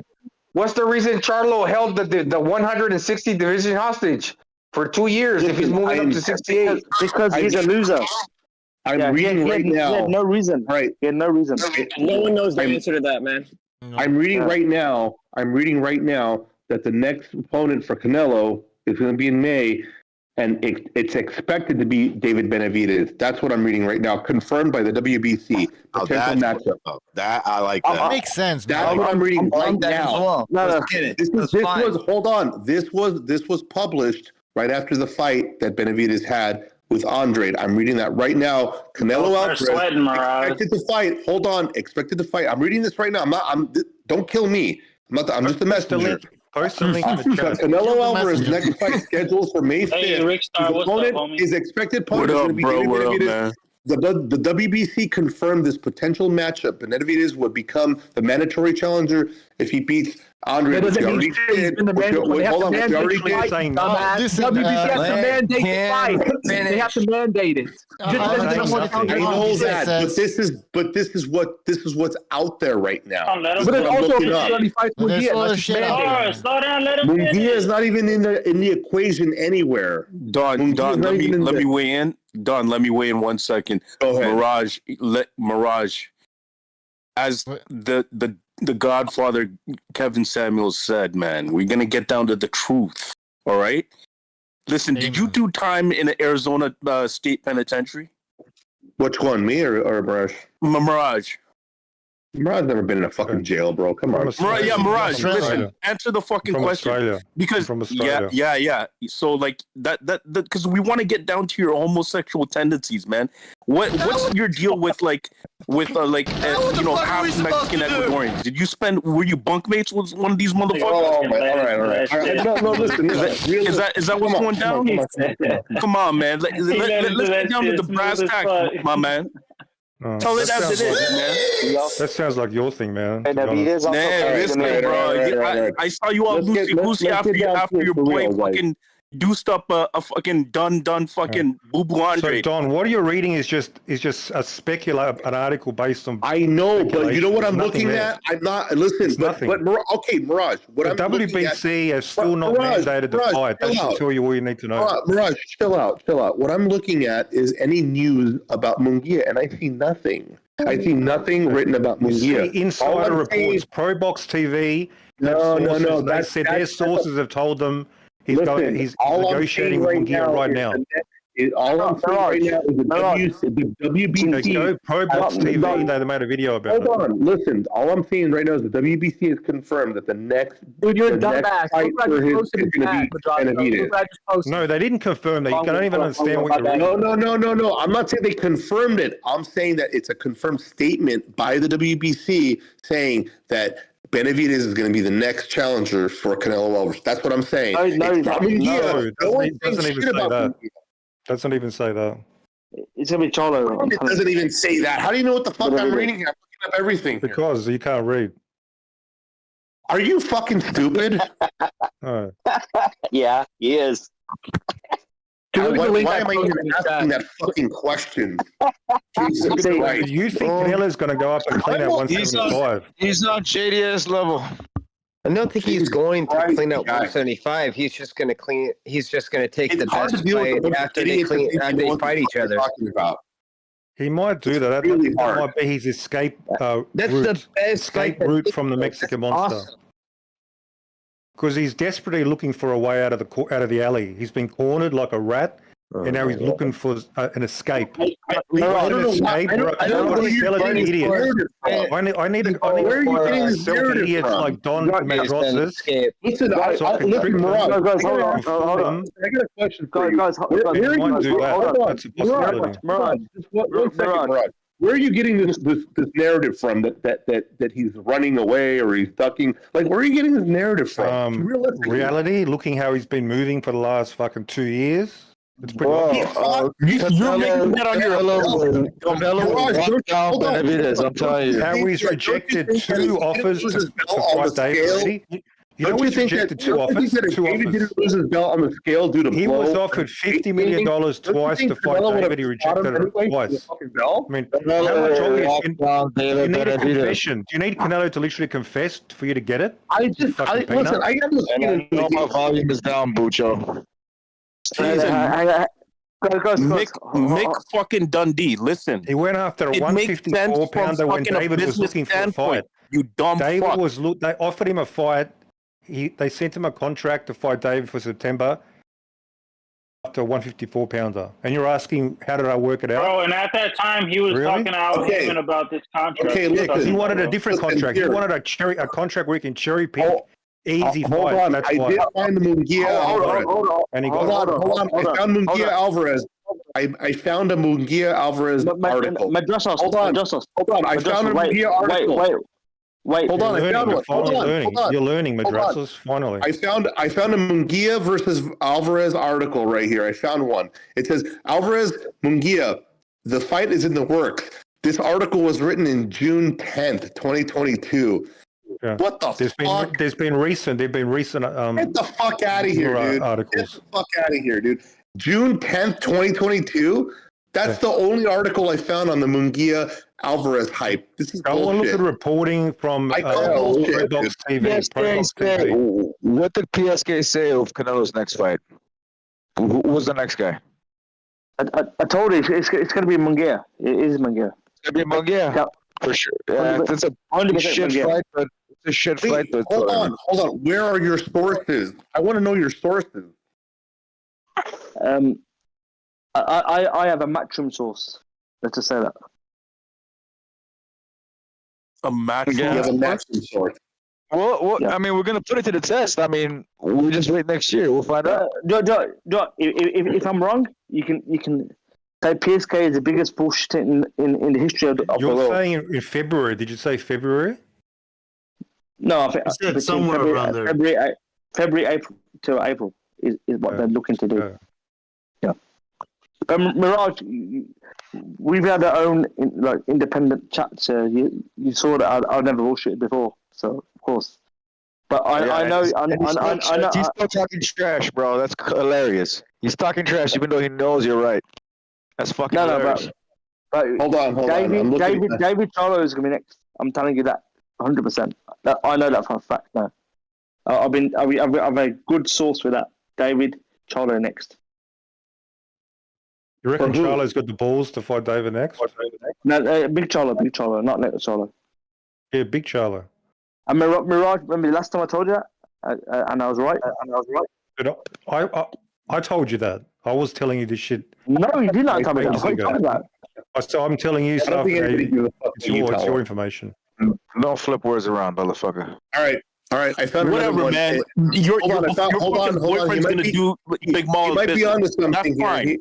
He might be onto something because the most recent article or speculative article I found was October 9th, Cinco de Mayo, Alvarez Munguia.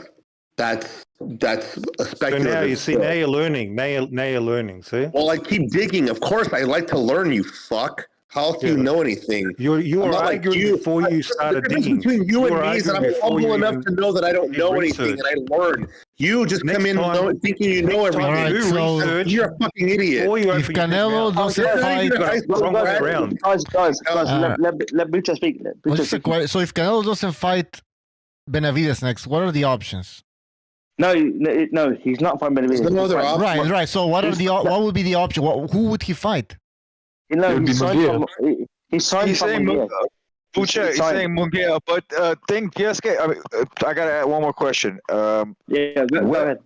After the Munguia fight, does he fight Benavidez? Does he fight Benavidez? He's going to be a bigger winner. I'm like you know everything, Mirage. What a fucking idiot you are. No. I don't know who's talking behind, but. No, he's talking to Mirage. He's talking to Mirage. He's not talking about you. Mirage, dude. I'm not you. I'm Mirage. I actually have. So he has to offer. None of my business. The PBC as they have no network for him to fight in terms of guarantees. So he's going to fight the Biterbi Bivol winner. Saudi the money's not there, bro. The money's not there. The Canelo ain't taking that Benavidez fight because the money ain't there. That makes perfect sense. Hang on. What about the next fight? That means he shouldn't even fight for the PBC on the next fight against Munguia either, should he? No. So what the PBC are trying to do is to try to qualify Benavidez by putting him on Amazon first to see how he does. In terms of the initial. If there's no guarantee, why would he fight Munguia? Why would he fight Munguia? Hold on. Here's another question. Maybe Munguia has fans. It's entirely possible. Sorry, I think somebody asked me a question. Is there any way you can read this? What you're talking about? Like, is there any article? No, because I was told by somebody a good friend of mine who works in DAZN. Because they do the Munguia stuff, right? Yeah, that's not going to work. We can't keep... Oh, man. Never mind. Oh, that's the best way. I mean, if you got an inside man, it's actually the best way. Really. The only problem with an inside man like that is that you hear things that aren't. No. The thing about the problem with the inside man is sometimes things change, and that's the problem. But if he's saying this right now, then guys, one thing I'll say is that whenever I've ever been wrong in terms of what I said before. I don't know. I mean, fucking, I don't talk to you every day. I don't fucking know. No. But to be fair, I don't know. I don't know. When have you ever been right? That's very grandiose of you to say that. When has this guy ever been right? Well, I don't know. I can't say that's also very grandiose. Mirage, that's your fair weather comment. Same shit. We had a conversation. I can agree with PSK, bro. I can agree with PSK because the Charlo thing, because it looked like after the fight with what's his name, Andrade, it looked like they were trying to set up that Charlo and Benavidez. It was just like the vibe that I got of it. I'm not saying it was 100%, like vibe that they were trying to set that up. Guys, yeah. If I'm wrong, yeah, you can take shit at me for the next 10 years. I don't care. Yeah, I don't believe none of this shit this foreign fucker is saying. Fuck this shit. Oh, don't go. Don't go there. What the fuck is a Matchbox? This guy said he had a source in Matchbox, bro. No, not Matchbox. Matchroom. Don't do that. He's a decent dude, man. He's a good guy. Yeah. Guys are vicious in here, man. What I'm reading here too. I know, right? Shit's taking a turn, recognize. What I'm reading here from the zone is that they keep saying it's David Benavidez too. Well, okay, so you're reading an article, right? Like someone. I'm reading several of them. I'm reading several things right now, and so all you're paraphrasing them. Like all I keep seeing right here is that I'm clicking on the latest date. I'm not clicking on the older dates. There's like 2021, 2022. I'm clicking on things from October 2023, November 2023, and hold on. Hey guys. Let's let Benzo speak, guys. Let's let Benzo speak. Benzo? Go ahead. He's himself, guys. Come on. Yeah, okay, guys. Let's let Benzo speak, guys. Feel bad. Yo, guys, come on, guys. One at a time. Let's let Benzo speak. Come on, guys. Let's be speculative. Come on, guys. Let's let Benzo speak, guys. Let Benzo speak. Let the Benzo. Yes. Let the Benzo speak. Let cook, bro. Grill. No cooking benzos. That's bad. Oh, go ahead. Yo, fuck you, record. Hey guys, let's let Benzo speak. This is Benzo speaking. Fuck you, guys. Fuck you. Go ahead, Benzo. Yeah, I'm talking. Go ahead, Benzo. So, Mirage, go fuck yourself. That's Mirage. me. Okay. I was just gonna say, I don't believe shit this Mary Poppins dude is saying, bro.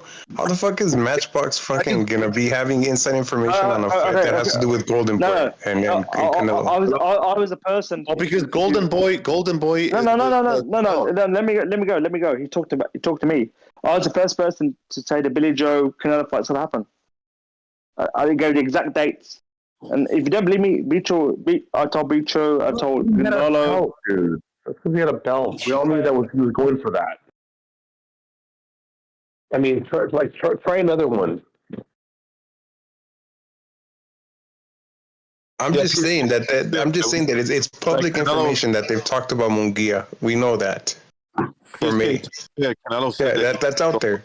And then the other thing is that the WBC dude, Sulema or whatever his name is, the guy was on an interview like less than a week ago where he was saying, well, they're looking to start conversations, but he hasn't said anything about Benavidez. He was talking absolute shit, just dribbling. You shut the fuck up, you fucking dirty ass fucking dingo motherfucker. No, I'm talking about Suleiman. Suleiman was just dribbling shit. That was nice. He's talking like a politician without saying anything. Oh, we're looking for the rules to be in place, and we're looking to explore and organize. Yeah, I agree with you. Nothing. I agree. He didn't say anything. He didn't. That's what I'm saying. He said, you don't talk shit when you don't have no idea, bro. That's all I gotta say. I can call him bullshit too, but don't talk shit. You don't know. What next year comes around, if he comes out right, you're fucked, Mirage. You're not gonna be on this fucking channel. Think about what that if for a I'm second. right? What if it comes out that I'm right? Oh, then he probably gets kicked out and never shows his face over here. But what if he's wrong? Yeah. What if he's right, actually? What happens to you? The bet is Don't be made, talking yo, shit. Mirage. You won't show up Yeah, the bet is fucking made, bro. ever. Exactly. What if Mirage was right? The What will PSK happen? is gone. PSK is Never gone. see I was PSK? gonna say, well, That's what it. if We say goodbye to Mirage, like, PSK. turns out to be right? will die. That's all fucking speculation. Fucking god damn it. Fucking recognize it. Like, okay, listen, Kangaroo Jack. You want to get your jollies up? Let's talk speculation. All roads will probably lead to your boyfriend. That's a possibility. Okay, in due context. Possibility aliens exist. Yeah. No, And- listen. You Is that listen, it? Kangaroo. Hey, calm the fuck down. There's a possibility Think about your we'll get mind. wiped Think out by a use fucking your asteroid fucking one day. brain. Use your fucking brain. All roads most likely lead to your fucking boyfriend. You just gotta fucking put your panties in place. It's gonna happen, bud. It's gonna happen. But why don't you fucking? Why don't you just fucking do the timeout? Don, how many articles you said you read? Don, how many articles you said you read recently? I've read several. Yeah, and they're all 2023. So why don't you fucking calm the fuck down, bro? And like, Listen, Why don't you get off the drugs? you guys, hold on. So far, everything's leaning heavily towards Canelo fighting Benavidez. Very much. There we go. It's happening. I told Mirage There's not that even this one fight's happening. article. He doesn't want to listen. The fight's happening. It might not happen in May. fight is It's happening in September. Listen, you guys, I have no reason to doubt that the fight's going to happen. I don't think anyone's ducking anybody. I think it's a great fight. I want to see it. Everyone here on the panel wants to see it. I don't know why you have to be a constant contrarian about the whole fucking thing, Mirage. Like this. He wants attention. He wants attention. He likes the attention. It's nice of Buchu to like tell him to claim it's happening, but I'm waiting. When's Canelo gonna tell us it's happening, Bucho? Yeah, Bucho. When's he gonna do it? Benavidez doesn't fight Canelo. If Benavidez doesn't fight Canelo, or should I say Canelo doesn't fight Benavidez, you're gonna slit your wrists. Yeah, Bucho, if I send a fight when with is Super Chat, Canelo when Canelo's asked very soon, is he going to tell us it's going to happen as well, Bucho? Hold on, Mirage, I'm going to point. I want Bucho to answer the question. What's the question? Hold on. Why isn't Canelo saying it? I don't fucking know. Like, why does he need to say it? Canelo's going to get asked about it a lot. He has already. He never says it's happening, but you some guy. When was he asked about the fight? You keep proclaiming when was he asked about the fight? I want to see an interview when somebody asks him, like, are you going to fight Benavidez or so? They haven't even asked him that. About. Hang on. It's all over fucking YouTube. He's always asked about Benavidez. He says maybe. I don't know. Listen, I'm going to interrupt. Did you see him when he's on the golf course? On the golf course, and somebody asked him, Mirage, I want to see you knock out David Benavidez. Do you think it's going to happen? He goes, hey, you know what Benavidez said after the fight? You know what Benavidez said after the fight? You know what Benavidez said after the fight? Benavidez after the fight. Benavidez after the fight. Benavidez after the fight said. Benavidez after the fight. Benavidez after the fight said. Benavidez after the fight said that he wanted a Canelo fight, and if he couldn't get that fight, he would move up to 175. Let's see if he actually does that shit. Okay. Yeah, let's see if Canelo says. Let's see. He's gonna be fighting Charlo. Put it down for a second. Put it down for a second. Before you called in, we were having a good discussion about boxing, and now sitting here dribbling your bullshit. I'm dribbling over. Sure, that was heaven for you. I don't know why in your twisted mind you conflict everything. You're like you make things your party. What are you gonna do about it? No, well, it's just because it's very strange that you Yo, Bucho, if I send a $5 super chat, would you kick the cheerleader? We were just having a conversation. You don't have to send anything. I'll just kick him out like that. Nobody was $1. We were all having a conversation. $1. No one was taking any particular. When is Canelo going to say the fight is happening? And all of a sudden, we're talking about your fucking boyfriend. Right. Madras needs to chill out. Okay, hold on. Let me Mirage. Let me just hold on. This fucking culero, just all he wants to do, he wants to get a direct fucking call from fucking probably Canelo's mom from Guadalajara. That's what you want. You want his mom to fucking call you to tell him that he's gonna be fighting. Is that what you want?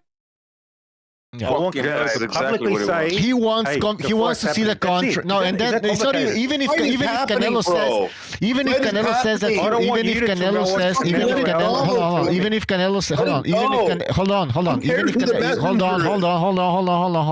even if even if Canelo says that he wants to fight, Mirage is going to be asking for a contract. I want to see the contract. He might say this, he might say that. He wants to, so he will never be happy. But that fight will happen. It makes sense that this fight happens. So calm down, all right? And by the way, again, super chat. Hold on, before I forget. Fuck. Where is it? Super chat. We got a super chat from Nicolas. He says Canelo Benavides will happen and Canelo wins. There you go. And then we have another super chat from Amok. He says kick that cheerleader. Okay, yeah. You know what, Mirage? I think it's time to go.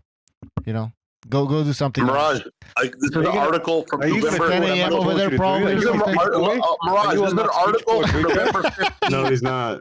November I paid for a service. All right, that's all that was. $2, man. $2. $2. That is cheap. That's how much. I was thinking about like doing $20. Mirage, that's how much you're worth.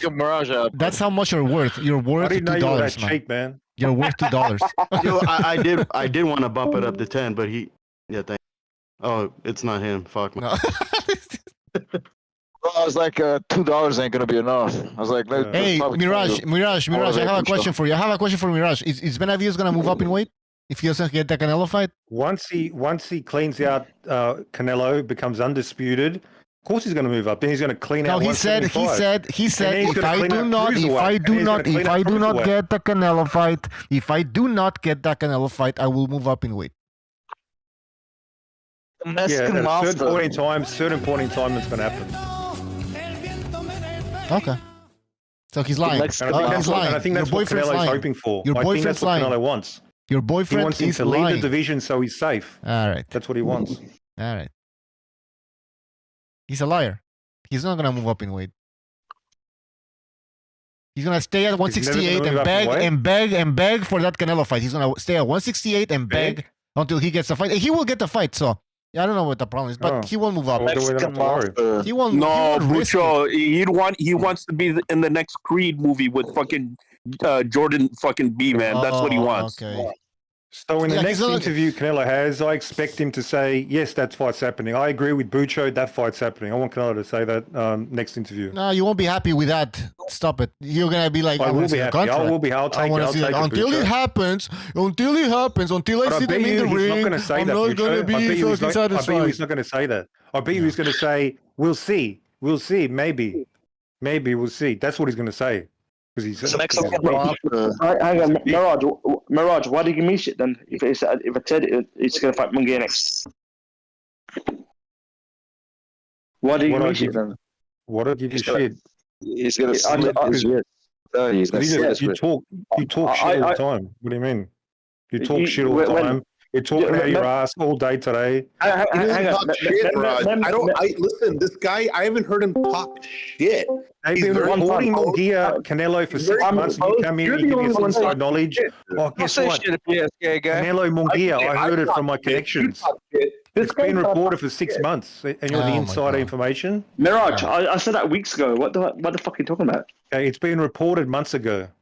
Mirage, remember when you gave me shit about, you said I was a poor person, and I showed you where I lived? Well, apparently your mummy and daddy got some cash, and I'm sure Mummy and daddy, my father's dead. My father's dead. Well, I'm sure he had a lot of cash. No. All right. Listen, guys. You can't get away with that. Hold on. Guys. Sorry to interrupt. I'm sorry to interrupt, but we got to read a super chat here. We got to read a super chat from Fight or Flight Boxing. He says, Beterbiev versus Canelo would be a better fight. I feel bad for that Mirage guy. He's autistic. Yeah, we're all sorry about him, but, you know, we don't want to hurt his feelings.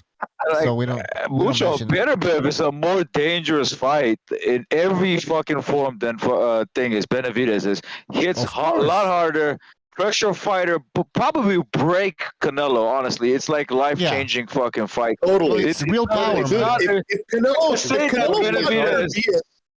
Canelo fought Beterbiev, that chin that we all know that is unbreakable will be fucking broken by Beterbiev. Beterbiev will kill him. I don't see Benavidez doing that, but I see Beterbiev doing that. But it's about You know what I see domination with for Benavidez? Canelo's I 40 see years old. walks down Benavidez. I see Canelo walks down Benavidez. He's not strong enough to. He's gonna walk him down. He's gonna hit him to the body. He's gonna hit him to the head. Whenever he throws something, he's gonna counter him. That's what he's gonna do to him. He's gonna walk down Benavidez. He's not beating. Yeah, he's not beating when that Benavidez. fight takes place, that's what's gonna happen to him. So He's gonna walk you think down. Benavidez is like Callum Smith? You reckon he's a pussy like Callum Smith? Shut up. No, he's not completely like. Let me say this, Don. You can say afterwards whatever you want. He's not like Caleb Smith, but he is almost as agile as Caleb Smith is. I'm telling you right now. I'm telling you right now, bro. What I've seen with him with Caleb Plant. That's all I need to tell you. Caleb Plant. He got pushed back from Caleb Plant. Something that Canelo. Nothing like that happened with Caleb Plant and Canelo, and he's the shorter man. I'm mad. He's a smaller man, and he walked down Caleb Plant. No. He walked him down like a dog. All I'm saying is, if Canelo fights Beterbiev, Canelo's gonna get broken in half. If he fights, what's his name's boyfriend, Mirage's boyfriend, he's gonna kill Mirage's boyfriend. That's all I'm saying. So actually, somebody said earlier, Beterbiev's a better matchup than Bivol for Canelo. That's true. Beterbiev is there to get hit. He's 40 years old. Yeah, he's been rocked numerous times. He's been dropped. It would start off as a good fight twice. It would be an entertaining fight because Canelo will start that fight off really nicely. It's going to start off really good, but by the time you get into the fifth or sixth round, Beterbiev is going to kill him. Yeah, but maybe has no idea Canelo could take him out. Canelo could take him out. Canelo could. He's not going to take out Beterbiev, dude. Look. Then what? You first Canelo beat Beterbiev. Beterbiev's been knocked down by cans. By the I don't hand knocked him and rocked him. Canelo gasses out at the later half of the fight. But I'm saying if he stopped Beterbiev's power transfers into the later rounds. He might get knocked out before that. Sounds like a Canelo He fanboy. can't even touch Bivol, but at least he could hit Beterbiev, and he's 40. That's the point. Mirage, when Beterbiev knocks out Bivol, then we'll be talking whether if that's a fight that I reckon is Bivol beats. dangerous. I reckon Bivol beats. You sure about that, bro? You sure about that? You got. I'm not confident with that fucking pick, bro. Like I'm not even confident either one. But I believe 39 years old. I know, but Lance, I know, but Beterbiev when he lands, and he can make it a scruffy fight. Okay, and when he Beterbiev's lands, a volume. He's a volume puncher. He doesn't knock out people with one punch. Oh, he does. Oh, he does. 100% knockout. You moron. He does. He's got a 100% knockout ratio. You moron. Yeah, Not yes, one punch. 100%. Yes, he Not does. one punch. Do you understand what I'm talking He has a about? 100% knockout ratio, Mirage. Mirage, you're an We're idiot. talking about different things. Are you on drugs? No. Mirage, wait. You're an He idiot, doesn't Mirage. knock out people with You're an one idiot. punch. He does. You're an He idiot, breaks them Mirage. down. He breaks them down. Hold on. You're an idiot, Mirage. So who? Who did he last knock out with one punch? Joe Smith, he fucking rocked him with 2 punches. Just 2. Just even one, he dropped him. He has one punch knockout power, bro. No, he doesn't. That's dangerous. Guys, wait. The Bivol Beterbiev fight is not a simple fight. That's a real 50-50. Definitely, yeah, I agree. But I don't think it's 50-50 anymore. He's old. No. He's 39 years old. Look. Like he went against Anthony Yard, and they think because he went almost life and death with Anthony Yard, but he stopped him. That because Anthony Yard came to fight, came to put everything on the line. Like I'm pretty sure he lost years out of his life fighting Beterbiev when that style that he brought to him. The styles make fights, and that style with Anthony Yard was a bad matchup with Beterbiev. You know, with the Philly shell, that stuff that he does. It's just a bad matchup, but he still annihilated him. He fucked them up. You're right. Let me be the same. Yeah, but the thing is, the Bivol one would be a different story. It'll be a different type of fight. Let me finish. So Yeah. I think Benavidez is waiting for Canelo to beat one of his, to beat those two guys to let Benavidez and there's other people to go up, because Benavidez will never go up before Canelo fights those guys, and he's already fought Bivol and lost, and I think Bivol will beat Beterbiev in all honesty. And the same thing, but I'm not sure, bro. We'll see with the Caleb Smith fight, but I'm right now. I'm like leaning towards more on Beterbiev. No. To be fair, I think Benavidez would beat Callum right now at this point. Well, but now that's styles, right? Like Beterbia's style, I think Bivol would ice him. How easy Bivol beat Canelo is how easy Bivol would beat Beterbia. However, there's a style to beat Bivol.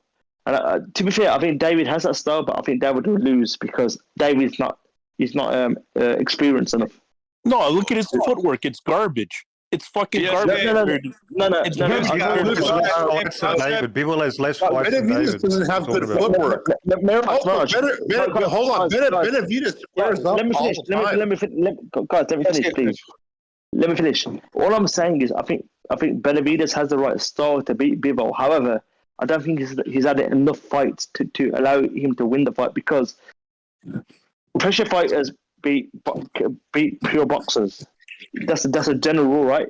However, I don't think Benavidez has the right fights to allow him to do that at this point. He'll beat the shit out of Bivol. He'll stop Bivol. It'll be like the Andrade fight, similar. Once he gets him to the body, those legs are gone. And it's all Do you know boxing, Mirage? You're going to be in shock. You're going to be in shock. Do you know why? Do you know that Benavidez squares up a lot? One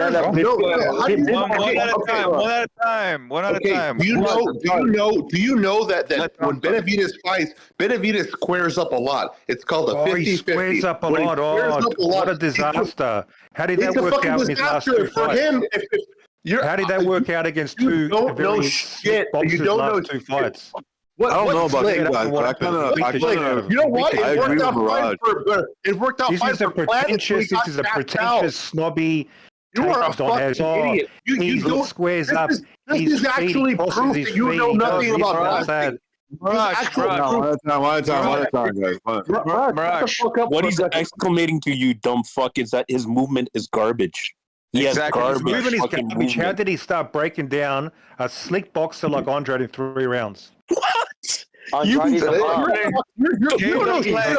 not a slick boxer. Andrade's not a slick boxer.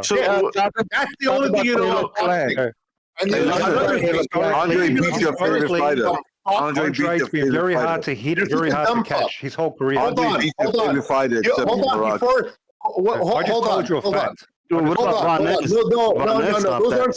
Supposedly. The facts are this. Shut up and let me talk for a second here before you interrupt again. The fact is, this guy squares up a lot. Caleb Plant had success for 6 rounds before he gassed out. Demetrius Andrade has success for 3 rounds before he gassed out. Fucking Bivol has a good gas tank, and he knows how to box way better than both of those guys. And he's going to have massive success with a guy that squares up. Because when you box somebody, you shouldn't be squaring up like that. This guy does a 50-50 high guard, and he's going to get his ass kicked by Bivol. Bivol would fucking tune up fucking Mirage's girlfriend. Irrespective. That's what I'm saying. Let me ask every person on the panel.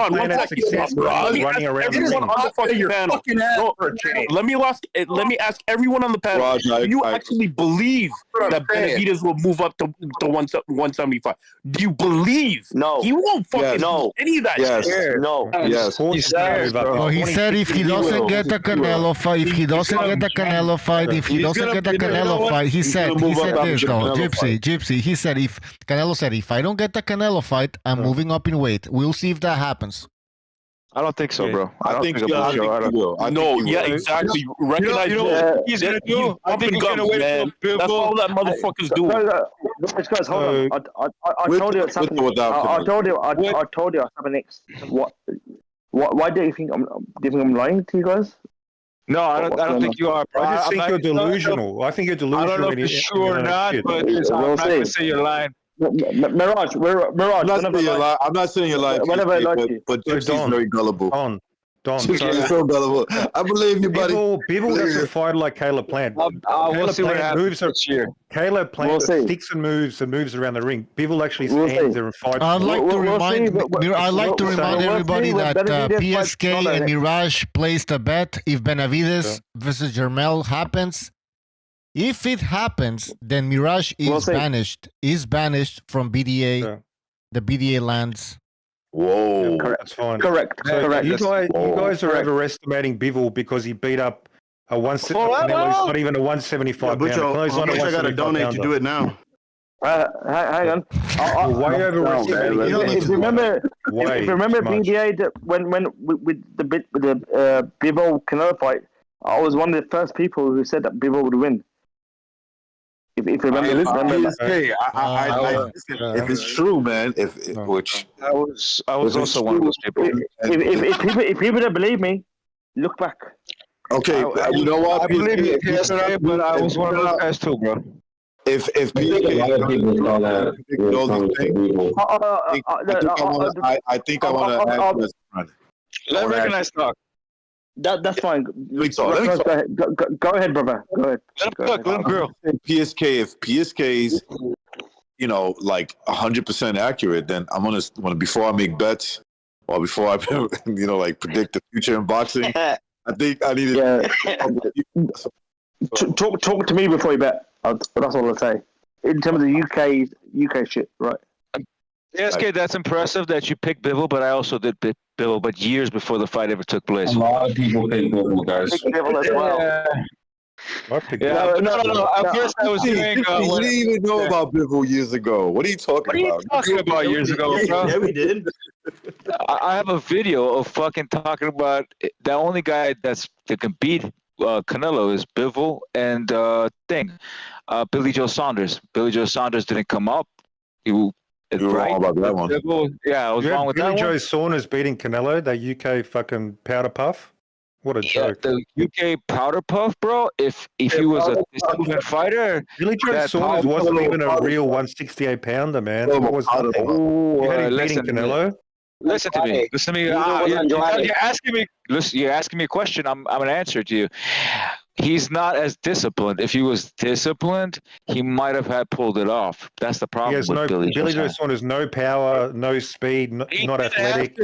He didn't have to knock out Canelo. Nobody can really knock out Canelo besides Butterbiff. Nobody can. Never keep him off him. It's just no power. But he doesn't have to, bro. He boxes out. You got to be a muppet if you thought Billy Joe Saunders would beat Canelo. You're a muppet. Can't take you serious. Well, bro, he won like 4 rounds out of that fucking 7. The round that he got knocked out on. Yeah, he did. You're being a little.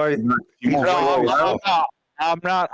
Billy Joe Saunders is soft, man. Look at those UK fighters. They're all soft. Yeah, he is. To be fair, UK fighters very floss fighters.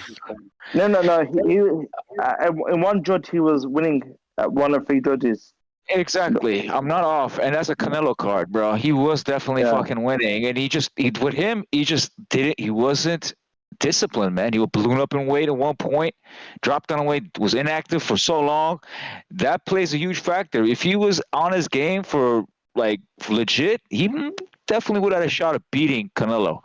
Definitely. But that's the only 2 guys. Right. Billy and Saunders. From a UK perspective, there's 2 guys who were superb fighters, in that same Olympic cycle, which is Billy Joe Saunders and Frankie Gavin. They were like the 2, I guess, special fighters in terms of that Olympic cycle. But both these guys, they didn't even reach the Olympics because they fucked up before they even got there. Yeah, they were good fighters, man. I know Billy Joe Saunders. When I was watching, I'm like, this guy is very mental in the fucking game. He's very mental. He's very mental. Yeah, bro. But anyways, it was him and Bivol, and he obviously couldn't pull it off, and Bivol did. But Bivol was 100%. With Billy, I was like 50-50. He might pull it off. He might not pull it off.